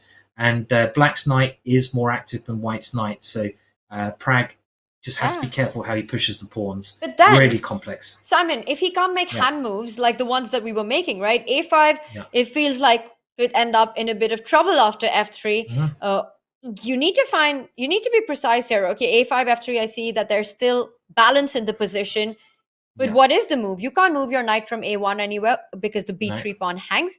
Do you want to make your rook passive right now? Rook f1, I was thinking I can just go g4. Yeah. I love g4 or f2 even, relying on some... I love these little tricks, you know. So rook f1, trying to keep control of that pawn. Well, g4 I think is the sensible move. But if you want to be really flash, you could try a little tactic like this again. Maybe your pawn's a little bit too weak there. So yeah, just go g4. And then we're getting ready to move and I think the e-pawn there. That's why he's decided to trade. He doesn't want to allow this kind of a fix, which gives Black these passes. So Pragg starts with trading on f4, and I think that's a good idea. You don't want to give Black f3 and g4. No. Yeah. Why allow that possibility? Let's get rid of the g-pawn, as you say. And now maybe we can do the same thing. So let's say we do go a5. And if you go f3 now, maybe this is where... I mean, I could even throw a check in first to try to put your king on the F file, so I can go for that pawn with checks. Let's just try this. I go check. It looks a bit strange because I allow your king to come nearer the center. But my point is, you can't go F2 now, which was the tactic before because of knight E4. Nice. Because I take it with check. I've put your king, and now Pragg is actually winning. So he's about 45 seconds on the clock. He still is in move 39, so he's got one more move to make after this. And I think there is a little bit of precision required by White here. Yeah, also by Black. I think both sides have to be a bit careful because we just saw in that last line, Black will be losing. I mean, it seems so natural. If you can push your pawn, push them. You know, just get them going. I agree with Suresh. Did you see that feature chat that I would lose with both colors here? I feel you in this position. Yeah, I would. Totally possible. But the good news for Fabi is he's got about 4.5 minutes to navigate these complications. Pragg down to less than 10 seconds. Wow. He goes for the move A5. He's gone for the move A5. Good choice. Push the pawn. Why not? You know, try to get a queen. That's what you got to do in the ending. And he did it. How much time did he have? Okay, he had 2 seconds, did he, when he made that move? That's a little bit close for comfort. He's a cool customer, old Pragg. All the Indian juniors seem so cool, Tanya. Are they as cool as they seem? Like really chill, relaxed? They're super cool. Super chill on the board and off the board. Yeah. Are you super chilled as well? Are you like, you know, just relaxed, easy, take it as it comes, kind of? This is going to turn into a therapy session. Before we go into that, Simon, I think we should go to the chess and stick with it. No therapy today for Tanya. Okay. Okay. Well, this one is going on. Pragg has made the time control, and it's a really interesting ending. If you forget about the evaluation bar, it'd be incredibly tough to work out who's better. I think we should just have a glance back at Magnus's game. Magnus turned down a potential draw in order to try and win the ending. Can we maybe jump back to that one? I think just to see if he's maybe even going to regret that idea. Because why not take the draw? Why not save some energy? and we had an ending like this where he's moved his king in. Has he made any progress? So he's now trying to get his bishop to attack the light squared pawn, and they dance around a little bit here. There's really no way Magnus should lose, and he's taking a little bit of risks, allowing that d pawn to move at some stage. Okay, That's changes the thing. his mind. Anytime you go forward with d6, Black's king just comes back and the d6 pawn would fall. So White needs to time that push really well as at the same time. Yeah, and I suppose the bishop is always covering that pawn from coming too far, so it is quite safe. b6 played. Again, Magnus could have gone for a draw with king c4 there, but he loves fighting. Bishop c2, comes back here, bishop d3, king b4, and his king is marching all the way down, Tanya, but now it's changing its mind again. And he's coming back. And here, White plays d6. I mean, this is the kind of move. If I was Magnus, I would have taken the draw by now because I wouldn't have enough confidence to allow that pawn to get to d6. I would have the draw. I would go for my beer. I'd have one beer just to, calm down a little bit, get ready for the playoffs. And I wouldn't be sitting here playing this one on because, that's still a pawn, right? If I get my bishop to example of b5, it's not going to happen. But if I do, I can win this position as White. Yeah, I think it's time for Magnus's king to continue with the dance and actually step back. King c4, king c5. You want to get to that pawn as quickly as possible. I'm just wondering why he's paused here. What do you spot? There's an amazing... It's your idea. Okay, let's see if anyone can get this. Now, I think maybe an idea Magnus was thinking was king b4, right? You go this way. But after king b4, White is winning here with your tactic, Tanya. This is a really horrible trick. Can anyone see the move here? This move kind of seems natural because you want to come to c5. At the same time, you maybe want to push this. This doesn't look like a stupid move, but White is now winning incredibly with bishop g4. Oh my god. What a move. Stunning. That is quite sick.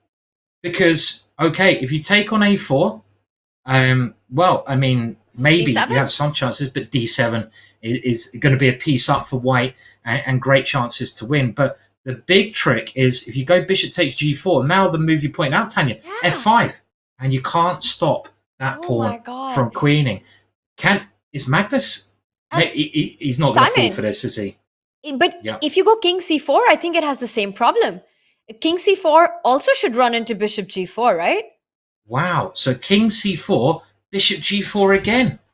But why is the eval bar saying that this is fine for Black? What on earth is going on? Oh, what a tactic, though. You can't take this one, can you? Because f5 and Black cannot stop this pawn. Magnus is... I think he should have taken that draw.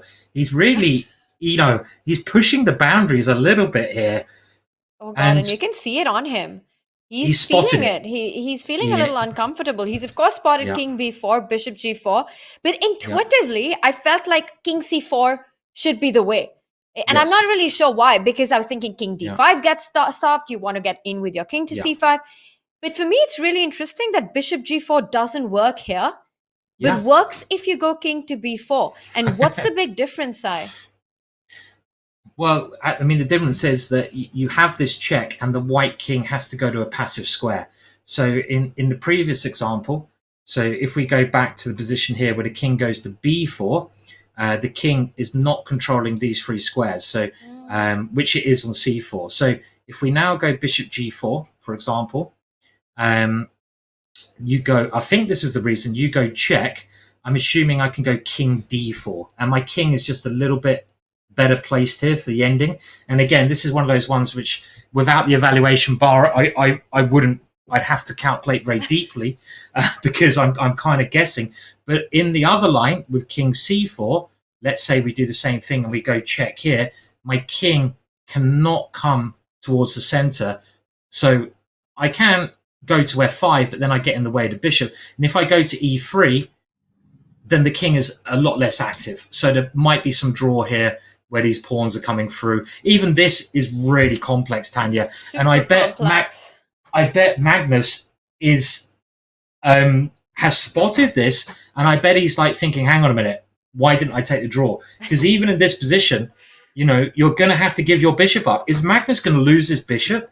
He might have the draw, but... Is it safe to say that it's not impossible anymore? Yeah, it is safe to say. Well, look, you go king b4, you lose. You actually lose. Oh my gosh. We said that it was impossible for Magnus to lose, but he's doing a good job of making the impossible possible. This is actually losing because of this amazing bishop g4 move. I think he's realized this, Tanya. He has. He's taken about 5 minutes already at this point. He's down to under 6.5 minutes right now. He's definitely spotted king b4, bishop g4, and this tactic of f5, which actually we had brought up in a different position with the same concept. We have a move. He has gone for the right square. He's gone for king c4. This was okay. So one move was losing, king b4, and it is a tempting move, but he found the only move, king c4. Now, if he can get his king to c5, he's safe. But bishop g4, it's still very hard to work this position out for black. I mean, Magnus and Abasov plays it instantly. Abasov plays it instantly and gets awarded with a double exclamation. That's a brilliancy on the board. You have to admire his play. He's created his chances. He's managed to ask questions, made Magnus go into a position where Magnus needs to be precise, in a position that it felt impossible to do that. And Magnus getting a bit shifty now. I would be getting a bit shifty here. He's turned down a draw on a couple of occasions, and now he's only got one move that saves a draw. Every move, except for, and we'll come to that move in a second, will lose for Magnus, because we've got to show this tactic again. This is a brilliant move. If you take the bishop, f5, discombobulating a blocker. There's no way you can stop Derek the d-pawn queening. Derek will become a queen on d8 there. He's reaching out. He's not going. Is he going for the bishop? Because bishop c6 is the only move. It is on the board. Magnus Carlsen finds it. Wow, he is the best player in the world for a reason, Tanya, and he has found the only possibility.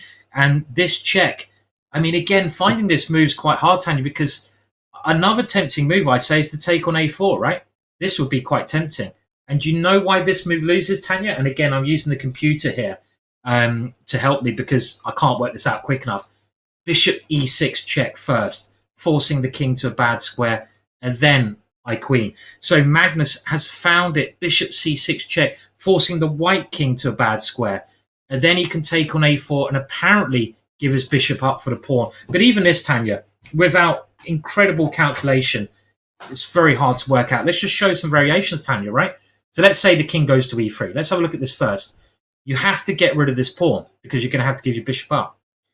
White is now going to try pushing this pawn at some point.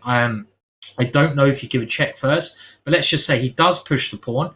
Magnus has to take it, and you get this ending where a human, to work this out, I don't think any human would be able to snap and say this is a draw.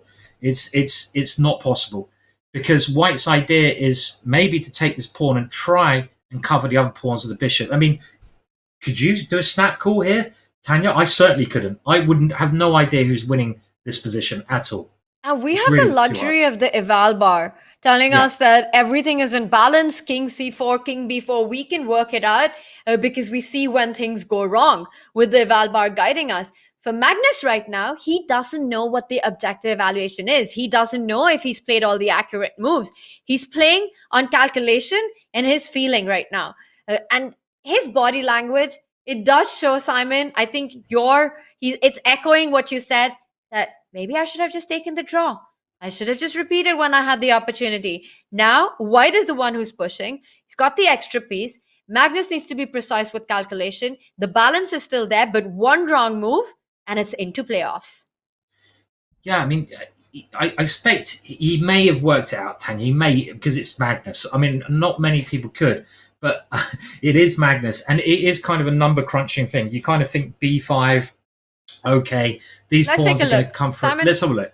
Let's It's have a look at forcing the it. lines. So these are the concrete forcing lines. How does it go? After Yeah. b5, I want to get in with my king. And the first Yeah. line I want to look at is king e4. So let's try this. And all of a sudden now, black is winning. Because at a4, this is the lines both sides will be thinking. I think black's winning. King f5, a3. I can take here still because I got this check. So black pushes with b4. I give a check. And you go We king give the check. c3. And I'm ready for b3 and We have the a3. live board. Let's just point out, let's just tell everyone that Yes. we have the live board on that bottom right of the screen. So this position Okay. is on the board. Actually, this is looking like a draw as well, Tanya, because at some point you get this technical draw, and I want to show this with one tempo to spare, and it is an incredible draw, but you get this ending, and this is a technical draw. And the reason this is a technical draw, just to show you why, you get this kind of position where here white can go king h8, and with the pawn having the bishop's pawn, it's a draw because black can never take that pawn because it's stalemate. So that is like an incredible line. But even that is a draw. So okay, let's keep looking. So this has occurred. Bishop takes e4, bishop d7, bishop takes b5 on the board. Magnus has kind of worked this out, hasn't he? Only Magnus would have worked this out. Not many other players in the world. And what have they done? Did they agree to result? They haven't done anything. They've just get new score sheets. Everything's fine. The game continues. Simon b5 on the board. So Magnus still playing precisely. But it's crazy. We were talking about how black's a pawn at some point was the wrong color with his bishop, but it might be white's f pawn that actually saves it for Abasov, but in certain positions. But for Abasov, saving is not enough. He needs to find a way to trick Magnus here. So if king e4 is not the way, and somehow black is the one who manages to queen, we saw the a pawn and the b pawn together are super fast in advancing. I don't really believe that Abasov can afford to get his king to the queen side, because then the black king starts targeting the f pawn. Yeah, I agree. I mean, if your king starts to go passive to stop those pawns, you've only got this one pawn here, and it kind of feels like the black king should just be able to target that. There is some potential line where you can put the pawn on f5, maybe get black in a blockade position where he'll lose the pawn. So, for example, let's say you go f5. I don't think this is going to work, but we'll show it. a4. And now I try to bring my king around. So let's say I go king here. Now, you can't really go b4, I don't think, so I take on a4. So you do the same thing we looked at. I now get my king here.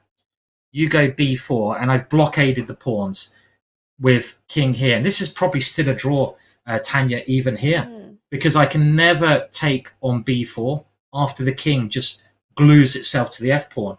Because as soon as I take on b4, you play a2. And the bishop has to take this one. And because the black king has glued itself there, you eliminate the last pawn, and the game is a draw in that position. So even here, white doesn't have a winning plan. The bishop can't do anything. It's got to remain defended here, and the black king just keeps itself glued to the f pawn, and it waits for the chance to play a2. So it does, now we're looking at this a bit more, seem that Magnus is kind of safe here. I say kind of safe, but I can't see any winning tries for white here. The funny thing is, Tat, you mentioned the f pawns. If you move the pawns to the e file, it might be winning for white, because or to the g file, because that pawn in that final position, it might be winning for black. It's so confusing because that last line we looked at, the pawn being the bishop's pawn, technical draw when it gets to f7. But you might have a point, because if black's pawn was on g6 instead of f6, the bishop, the bishop can actually start targeting it sooner and then sacrifice itself for those queenside pawns, and that would give white the chances. But because that f pawn, only the king can attack it, it's far away, it gives black a lot of tempos. And Simon, it comes back to that decision between king b4, king c4, and now all of it is so much easier to understand. If black's king was on b4 in the same position, white's king would have been a lot more active, and black's king would have come in the way of his own pawns from advancing, losing some very critical tempos. So king c4 was really the only move to keep things under control. Let's show it one more time. Yeah, so this was the key position where it was quite easy for Magnus to go wrong. White had just played the brilliant d6 move, and Magnus now had a choice between two quite natural-looking moves. He found, of course, the right move, king c4, but if he'd have gone king b4, we'd get the same sort of line that we had in the game, and let's just go to our current position.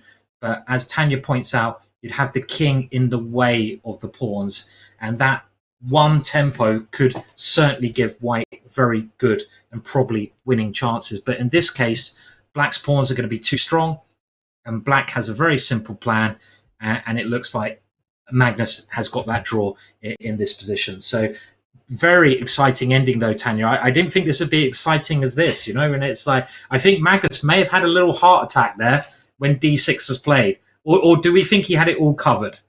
We'll have to ask him if we get a chance afterwards, right? 100%, because I think he felt it at that moment that something's gone wrong. He went into a really long think. He calculated his way through, but you could sense from that body language and from him shifting around that it was a tense moment for him as well. And king c4 still kept it under control, but literally hanging by a thread in that position. Now it looks like Magnus has found a way. Should we use this opportunity to just bring up our bird's eye view and check in with all the boards? Let's do it. Let's have a look at how all the other games are getting on. I think Magnus will get to that draw now. He will get through to the final. And Pragg's game was really exciting there. Not too many moves in Pragg's game, not too much of a change there. Either side could win that one. They're pushing their past pawns. And in the women's section, well, I mean, we can look at the game Tan versus Muzichuk, because that is maybe, as we mentioned, one of the most important games, because the winner of that game gets a place in the candidates, the way to become world champion. And obviously, there's action everywhere. Where do you want to go, Tanya? Do you want to pick a game that we can have a bit more of a dive into? We can do a quick look at the Anna Muzichuk Tanzangi, because there's a nice little trick on the board with Anna's last move, c5. So let's just show that before we jump into the other boards. Anna needs only a draw to go through into the candidates. She's up a pawn currently, and that last move pushing that c-pawn, seemingly blocking her bishop from defending that a7 square.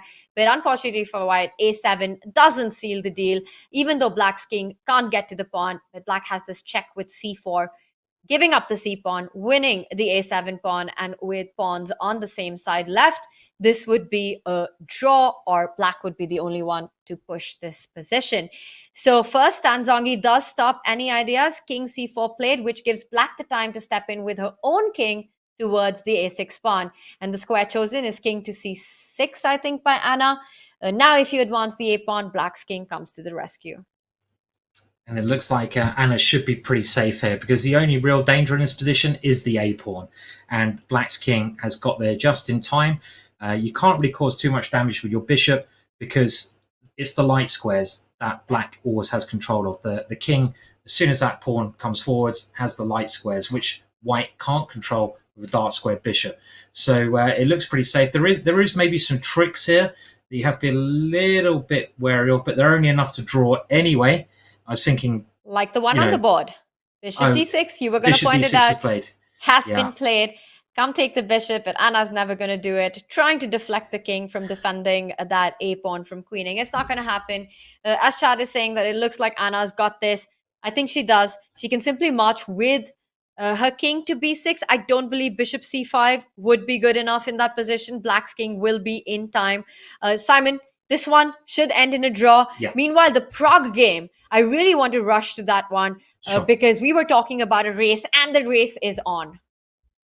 Let's go there. So all the games getting very, very tense now. And this Pragg game with Fabiano and Pragg, I mean, again, the evaluation bar is saying that it's dead equal. But without that evaluation bar, that is not an easy thing to see. The last position we had was with Pragg pushing one of his connected pass pawns. And it is a race with White just getting those pawns going, and Fabiano getting his pawns running down the board. First of all, Fabiano starts with a check. He puts his knight into a central square. The White king tries to go into the safest place it can, where it can't be checked anymore. Here comes Freddie, the f pawn. And now Pragg at last gets his knight to a better square. The f-pawn keeps marching down the board, and the idea, the threat, is now something like knight to d2. So let's say it was black's move. Knight d2 here would be the winning combination. You're trying to queen your pawn, and if rook takes knight, you distract the rook away from f1 so you can queen it. So this is the big threat at the moment, and Pragg has to find a way just to deal with that threat.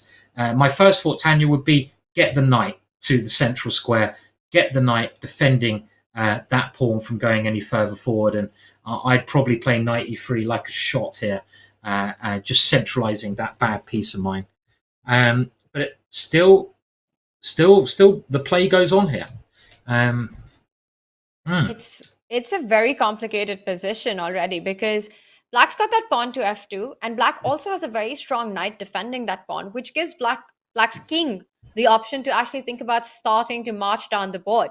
Once the king joins the party, and if white isn't able to do much until then, it could really go in Fabi's favor. Also, let's not forget that the rook and the knight, black's rook and knight, can start targeting the queenside pawns. For example, a move like a6, just trying to create play for white. I like your move knight e3 a lot more. I think a6 could be trouble, because black can now start hitting that a6 pawn. Simply go rook to a8. I don't really see a good way to defend this, because now knight b4 is met by your idea of knight jumping onto d2, I would think is the move here. And then f1 is unstoppable, and no more knight e3 in the air. So white would end up losing that a pawn. So you need to really hold on to it, not rush with it. Knight e3 feels like the natural move, and I'm just wondering if after knight e3, can black start thinking about getting king to the party? Is it time to play king on the hill? Yeah, why not play king on the hill? And I love your idea. The king is, as we know, one of the most important pieces in the ending. And if you can, for example, just turbocharge the king all the way down there, you're going to win the game. So king f6, I like that move. There are other options of, again, targeting these guys, but king to f6 asks the question to white. You have a simple plan.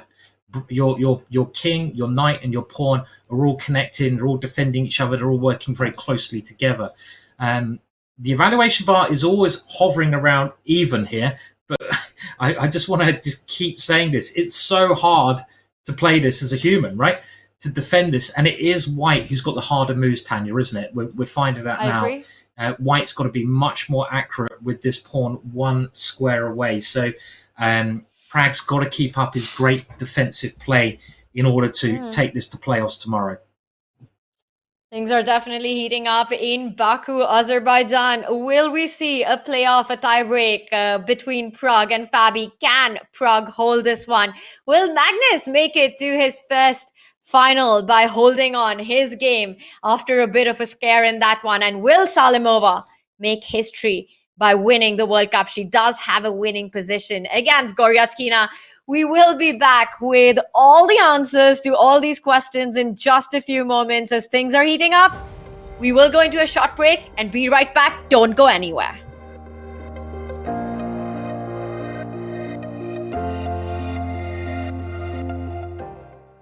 We are live in Oslo, Norway. It's a beautiful day, a beautiful summer. You know the drill, we've done this before. Ma'am, do you mind if I ask you some questions real quick? When I say chess, what's the first word that comes to your mind? Game, puzzle. Puzzle, that's brilliant. Chess, horse. Smart. Black and white. Black and white. That's 2 words, but I'm gonna let it pass. If I say chess, what's the first word that comes to your mind?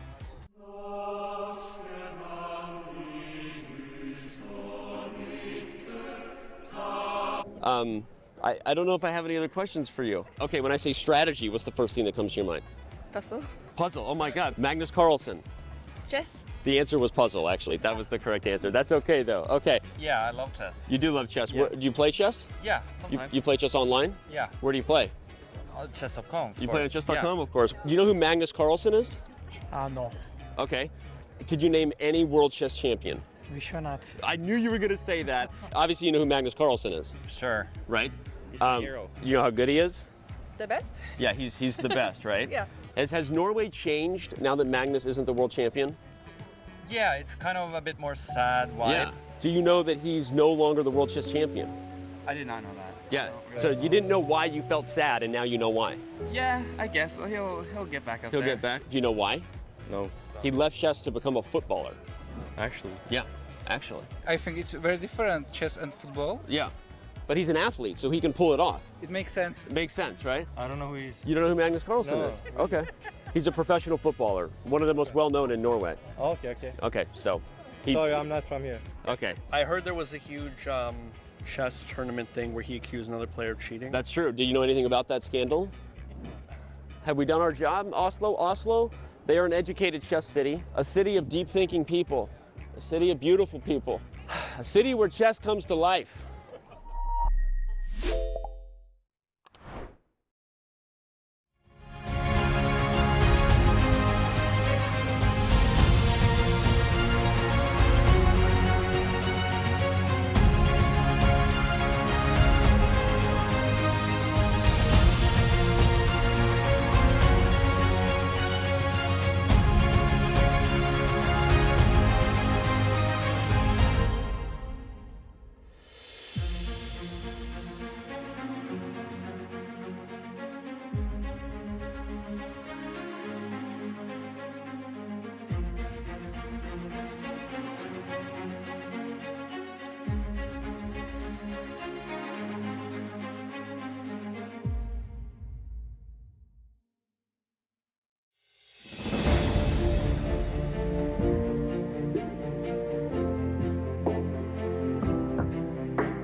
And Magnus Carlsen seals the deal with a draw. He makes it to the finals of the FIDE World Cup for the first time ever. And what a game this has been with Abasov finding his chances, but in the end, with precision, it ended in a draw despite losing the match.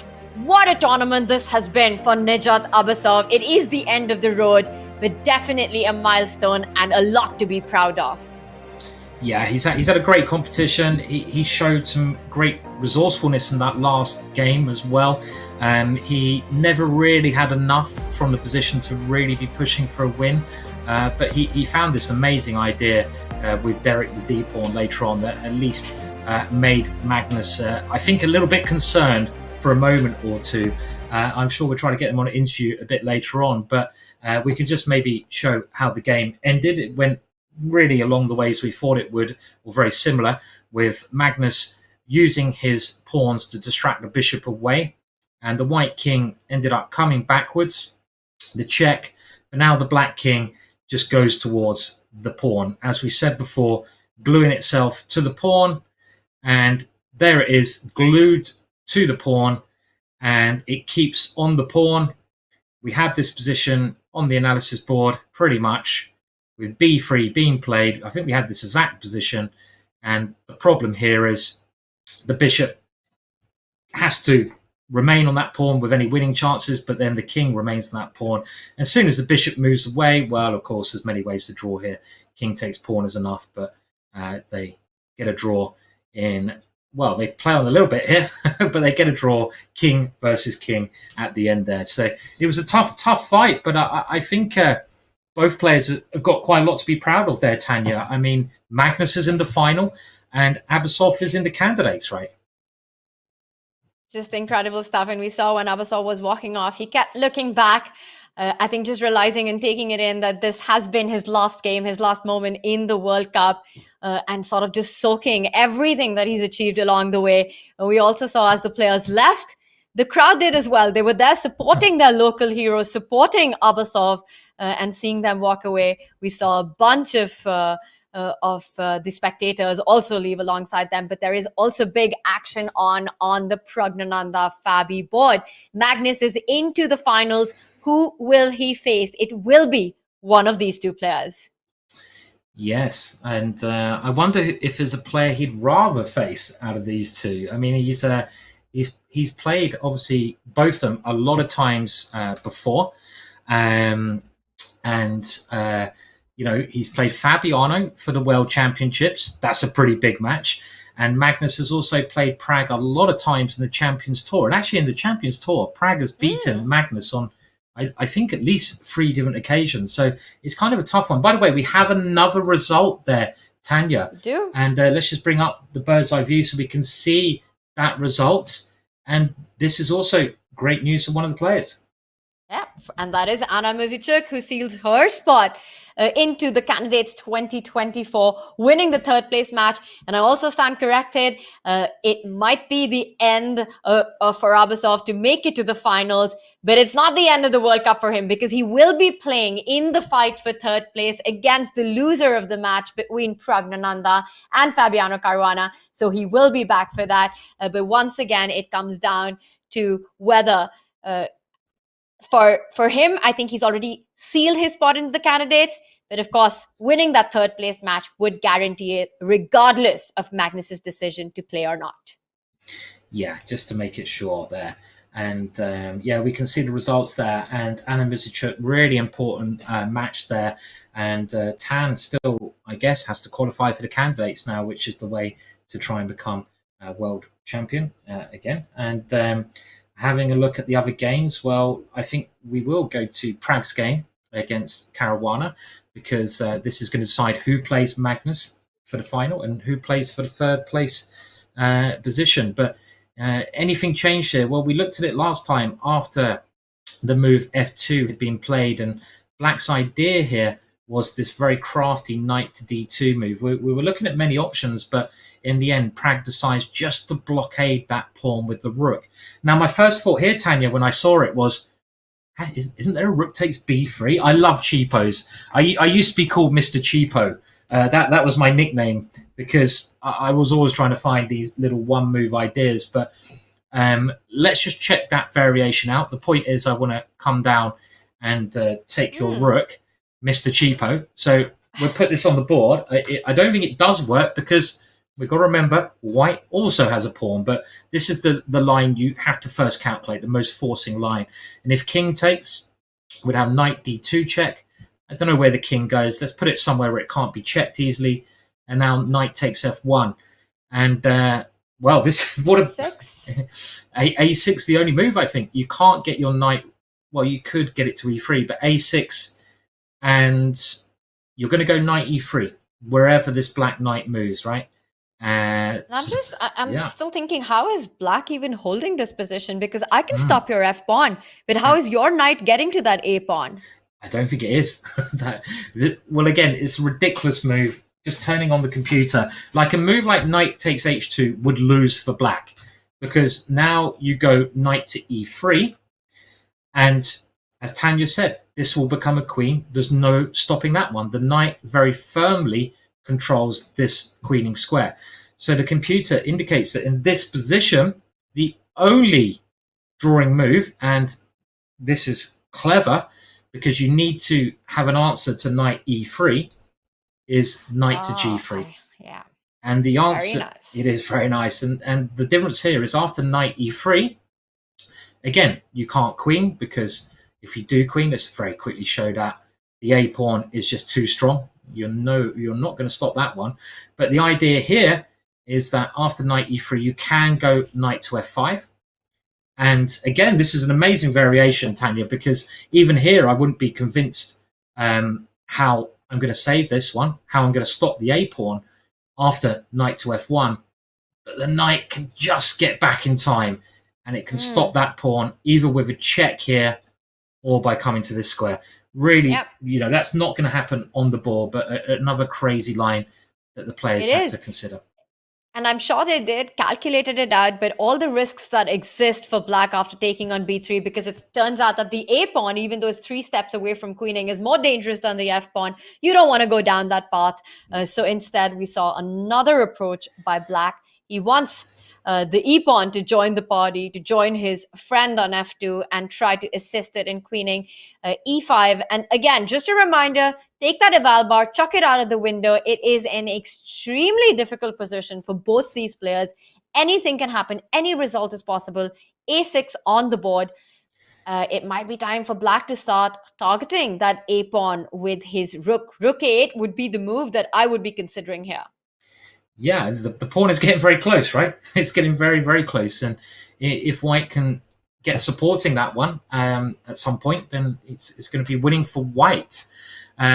Your other idea of bringing the king in is maybe worth a thought as well, but that's going to take 1, 2, 3, 4, 5 moves to get that king in. It seems very slow, but it's still an idea which the players will be thinking about here, because as soon as a7's played, you just go rook a8 and the pawn is a goner. And it actually does take white quite a while, because you have to go b4, you probably have to move the king, and then you have to move the king. It takes you a long time to get those ones rolling. So these options of either moving the king in or going rook a8 seem critical to black's defense here. And we can look at both of them. First of all, let's have a look at Tanya's idea, and I think the most tempting idea of just get rid of that dangerous pawn. Let's go rook a8. If I can take that pawn, I'm really happy, because that's the only thing that will scare me for the rest of the game. So what about knight b4, just hanging on to that pawn? And the problem with this position is that the knight is in the way of the b pawn now.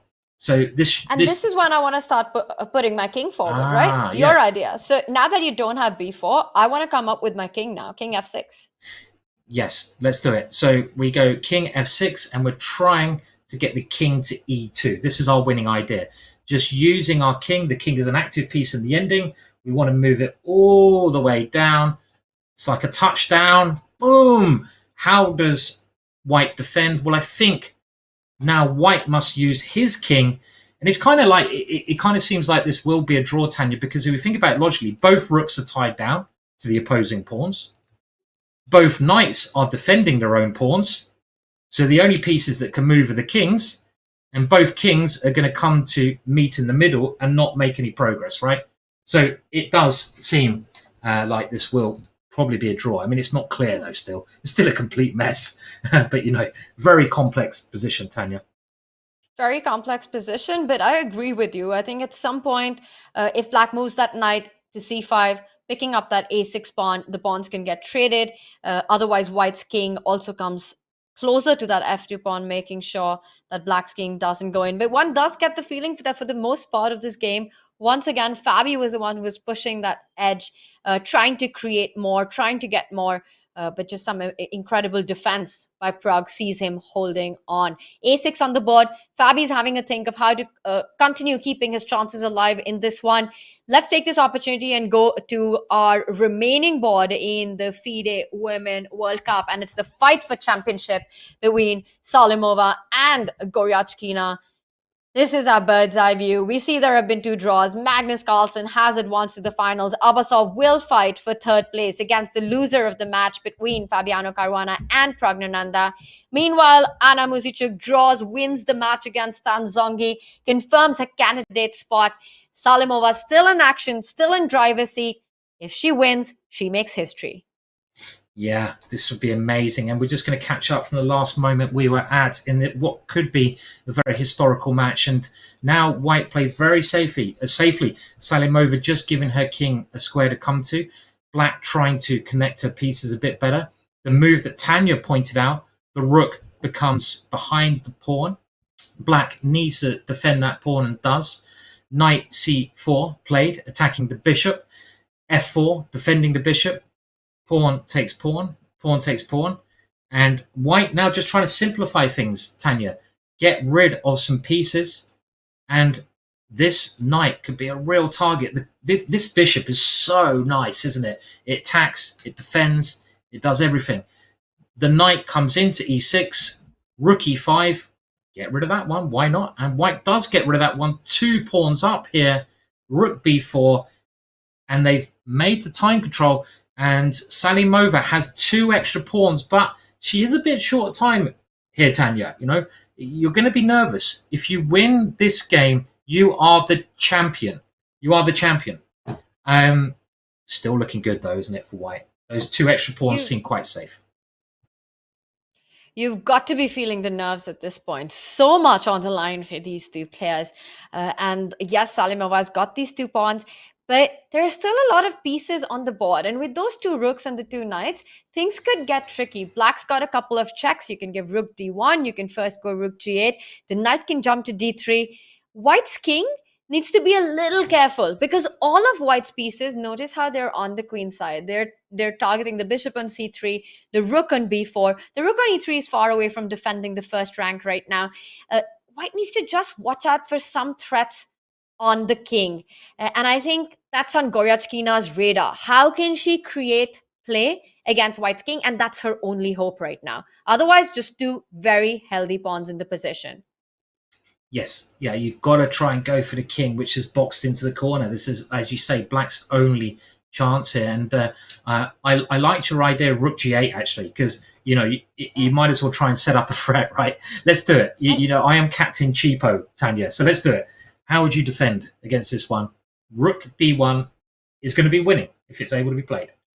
That's a checkmate into that you're threatening with rook d1. So I might have to block the file with rook g4 just to feel a little safe so that I can kind of just get my king out to g2. And I see that it's not the most accurate response, but to me, this just feels like the first move that would come to my mind. I really like that move. I mean, even if it's not the most accurate move, you keep your advantage, you keep things safe, and you just give your king a nice square to go to. So, yeah, okay, so that doesn't work. Rook g8, I think rook g4. And Simon, I wanna just show one line which shows the kind of dangers that could exist for white here. Yep. For example, if you start with rook d1 check, and after king g2, you give a check on g8. And let's say instead of blocking it with the rook, you blocked it with the knight to g3.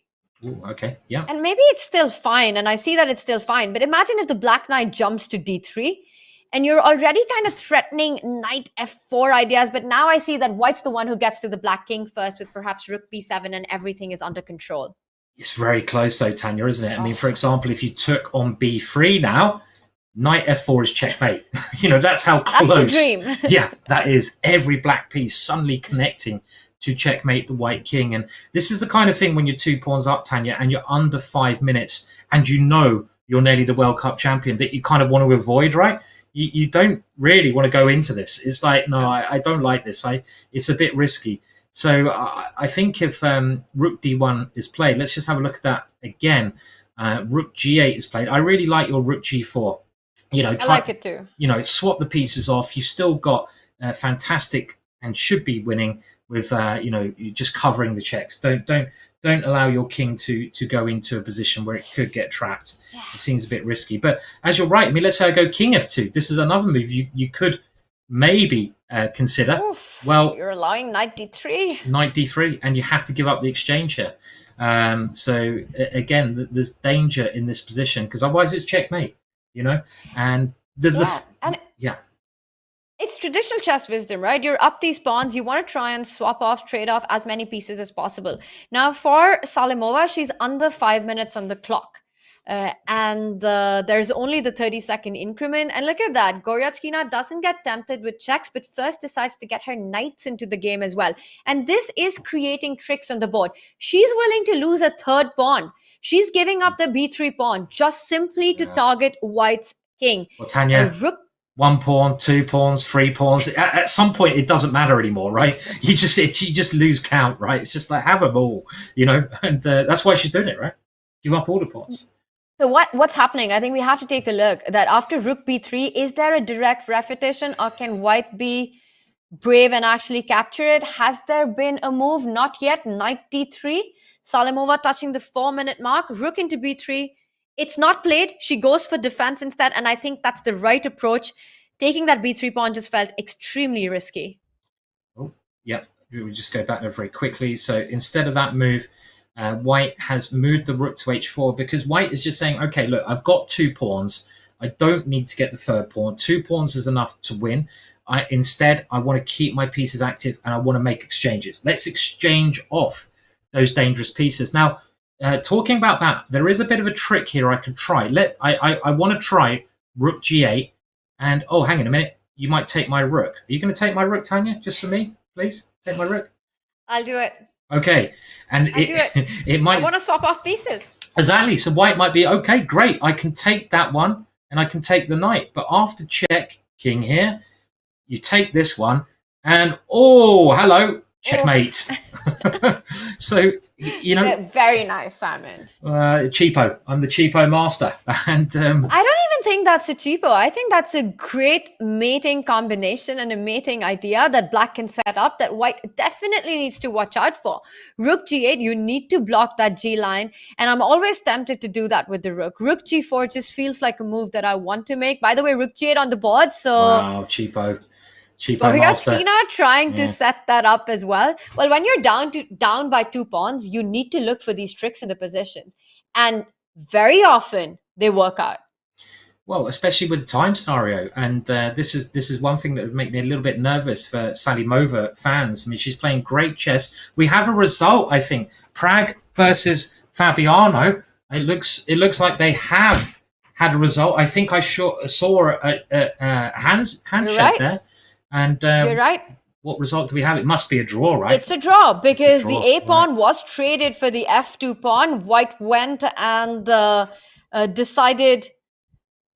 Fabiano went and decided to capture Praggnanandhaa's A6 pawn, give up his F2 pawn, and it was neutralized. With that defense, it means we will have playoffs in this match. We will have tie breaks. We will have speed chess between these two players. So the chess action continues in this matchup between Fabiano Caruana and Praggnanandhaa to decide who faces Magnus Carlsen in the finals and who will fight for 3rd place. They both played so fantastic, didn't they, Tanya? I mean, like, Fabiano in both of the games was pushing Pragg a little bit, but Pragg, his defensive ability was fantastic. I can't believe how well he kept his cool and defended, under pressure. A lot of people would have folded, and as you say, that means there will be tie breaks tomorrow between Fabiano and Pragg there. Now we have a move on the board. Rook g8 was played, and this is the only remaining game now, and now knight g3. Now the computer says this is not the best move, but I have to say I don't think it's a terrible move by any means because it simply blocks that rook. You give your king a couple of squares it can move to, so it can't be that bad, this move, can it? There is actually now, I think I've seen Black's idea. Black has an idea here that could complicate things, but maybe we'll come back to that a little bit later. White has a clear threat. You want to go rook h7 and you want to try and trade off as many pieces as you can.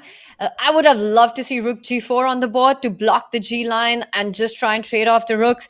Just looks very dangerous to allow the rooks to remain. Knight g3 played right now. And yes, getting that knight to f4. I think that makes a lot of sense for Black. And there's another big threat on the board. Rook d1, watch out. Luckily for White, you still have a piece that can block on e1. Yes. The other idea, I think, was to try and put the knight on d1 there, Tanya. There was a weird idea of knight f2 check and knight d1. But we'll come back to this a little bit later. Yes. It's really exciting there. We will come back to this position, but for now we are being joined by Grandmaster Anna Muzichuk after her win against Stan Zongi. Anna, firstly, congratulations. You booked your spot into the candidates. Hello everyone. Yes, great to win this match and to be able to qualify to the candidates, which is the most important. Yeah, it looked like quite a tense game today, Anna. But before we come on to that, what was your feelings? Was it feelings of relief after you got to the end of the game, or you must be really happy just to have got that place in the candidates? Yeah, I am really glad that this tournament is finally over and that it's that it has ended on the positive note, because it's super long and super tiring. So with this knockout format and so many days, so many matches, so I am happy it's over, and I am happy that it ended this way. Anna, we can only imagine the tension and the pressure at this stage. But how would you sum up your entire journey? You're relieved right now, but how was the experience of playing in this World Cup in Baku? The organization of the tournament was really nice. We stayed in a good hotel. We played in the same place. So it was pretty comfortable here. But as I have said, so many matches and so many difficult matches, like the match with my sister, with Elizabeth, also the match with Oshchenina, where I could lose, where I was lost when the game I played with black pieces. And then this painful loss against Salimova, and then the last one. So, yeah, really tough. It must just be a roller coaster of emotions, and I guess you just can't relax until today. So well done on being able to relax now. That must be great. And it was quite an interesting matchup that you had, because you had this last year as well, the same match for third and fourth place against the same opponent, and you got revenge this time. And what was going through your mind playing the same opponent this time as you did last year? We have known each other for really many years, because I am just 1 year older than Tanjun is. So we started competing when we were kids. So like all these World Youth Championships, starting from like under 10 and then under 12, under 14. And yes, I lost the match to her last time at the World Cup, also for the third place, but I lost even a more painful match to her in 2017. It was the final of the World Championship. So this one was even more heartbreaking. And this time I won, so it's a good feeling. Must be a relief as well. Yeah, of course. Yeah, we can imagine, Anna, it's been such a long journey in Baku for all the players. And we've got some feature chat questions for you, and we just want to bring them up. And the first question is from Jay Schlack, and I'm sorry if I'm butchering that name, but he's got a really interesting question. And he's asking that what makes this tournament different from other tournaments that you've fared well in? Oh, well, the biggest difference is the format, because we don't play so many tournaments in knockout with a knockout format. Usually it's a round robin or a Swiss system, yeah. And in knockout, it's like a different story, because every game may be the last game in the tournament, so it's super tense all the time, and you're all the time very stressful. And yeah, when there are so many games, then it makes a huge difference. It's like when you play a knockout tournament, for example, like this one, and when it's so long, you feel like you didn't play one tournament, but you have played 3 or 4 in a row. So I would say it's the most difficult tournament for me. I can't say about all the chess players, but for me, and I have made it quite many times until the very end, until the very last stage. So. Yeah, I really feel quite exhausted. And probably to add to the stress of the tournament, you had to play your sister. And I know you've played many times before, but in a knockout competition, there's that extra stress. And what is it like playing your sister in such a important competition?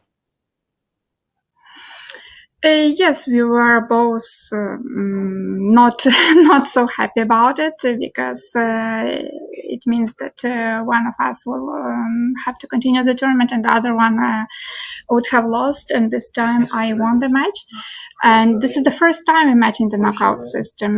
We have played many games, but in different tournaments where it was not the situation that one is eliminated. Yeah. So it was psychologically not pleasant to play against her, but well, it's the parents, and these parents were made by like the net was made by the ratings, so we couldn't do anything. It was like it was. Tough. And Anna, after that game, you did go the distance. Eventually, the third place match, perhaps not the one you wanted to fight for, but a fantastic win against Tan Zhongyi, confirming your spot in the candidates. Congratulations on that one. Before we let you go, we want to get your thoughts in the position, the game that is currently on. Salimova has been so impressive in this tournament, all of 20 years old. She's playing against Goryachkina. And I know you had a tough match against Salimova. I want to ask you, not just your evaluation of the current position, but also your thoughts on her and just the kind of performance that she's had. She's all of 20. What did you make of her play so far in this tournament? Yeah, she had a great tournament and amazing result, and she's young, so I mean, it doesn't matter how this match will end, it's still a great tournament for her. And to be honest, I don't have that many thoughts on her, because before this event, I played only one game with her, and I mean, I don't have so much experience playing against her, but I have known her for a couple of years. She's quite a good player, but in this tournament, she's doing something amazing. Big words of praise there by Anna Muzychuk. Thank you so much for joining us, Anna. And once again, congratulations, not only on your win today in the match, but for qualifying for the candidates to fight for the World Championship spot. Super play by you throughout. And you have a lot of reason to be proud of. And we wish you all the best for everything that's coming up. Thank you, Tanya. Thank you, Simon. And thanks to all the viewers who are supporting and who are rooting for me. So see you at the next events. Yeah, you have a lot of people in chat who are rooting and supporting for you, Anna. Great. Regards to all of you. Thank you so much. Anna Muzychuk, with that win, secures her spot in the candidates, but the fight for championship is still on, with 20-year-old Salimova fighting against Goryachkina. And Simon, while you were talking to Anna, I can only look at the eval bar, and it seems to say that Salimova has messed up her advantage. It looks that way, Tanya. I mean, it's still 2 pawns, but we can just glance at the position. We'll take a bit of a deeper dive in a minute. Black has managed to get a very good position with her remaining pieces. The knights, they are very stabilized and they're quite near to the white king. The black rook has potential to jot itself down into the position, and even the king is very active there. So the other problem white has is, what is white's plan? White's pieces are sort of lacking that activity that they had before. It's not clear how they can maneuver and improve their situation. I mean, before we deep dive though, let's just talk about Anna Muzychuk and how relieved she must be. I say relieved, but how happy she must be to have won that match, and all the hard work. And this competition has nearly gone on for a month, right? It's a month of fighting. And how would you celebrate now, Tanya? I mean, I think I think just sleep. That's a bit boring. You're not that old yet, Tanya. Come on, you got to celebrate a little bit first before you do sleep, surely. I can only imagine the stress and the tension. As I was saying, Simon, I've only been at this stage. I've only played the World Cup once, and it is not only the days that you spend at the World Cup, but the months preceding it with the preparation, giving it your all. It is a physically, emotionally, mentally just taxing, and it sucks the energy out of you. So I think for Anna, like she said, the overwhelming feeling is that of relief that it's done, and what a job she's done after losing to Salimova, a result that doesn't go her way, to come back, face the former women world champion, and take her down in the classical games in a convincing manner. It wasn't getting lucky with a blunder, but it almost felt like she outplayed Tan Zhongyi. And now I think it's just time for the players to take it easy, time for Anna to just relax and sort of let all of this sink in. But I can only imagine the exhaustion levels that they feel right now. Yeah. And I mean, yeah, well done to Anna anyway. Congratulations. But talking about the remaining game, this is getting really, really, I would actually say there's a bit of danger for the first time for Salimova. I mean, don't just have a look at the position, have a look at the clock. She's down to playing on basically a minute left for the whole game. And she's played some moves that haven't really helped her position. On the other hand, black is creeping in. That black rook targeting a pawn. That black rook maybe having some sacrifices. And, we see another move being played. We'll try to keep up with the moves. The pawn comes with a check. And as long as black does not take that pawn, because obviously you would be losing your knight on e6 here, this position is dangerous. I mean, the black king might even creep its way into h4 in this position, and then start creating some checkmate threats against the white king on h1. So there's a lot of danger here all of a sudden for the first time for Salimova, and with the clock on 1 minute 24, and with yourself knowing that you could have won the position that you were completely winning. That is extra pressure. So there's many difficult things going on in this situation. So Goryachkina also, she's going to be getting her energy to a higher level. She's going to be building on that energy of her opponent making mistakes, and she's now got to decide where to move the king. So we can have a look. My first instinct would be able to move the king forwards and potentially try to come in, but maybe I would just want to keep an eye on this pawn here. So let's have a look at something like king h6. So if I go king h6 in this position, what can white play here? Well, that is the other problem I see in this position. White can't really get active here. If the knight moves, the black king comes in to the position. If this bishop moves, well, it doesn't do anything. Where does the white rook move? There's no obvious moves here. If you play a move like rook f1, every white piece has suddenly gone so passive. And I don't know, I'm starting to fear for Salimova's position here. And Tanya, I don't know, it's gone wrong, hasn't it? It's gone really wrong for white at the moment, this game. Absolutely, and it all comes down to what we were saying about white's king safety, and Goryachkina successfully managing to create counterplay against white's king, gets the trades that she wants, and now just compare each of the pieces. Black's rook targeting that f3 pawn. Also, always watch out for rook into c3 as a potential sacrifice at the right moment. It's a threat in the air where the b3 pawn can become super dangerous. It doesn't work right now, but it always needs to be in at the back of white's mind. Not just that, the black king can simply stop the h pawn from advancing further. The knight on e6 can jump to g5, targeting the f3 pawn even more. And if you just make moves, king h7 is played. You were mentioning king h6.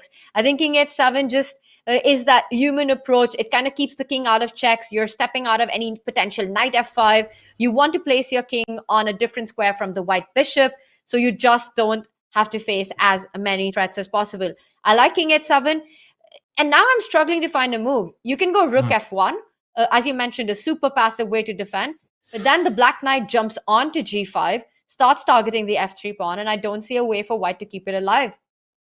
Yeah, and the time situation is really tragic here. It's not just the time situation, it's how difficult it is for white to find a move. White is really struggling to find decent moves here. So even though it's two extra pawns, black's knight and rook, they're just coordinating so well. And let's see, the king now comes up, and I think Goryachkina has the right approach. Play quickly. You suddenly realize you might be able to win this game. What on earth? From nowhere.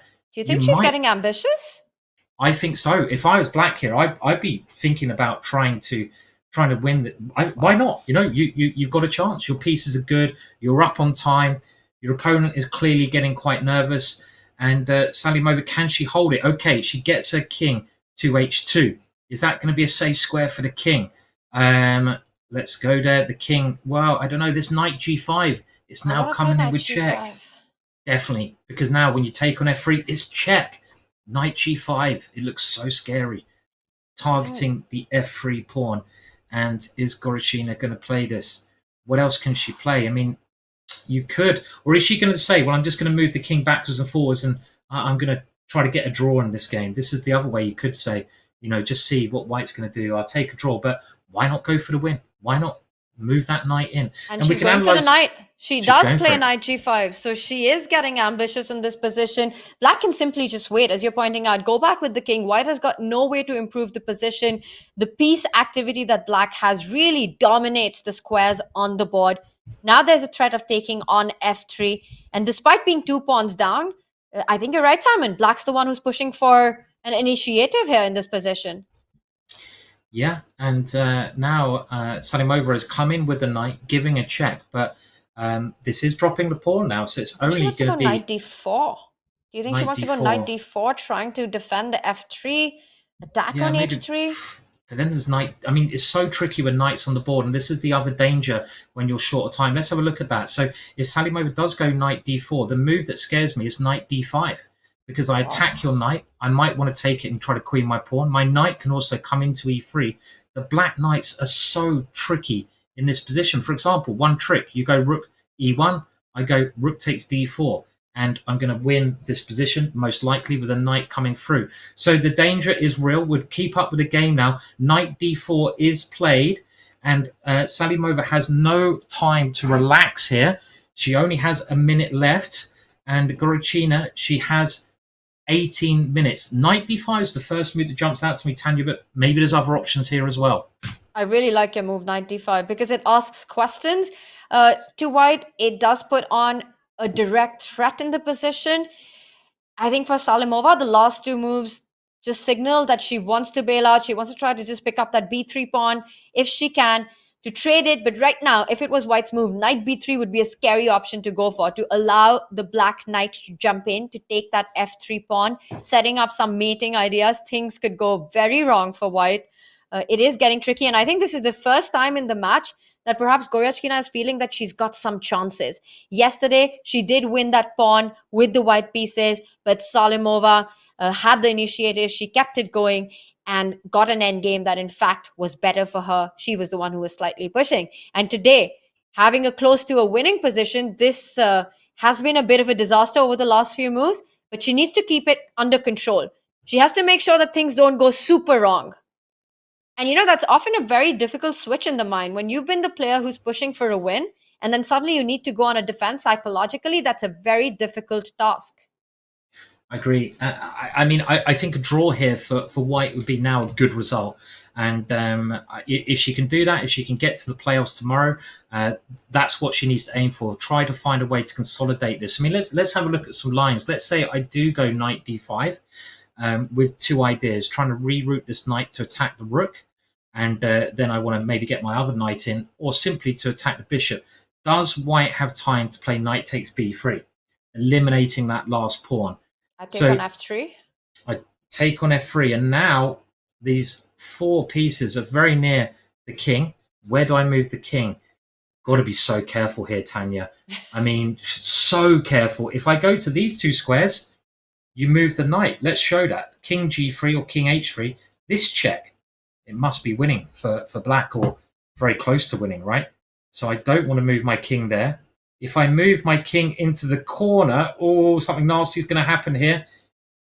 I mean, the king is so exposed here. It's not the right place. And even though there's no pawns on the board, maybe I just move my king. Maybe I just come down, try to get the knight.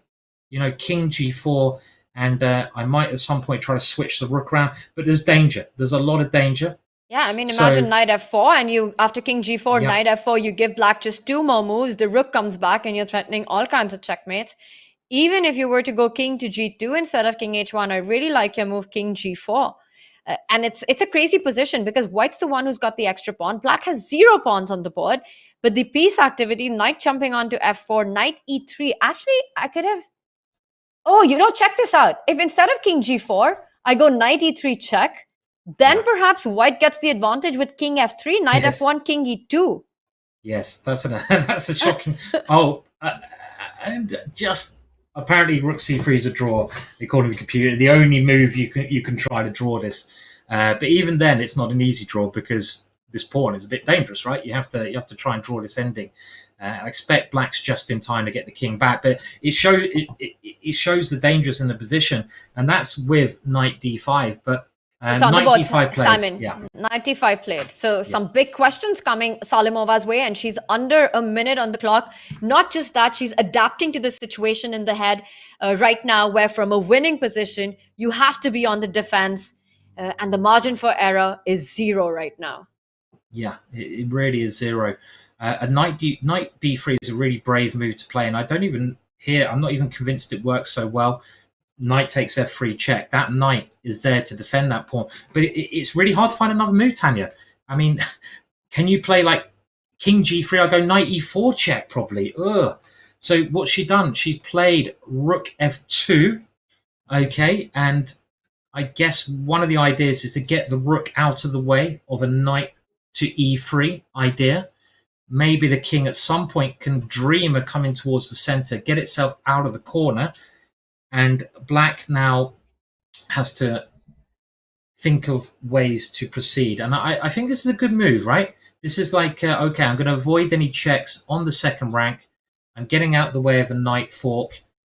Now, I assume if black wants to, black can now take on c3. Is she going to take on c3? It's on the board. And I think that's a bit of a draw offer, because knight c3, you take on c3, rook c3. And actually, at first sight, I thought maybe you can go rook b2, but rook b2, knight f3, I'm not really sure if that still holds, because now black's the one who comes in with the check, and after knight f3, rook f3, king g2. Oh, you got rook c2. Oh, that's amazing. That's a horrible move to fall into, right? But even if you don't have this move, I think rook f3, king g4 is still just winning for black. Yeah, good point, because the king can't get across the force field of the rook. So this is also, as you say, this is also losing. But if we see what's happened, so knight takes c3, b takes, rook takes. They are coming off. I mean, if you're white here, you could probably go knight takes b3 and draw as well. This is like, Yeah, but you don't want to do that with the f pawn alive and the king kind of boxed up. It's not ideal. I like what she's done. She first guards the f3 pawn, and rook b2 is coming up next. I don't really see a way for black to hold on, except maybe rook d3 might be the tricky option here. You first hit the knight on d4, and then just say that you don't have time to play rook b2. So Goryachkina thinking right now, but I think this one will go into playoffs as well, Simon. I think so, yeah. I mean, white, just to demonstrate this, white maybe doesn't want to do this, but okay, rook d3 is on the board. But if white wants to, and I think I'd be pretty happy doing this as white now, white can give up the knight for the last pawn. And you get this ending here, and this is known to be a pretty easy draw, to be fair. It's not too hard. Your rook just comes behind the knight there. So this is always a bailout. I mean, again, you have to defend it, so you don't really want to play that one. You'd rather not do that. But what else? I mean, the other lines look a bit scary to me, Tanya. And what's she doing? Has she taken the pawn? No, she's I was gone thinking back. about this. I think this is a tricky move, and I kind of like it, because I think taking that pawn on b3 when you've got this, and I think it was Juventus who actually won a rook and knight versus king and rook position earlier on against Fatalieva in this World Cup. When your king is in the corner, strange things can happen, and just in your mind, if you can avoid it, you want to avoid it. Now, knight e2 is such a smart reply, because black still can't go b2. You can give a check with your knight and pick up that b2 pawn. So knight e2 had the tricky threat of a fork on f4. Goryachkina calmly steps away from it. King h6. Now b2 is a big threat. So it might be time to start hitting that rook. Knight c1, rook c3.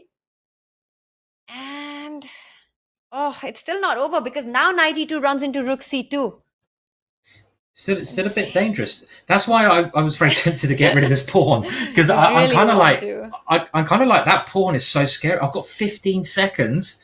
I mean, Salimova has 50 seconds. I'm just sort of feeling for her at the moment from the position she had, and she's still got to be quite accurate here. Okay, knight c1 played, but as you point out, Tanya, this idea of coming around this way is a little bit scary. I'd probably take that pawn, Tanya. I'd just get rid of it, get it off the board. So knight c1 played, attacking the rook, attacking the bishop, attacking. That's not a bishop. That's a pawn here. Rook c3 on the board. And if you don't take on b3, if you really don't want it, and you go back knight e2, I'm just wondering if things could get out of control after rook c2. I think they could do. She's gone for it. Well, she's gone knight e2 again. Oh, she's taken the pawn. Okay. And this game could go on a fair bit now, actually, because as you point out, black might as well try and push white a little bit in this ending because you have the extra piece. There was a famous example of, I mean, without the pawn, it's a draw as well. Maybe you even want to get rid of the pawn because in some circumstances, this pawn actually gets in the way a bit, right? You want your rook to have lots of open lines and you want to have the easy draw. Do you think this will play on a bit, or do you think this will be quickly wrapped up? 100%. We are here at least for another 50 moves. There's just no way that Goryachkina is going to let Salimova off the hook easy. This is the best position that she's had all game. Yeah. When you get something like this, being down 2 pawns, you try to grind this out. Yeah, why not? And there was a famous example of this, actually, and without the pawn, it was Bobby Fischer. And he got this rook and knight, and I can't remember who he's playing. It might have been Tamanov even. And they got into this ending, and Tamanov offered Bobby a draw with the rook and king. And Bobby Fischer just said to him, "Why on earth would I take the draw? I'm a piece up." And 50 moves later, it was a draw.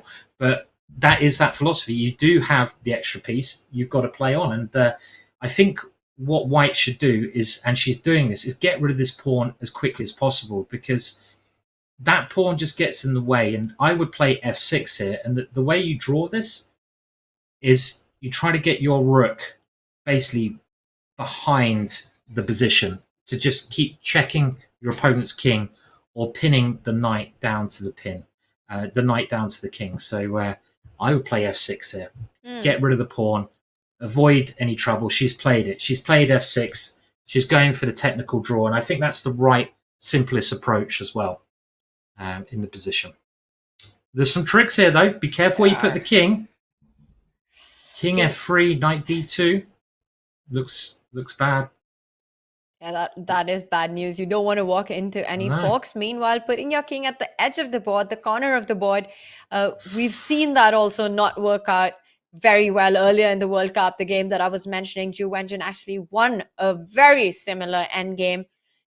And Salimova, we were talking about, is she feeling the pressure to win that position up 2 pawns? And right now on the defense, and you can see it on her, she's quite unhappy and disgusted with the way things have turned out so far. Yeah.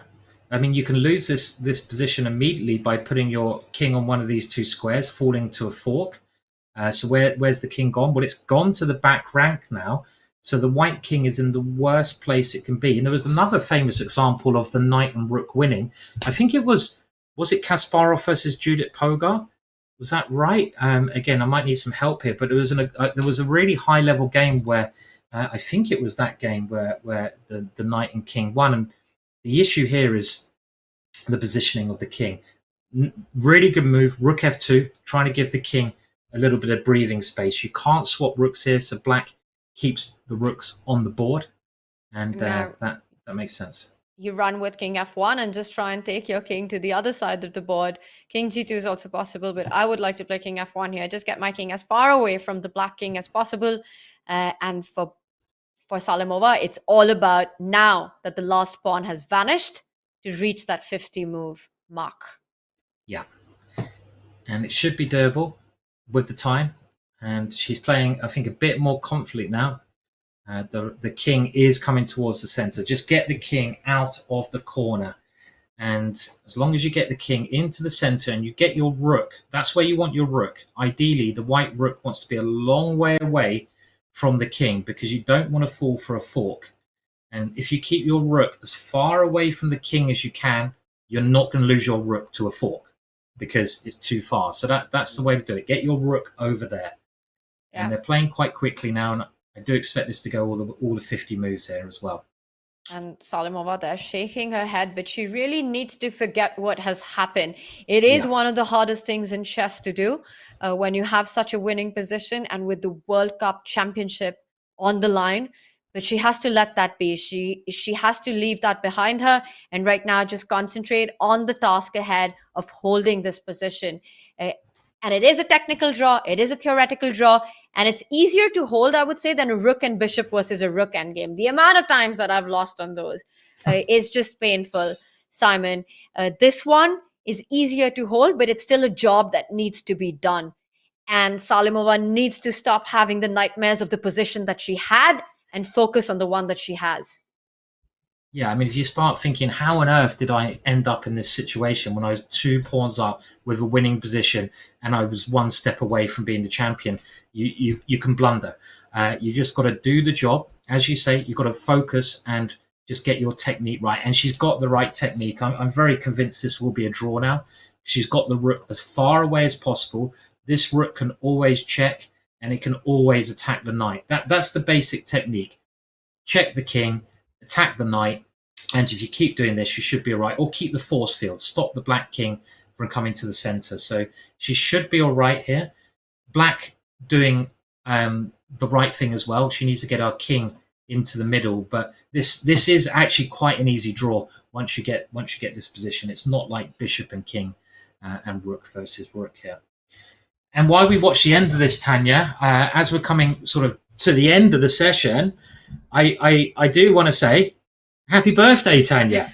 It is your birthday today, and you're ending well, I think I probably spent more time with you on your birthday than anyone else. So I feel honoured, Tanya. It's a real honour. It's so Thank you, Simon. Happy 21st. It's nice to be. Yeah. So how are you going to celebrate? I'll be honest, I would not want to be anywhere else. I am exactly where I want to be, doing exactly what I want on my birthday, which is commentating at the World Cup alongside you, along with chat, and just watching some world-class chess. I am the nerdiest 37-year-old in Nerd Town.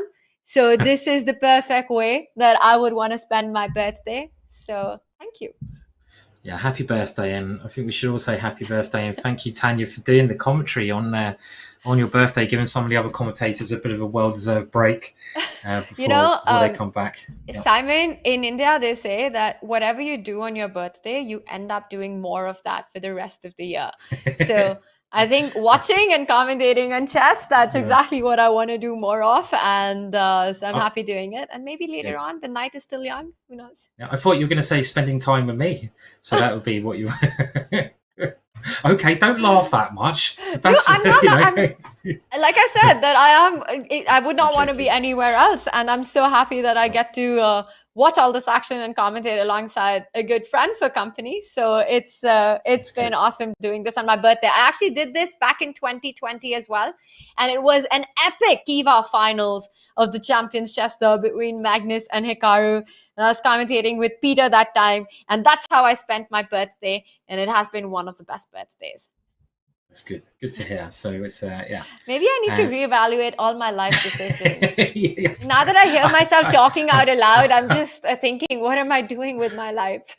I didn't want to say anything, but it is your birthday. I'm going to be polite. But yeah, we can always rethink our life choices, Tanya. Not much progress going on in the position, by the way. And I think the right move now is to pin the knight down. You don't. The one thing you've got to stop is a formation with the knight here, the king here, and obviously a checkmate. Just avoid that. So I think rook d8 is just the easiest way to do it. Make sure the knight can't move. There she goes. You put the rook behind the knight, and whichever way the king moves, you check it. And that's the way to draw this one. And she's moving confidently now. I don't know when the last capture was made. It was made. Well, we've got a long way to go. 10 moves ago, so they got 40 more moves they can do in this position to get there. And it's going to be 40 more moves. There's going to be no draw offer. There's going to be no repetition. Goryachkina is going to try and trick Salimova as much and for as long as she can. It is White still needs to be a little precise in those moments. And for Salimova, she's not only fighting the position, but her own mind right now. And Goryachkina looking confident. It almost feels like she's used up one of her lives today, surviving that position, down 2 pawns, almost losing the third pawn. White in complete control. Felt like it was Salimova with all the initiative, with the piece activity, with the extra pawns. This has been a miraculous save by Goryachkina. It has. It's been a really good save. I mean, it just shows her resilience and her attitude. She wants this one. She's going to do everything she can. How do you, as Salimova, let's say she draws this one, which it looks very likely, and you go back to your room and you start thinking, well, I was completely winning. I was 2 pawns up, and I ended up defending, and I nearly lost the game. I've got to play tomorrow, but I could have won this competition already. I mean, how do you stop those thoughts creeping in, Tanya? And that's what champions are made of, to be able to deal with these difficult situations. You have to do that. And I think so far, Salimova is doing a great job of it. It's harder to understand from the outside, but I think, Simon, both you and I have been in these situations where we've plenty of times messed up winning positions. But let's not forget, this is a whole different stage. This is the championship match of the World Cup.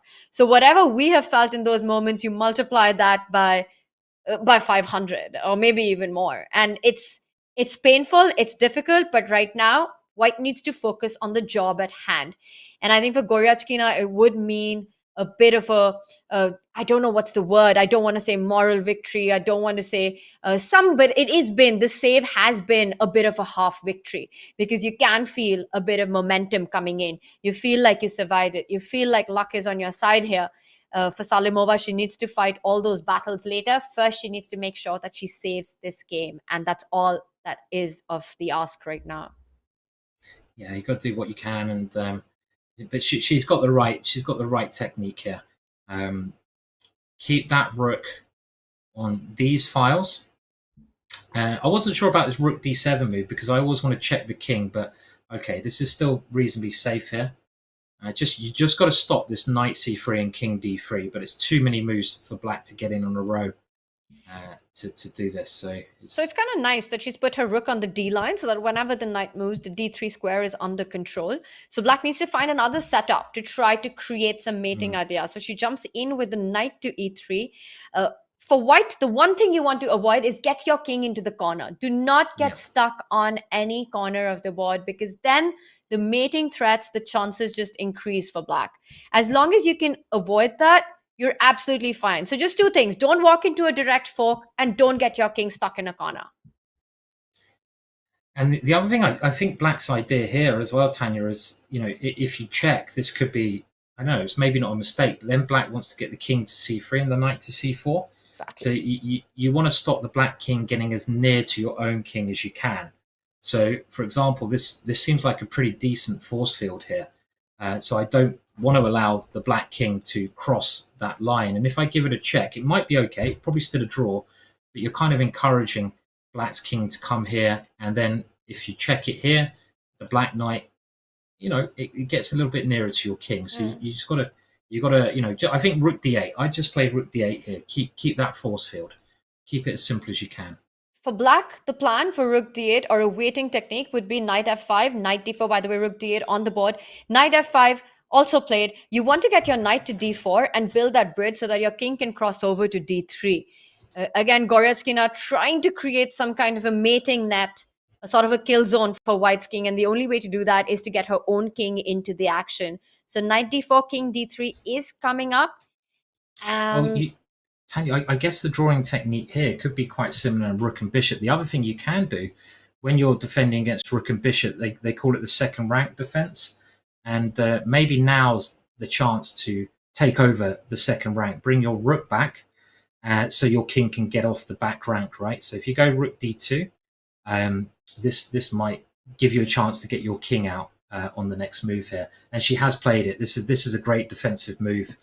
And this is similar when you're playing against the bishop. You can use your rook against the bishop to create stalemate tricks. So it's just these little techniques you kind of need to use. And now the king can come out. Get that king off the back rank. And that will give you another sort of 20 moves to relax to, right? So I think this rook d2 is a very, very good move from Salimova there. Nicely pointed out. And now getting your king out of that back rank. Goryachkina keeping control on the third rank. The idea is clear for black as well. You want to get now your knight to d4 and your king to c4. You need to get the black king closer to the white king. So king d5, king c4 ideas. You try to target it the other way. Yeah, makes sense. Yeah, get this knight to the best square you can, get your king around, and try and force the white king as far into the corner as you can.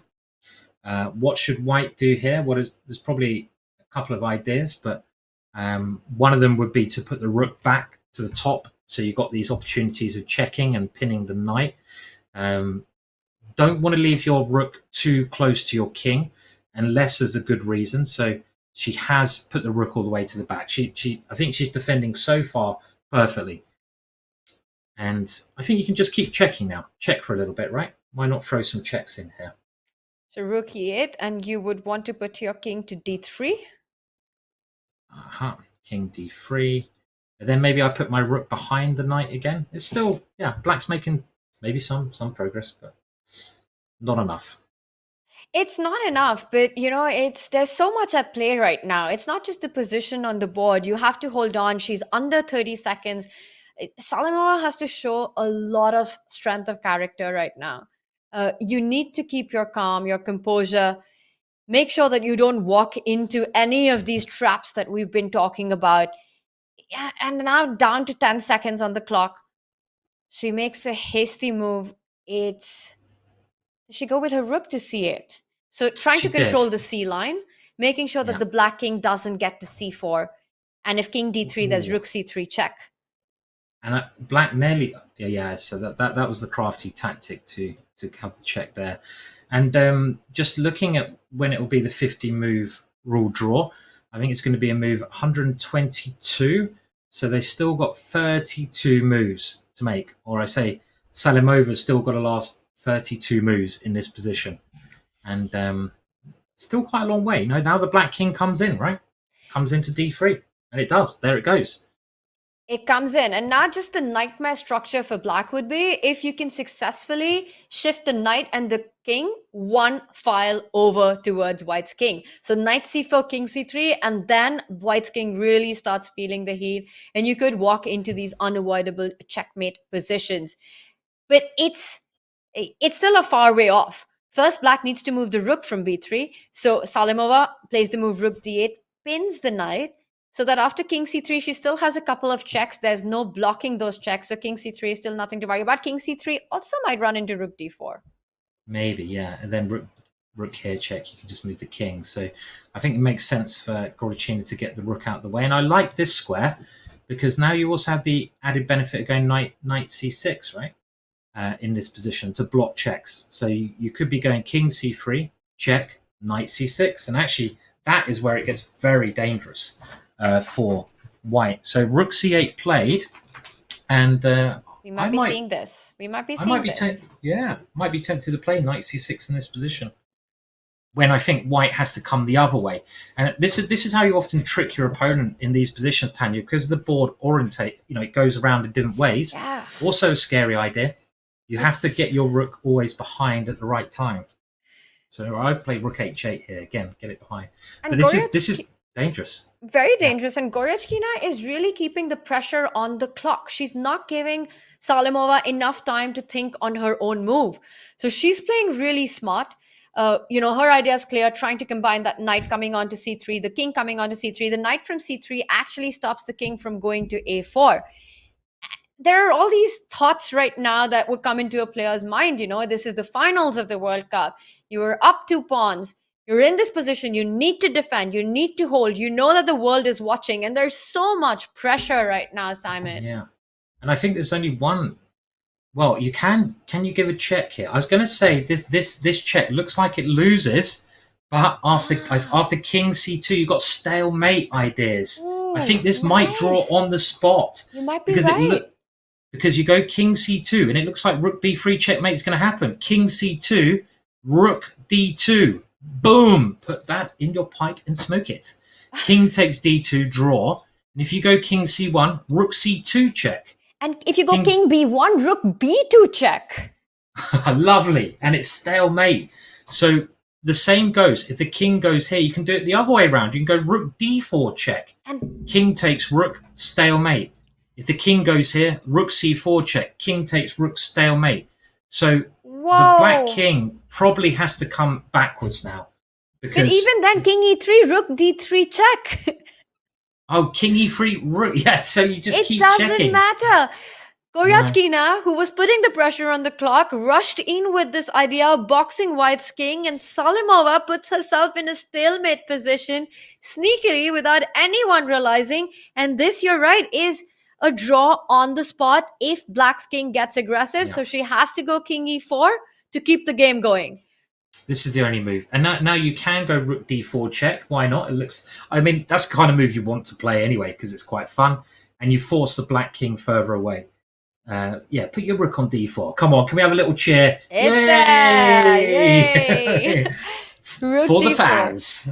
For the fans. And a really good move as well, because you push black's king further away. Goryachkina keeping the game alive. The only way now rook d5 check or rook e4 would be a big blunder, Simon, because it's not the king that captures it. It's the knight that picks up, releasing the white king from stalemate. Yeah, just don't try to be too clever, right? Because you know that you've been clever enough here. You could do the sneeze thing and move your rook off the board, but you know that might not be good and give a draw. But I think just get the rook out of the way again. Put the rook on h4. You can defend well here. So just get the rook out of the way.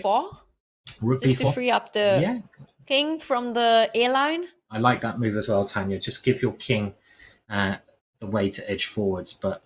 That was a nice touch, and I think it shows that Salimova is on the ball, and she's not going to mess this up. Yeah, no, that showed amazing awareness by Salimova, and as you said, she's on the board and not in her mind right now, thinking about what could have been.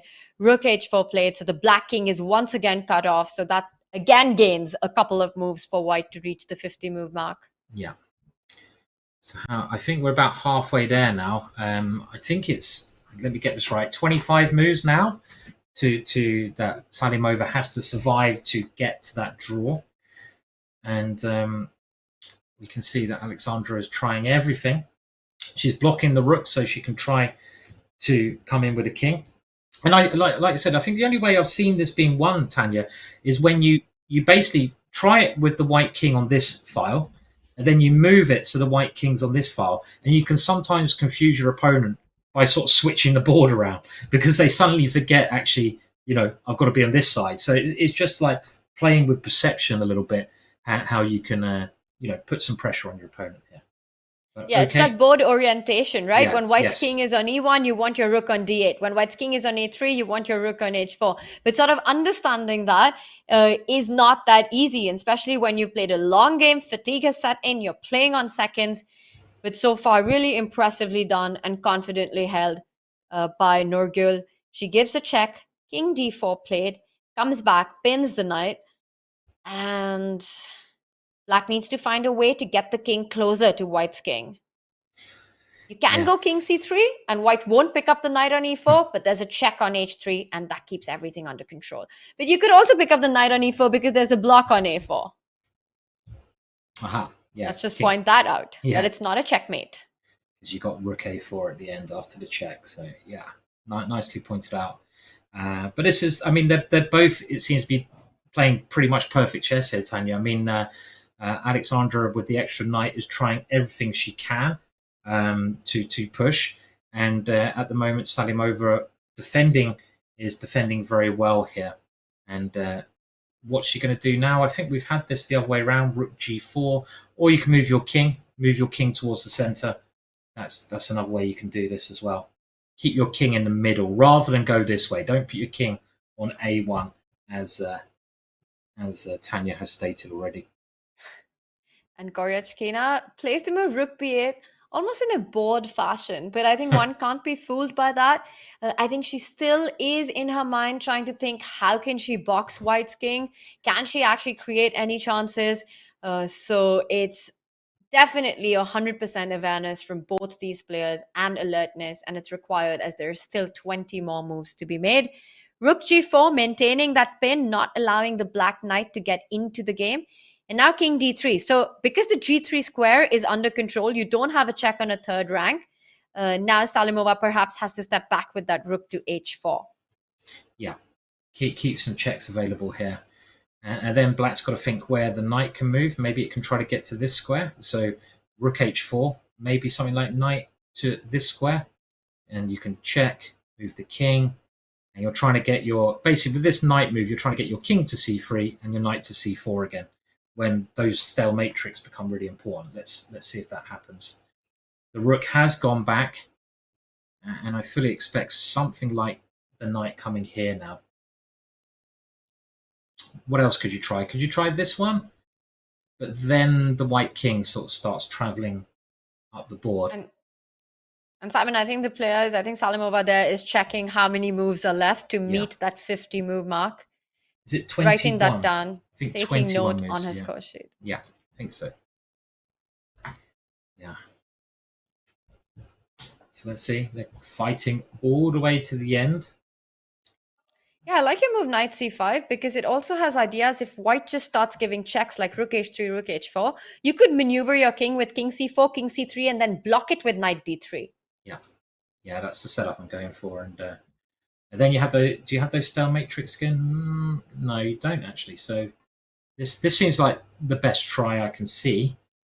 You also keep the white king on these 3 squares then, because I think it will help white if the king can come further.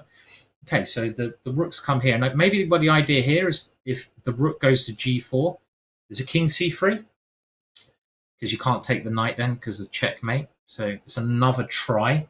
And if you go king a2, well, there's knight c3 you have to worry about there as well.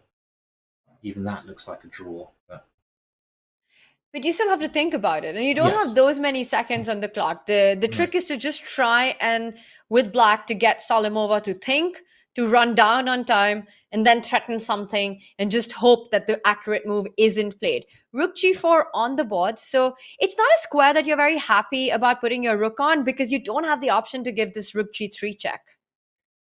Who do you think is going to be more relieved if this ends up in a draw? Because I'll be honest, like, they've both got very good reason. And you can see black's trying this plan. I think this is a good try. I mean, it has to be Goryachkina, no? Wow, yeah, but Salimova's had 30 seconds and, defending this as well. It's still... It's true. I think they're both probably going to be disgusted. It'll be really interesting to see their body language at the end. They're both going to be really annoyed, but I think you're right. It is, and you have a really good point. Maybe both will be relieved because it's not easy to defend this kind of a position for 50 moves, especially playing on seconds, to keep everything together with no margin for error in terms of just there's no more game left. You lose and you're out. Your opponent becomes the champion at the World Cup.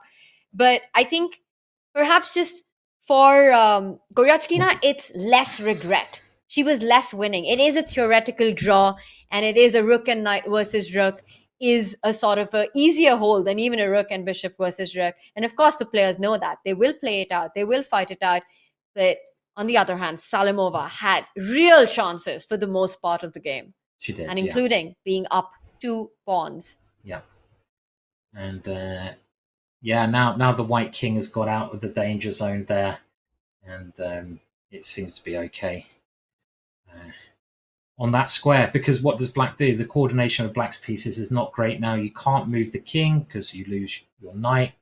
You can't move the rook anywhere good because you lose your knight. You can't move your knight because you use your rook. So you have to rearrange things. And the only way I can see rearranging things is to let the king come out. I mean, you might want to go, okay, but that's a bit careful. Like rook d4, king b5, knight check, and you lose as white. So maybe rook d4 is one last trick you could try here. With the black pieces, trying to get the king across again. 19 moves to make now. Or no, less. Is it 19? Yeah, about 19, 18 moves. What does she play King there? b3. King b3. Played, so there's no check on g3. And the idea could be to get the knight to c3 if you move the rook away from the 4th rank. So again, trying to coordinate the pieces. And I think white needs to perhaps be A bit careful. A little careful because there are threats of rook a4 check, trying to get white's king to a spot where perhaps the knight can jump in with a discovered check, winning that rook on the 4th rank. Yeah, and something like king a6 would lose immediately to knight c5, and that just shows you how tricky this is with 20 seconds left. You know, you can mess And you this can up. see the hesitation on Yeah. Salimova. And I like this move. Get the rook as far away as you can so you can't lose it. That's the kind of move I appreciate. Just get the rook out of the way. And Wow. now black has, black's running out of moves. It would be heartbreaking to see this final being decided today, right now, out of this position. I think I want to see this match go down to the wire. Both players have played tremendous chess, and to end it on a blunder from a theoretically drawn position would just be heartbreaking to watch. I agree. The other match that has gone into playoffs will be the one to decide who plays Magnus Carlsen in the final. Pragg versus Fabi. What do you think about that, Simon? When it goes to speed chess, when we've got rapid, potentially it going down to the blitz, what do you assess as who do you think has the chances there, the better chances? I think it's too hard to call, Tanya. I mean, you've got, I really don't know. I think 50-50. Fabiano's played amazing chess over the last year or two, but Pragg's the up-and-coming hungry player. So I wouldn't want to pick one of those players. I'd say the odds are 50-50. I'm normally happy to pick a player, but I just can't there. And look at the spectators are going crazy. There was hundreds of them earlier. Most of them have gone to bed by now. There are still a couple though. Couple of dedicated fans in the audience there. Including legendary photographer Steve Bonhart. He just takes the most incredible photographs and just waits for those big moments to arrive. Yeah. We see him in the background there waiting perhaps for that handshake to capture it.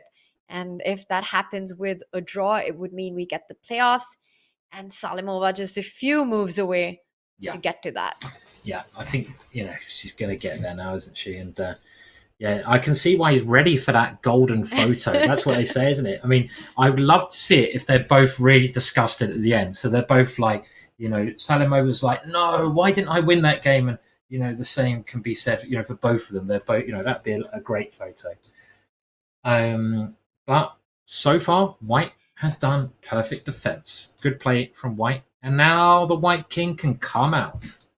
Get that king. And you can see, I think that face there looking away, she knows that she can sort of give up on the winning chances here. Little trick here. If you do go king b6, there's knight c4 check, king c6, knight e5 check. And that would win the rook. So, you have to be a little bit careful. So get that rook. I like it as far away as you can. You're keeping the force field against black's king. Let's remember, in order to black to win this event, black needs to get all of these free pieces as close to the white king as she can.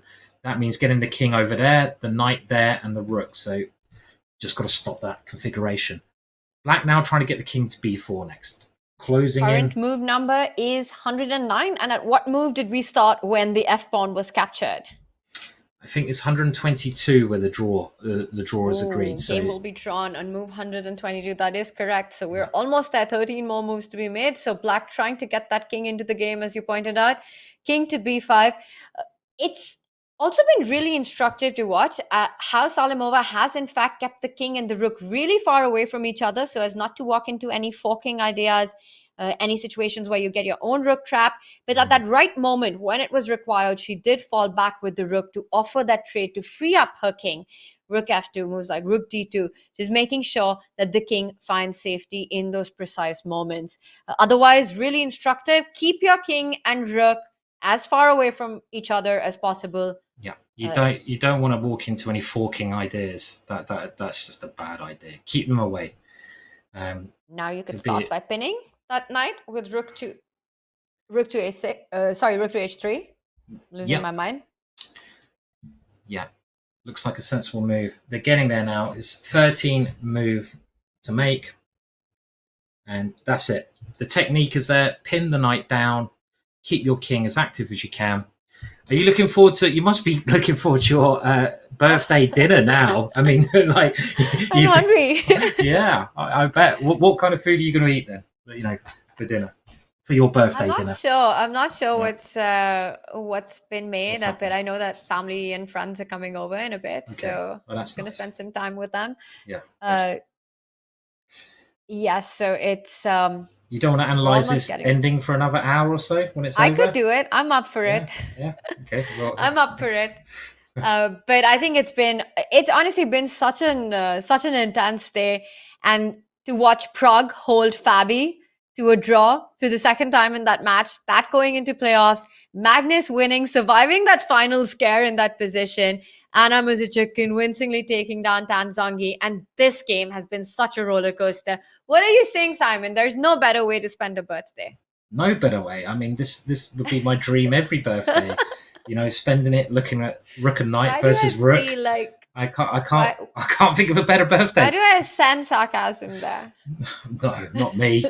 this is like how better to spend it, you know. And where you could, but the thing is that all the games have been draws today, Tanya, but they've been so exciting, right? They've been so exciting. I didn't realize that. Have they all been draws? I think so. Yeah, they have. They have. They've been draws. You're yeah. right. Yeah. But they've ended peacefully, but the games have been anything but peaceful, including the Magnus game. That was fire from the start, including the Fabi one where Fabi is pushing. Pragg has to defend that pawn race that we saw on the king side and the queen side that requires such precision. The Anna Muzichuk game was also fire. And now this one, it was just so topsy-turvy. Yeah. 8 moves to go now. And they can shake hands. You can enjoy your birthday dinner Get to my birthday cake. party after you've looked at this ending. Make sure you've learnt it well enough, you know, and you can celebrate maybe a glass of wine tonight. I think you deserve a glass of wine, don't you, on your birthday, potentially? Why not? I might have a bottle or two and pretend it's my birthday as well. Why Bottle not? of 5. King E6. And one could just imagine that's so hard now with just 10 more moves perhaps to be made, around less. 10 more moves to be made, Well, less than that less for than that. Black's King, Knight and Rook to coordinate to be able to do anything. Yeah, 7 moves now, I believe, Tanya. 7 And moves what to about this one, Simon? This goes into playoffs. What do you think about that? Do you think there's been a little bit of a momentum shift with the way today's game has turned out? Do you think there is a favorite in this one in speed chess? Well, they're both great speed chess players, but I mean, going on the evidence of the matches so far, I've been really impressed with Salimova, and the way she's, created attacks from nowhere. So I think if she keeps that up, she'll have a good enough chance. But again, I think it's very close to call. You have to say roughly 50-50. But they're only, let me get this right now, 7 moves away. I think, no, 6 moves away. What do you think the body language is going to be? Can we all have a guess now? Are they? I hope they're both disgusted. I hope they're like a wet handshake. There's going to be a big Salimova head shake. There will be handshakes, but followed by a big head shake by Salimova, just knowing the big chance at becoming champion of the World Cup that's been missed. But maybe now she has to do it all over again. Oh, look at and this. That's it. Doesn't reach move 50. The rooks have been traded off. Handshakes. No head shake. So I was wrong on that count. Composure by the players. And that's exactly what's required at this stage. After an epic fight, it ends in a draw. It does, yeah. That was a really tough game. I think that sums up this whole tournament. It's an endurance. It really is an endurance tournament. And even if you get a great position, if the other player keeps fighting, it's hard. Chess is a hard game. And I think they both showed a bit of tiredness there. Just get the handshake done, get ready for the playoffs tomorrow, keep the tension up. And I think there must be a mixture of emotions of both players. I mean, a bit of relief for both players as well there, because you're still in the competition. You still got a chance as well. So, and I think we kind of saw the deciding of colors there that just took place between the players for the tie breaks. And I could be wrong, but I think Goryachkina starts with the white pieces. We'll get a confirmation on that. But what a day of chess it has been. Let's bring up our FIDE Women World Cup bracket as the match for championship goes into tie breaks, and here we are. Anna Muzichuk takes down Tanzongi, finishes third. Tanzongi finishes fourth in their third place match, which means that Anna Muzichuk has booked her spot in the 2024 candidates to fight to make it to the World Championship to challenge Ju Wenjun for the crown. In the finals, the battle continues between Nurgul Salimova and Goryachkina as they'll be back with speed chess action. In the open section, action will be back in tie breaks again as Fabiano Caruana, Praggnanandhaa will fight for that spot in the final. And also, the loser of that match will go on to play Abasov for the fight in the third place. But that's not a match that either of these two players want to play. Magnus Carlsen, meanwhile, for the first time in his career, Simon, makes it to the finals of the World Cup. His big career addition that he's been wanting to get that check mark in. Now just one hurdle away, just one opponent away. Yep, certainly. And also he gets a day off, Tanya, so which is quite nice because whilst his opponent plays a playoff, he can go and do a bit of sport, something like that, and relax. And Tanya, as always, you know, I've just got to say thank you. It's been a pleasure and it's great to be back tomorrow, but happy birthday. And you can go and enjoy it now. Go and enjoy some nice food and maybe one glass of wine or whatever you enjoy there. It's got to be done. So. Thank you so much, Simon, for your wishes, and thank you to everyone in chat as well for all your wishes. We will be back with tiebreak action. Let's just, before we wrap up, take a look at the schedule, and there we have it. It was game 2 of the semi-finals, and we will have tiebreaks on the 21st of August to determine who is the winner of the FIDE Women World Cup and who will it be, who challenges Magnus in the finals of the FIDE World Cup. And then we will have the final matches from 22nd of August until the 24th. There is more chess action as the FIDE World Cup in Baku reaches its finish line. We will be back with all the chess tomorrow. It's a sign-off from myself and from Ginger GM for now. We'll be back tomorrow, same time, same place. See you then.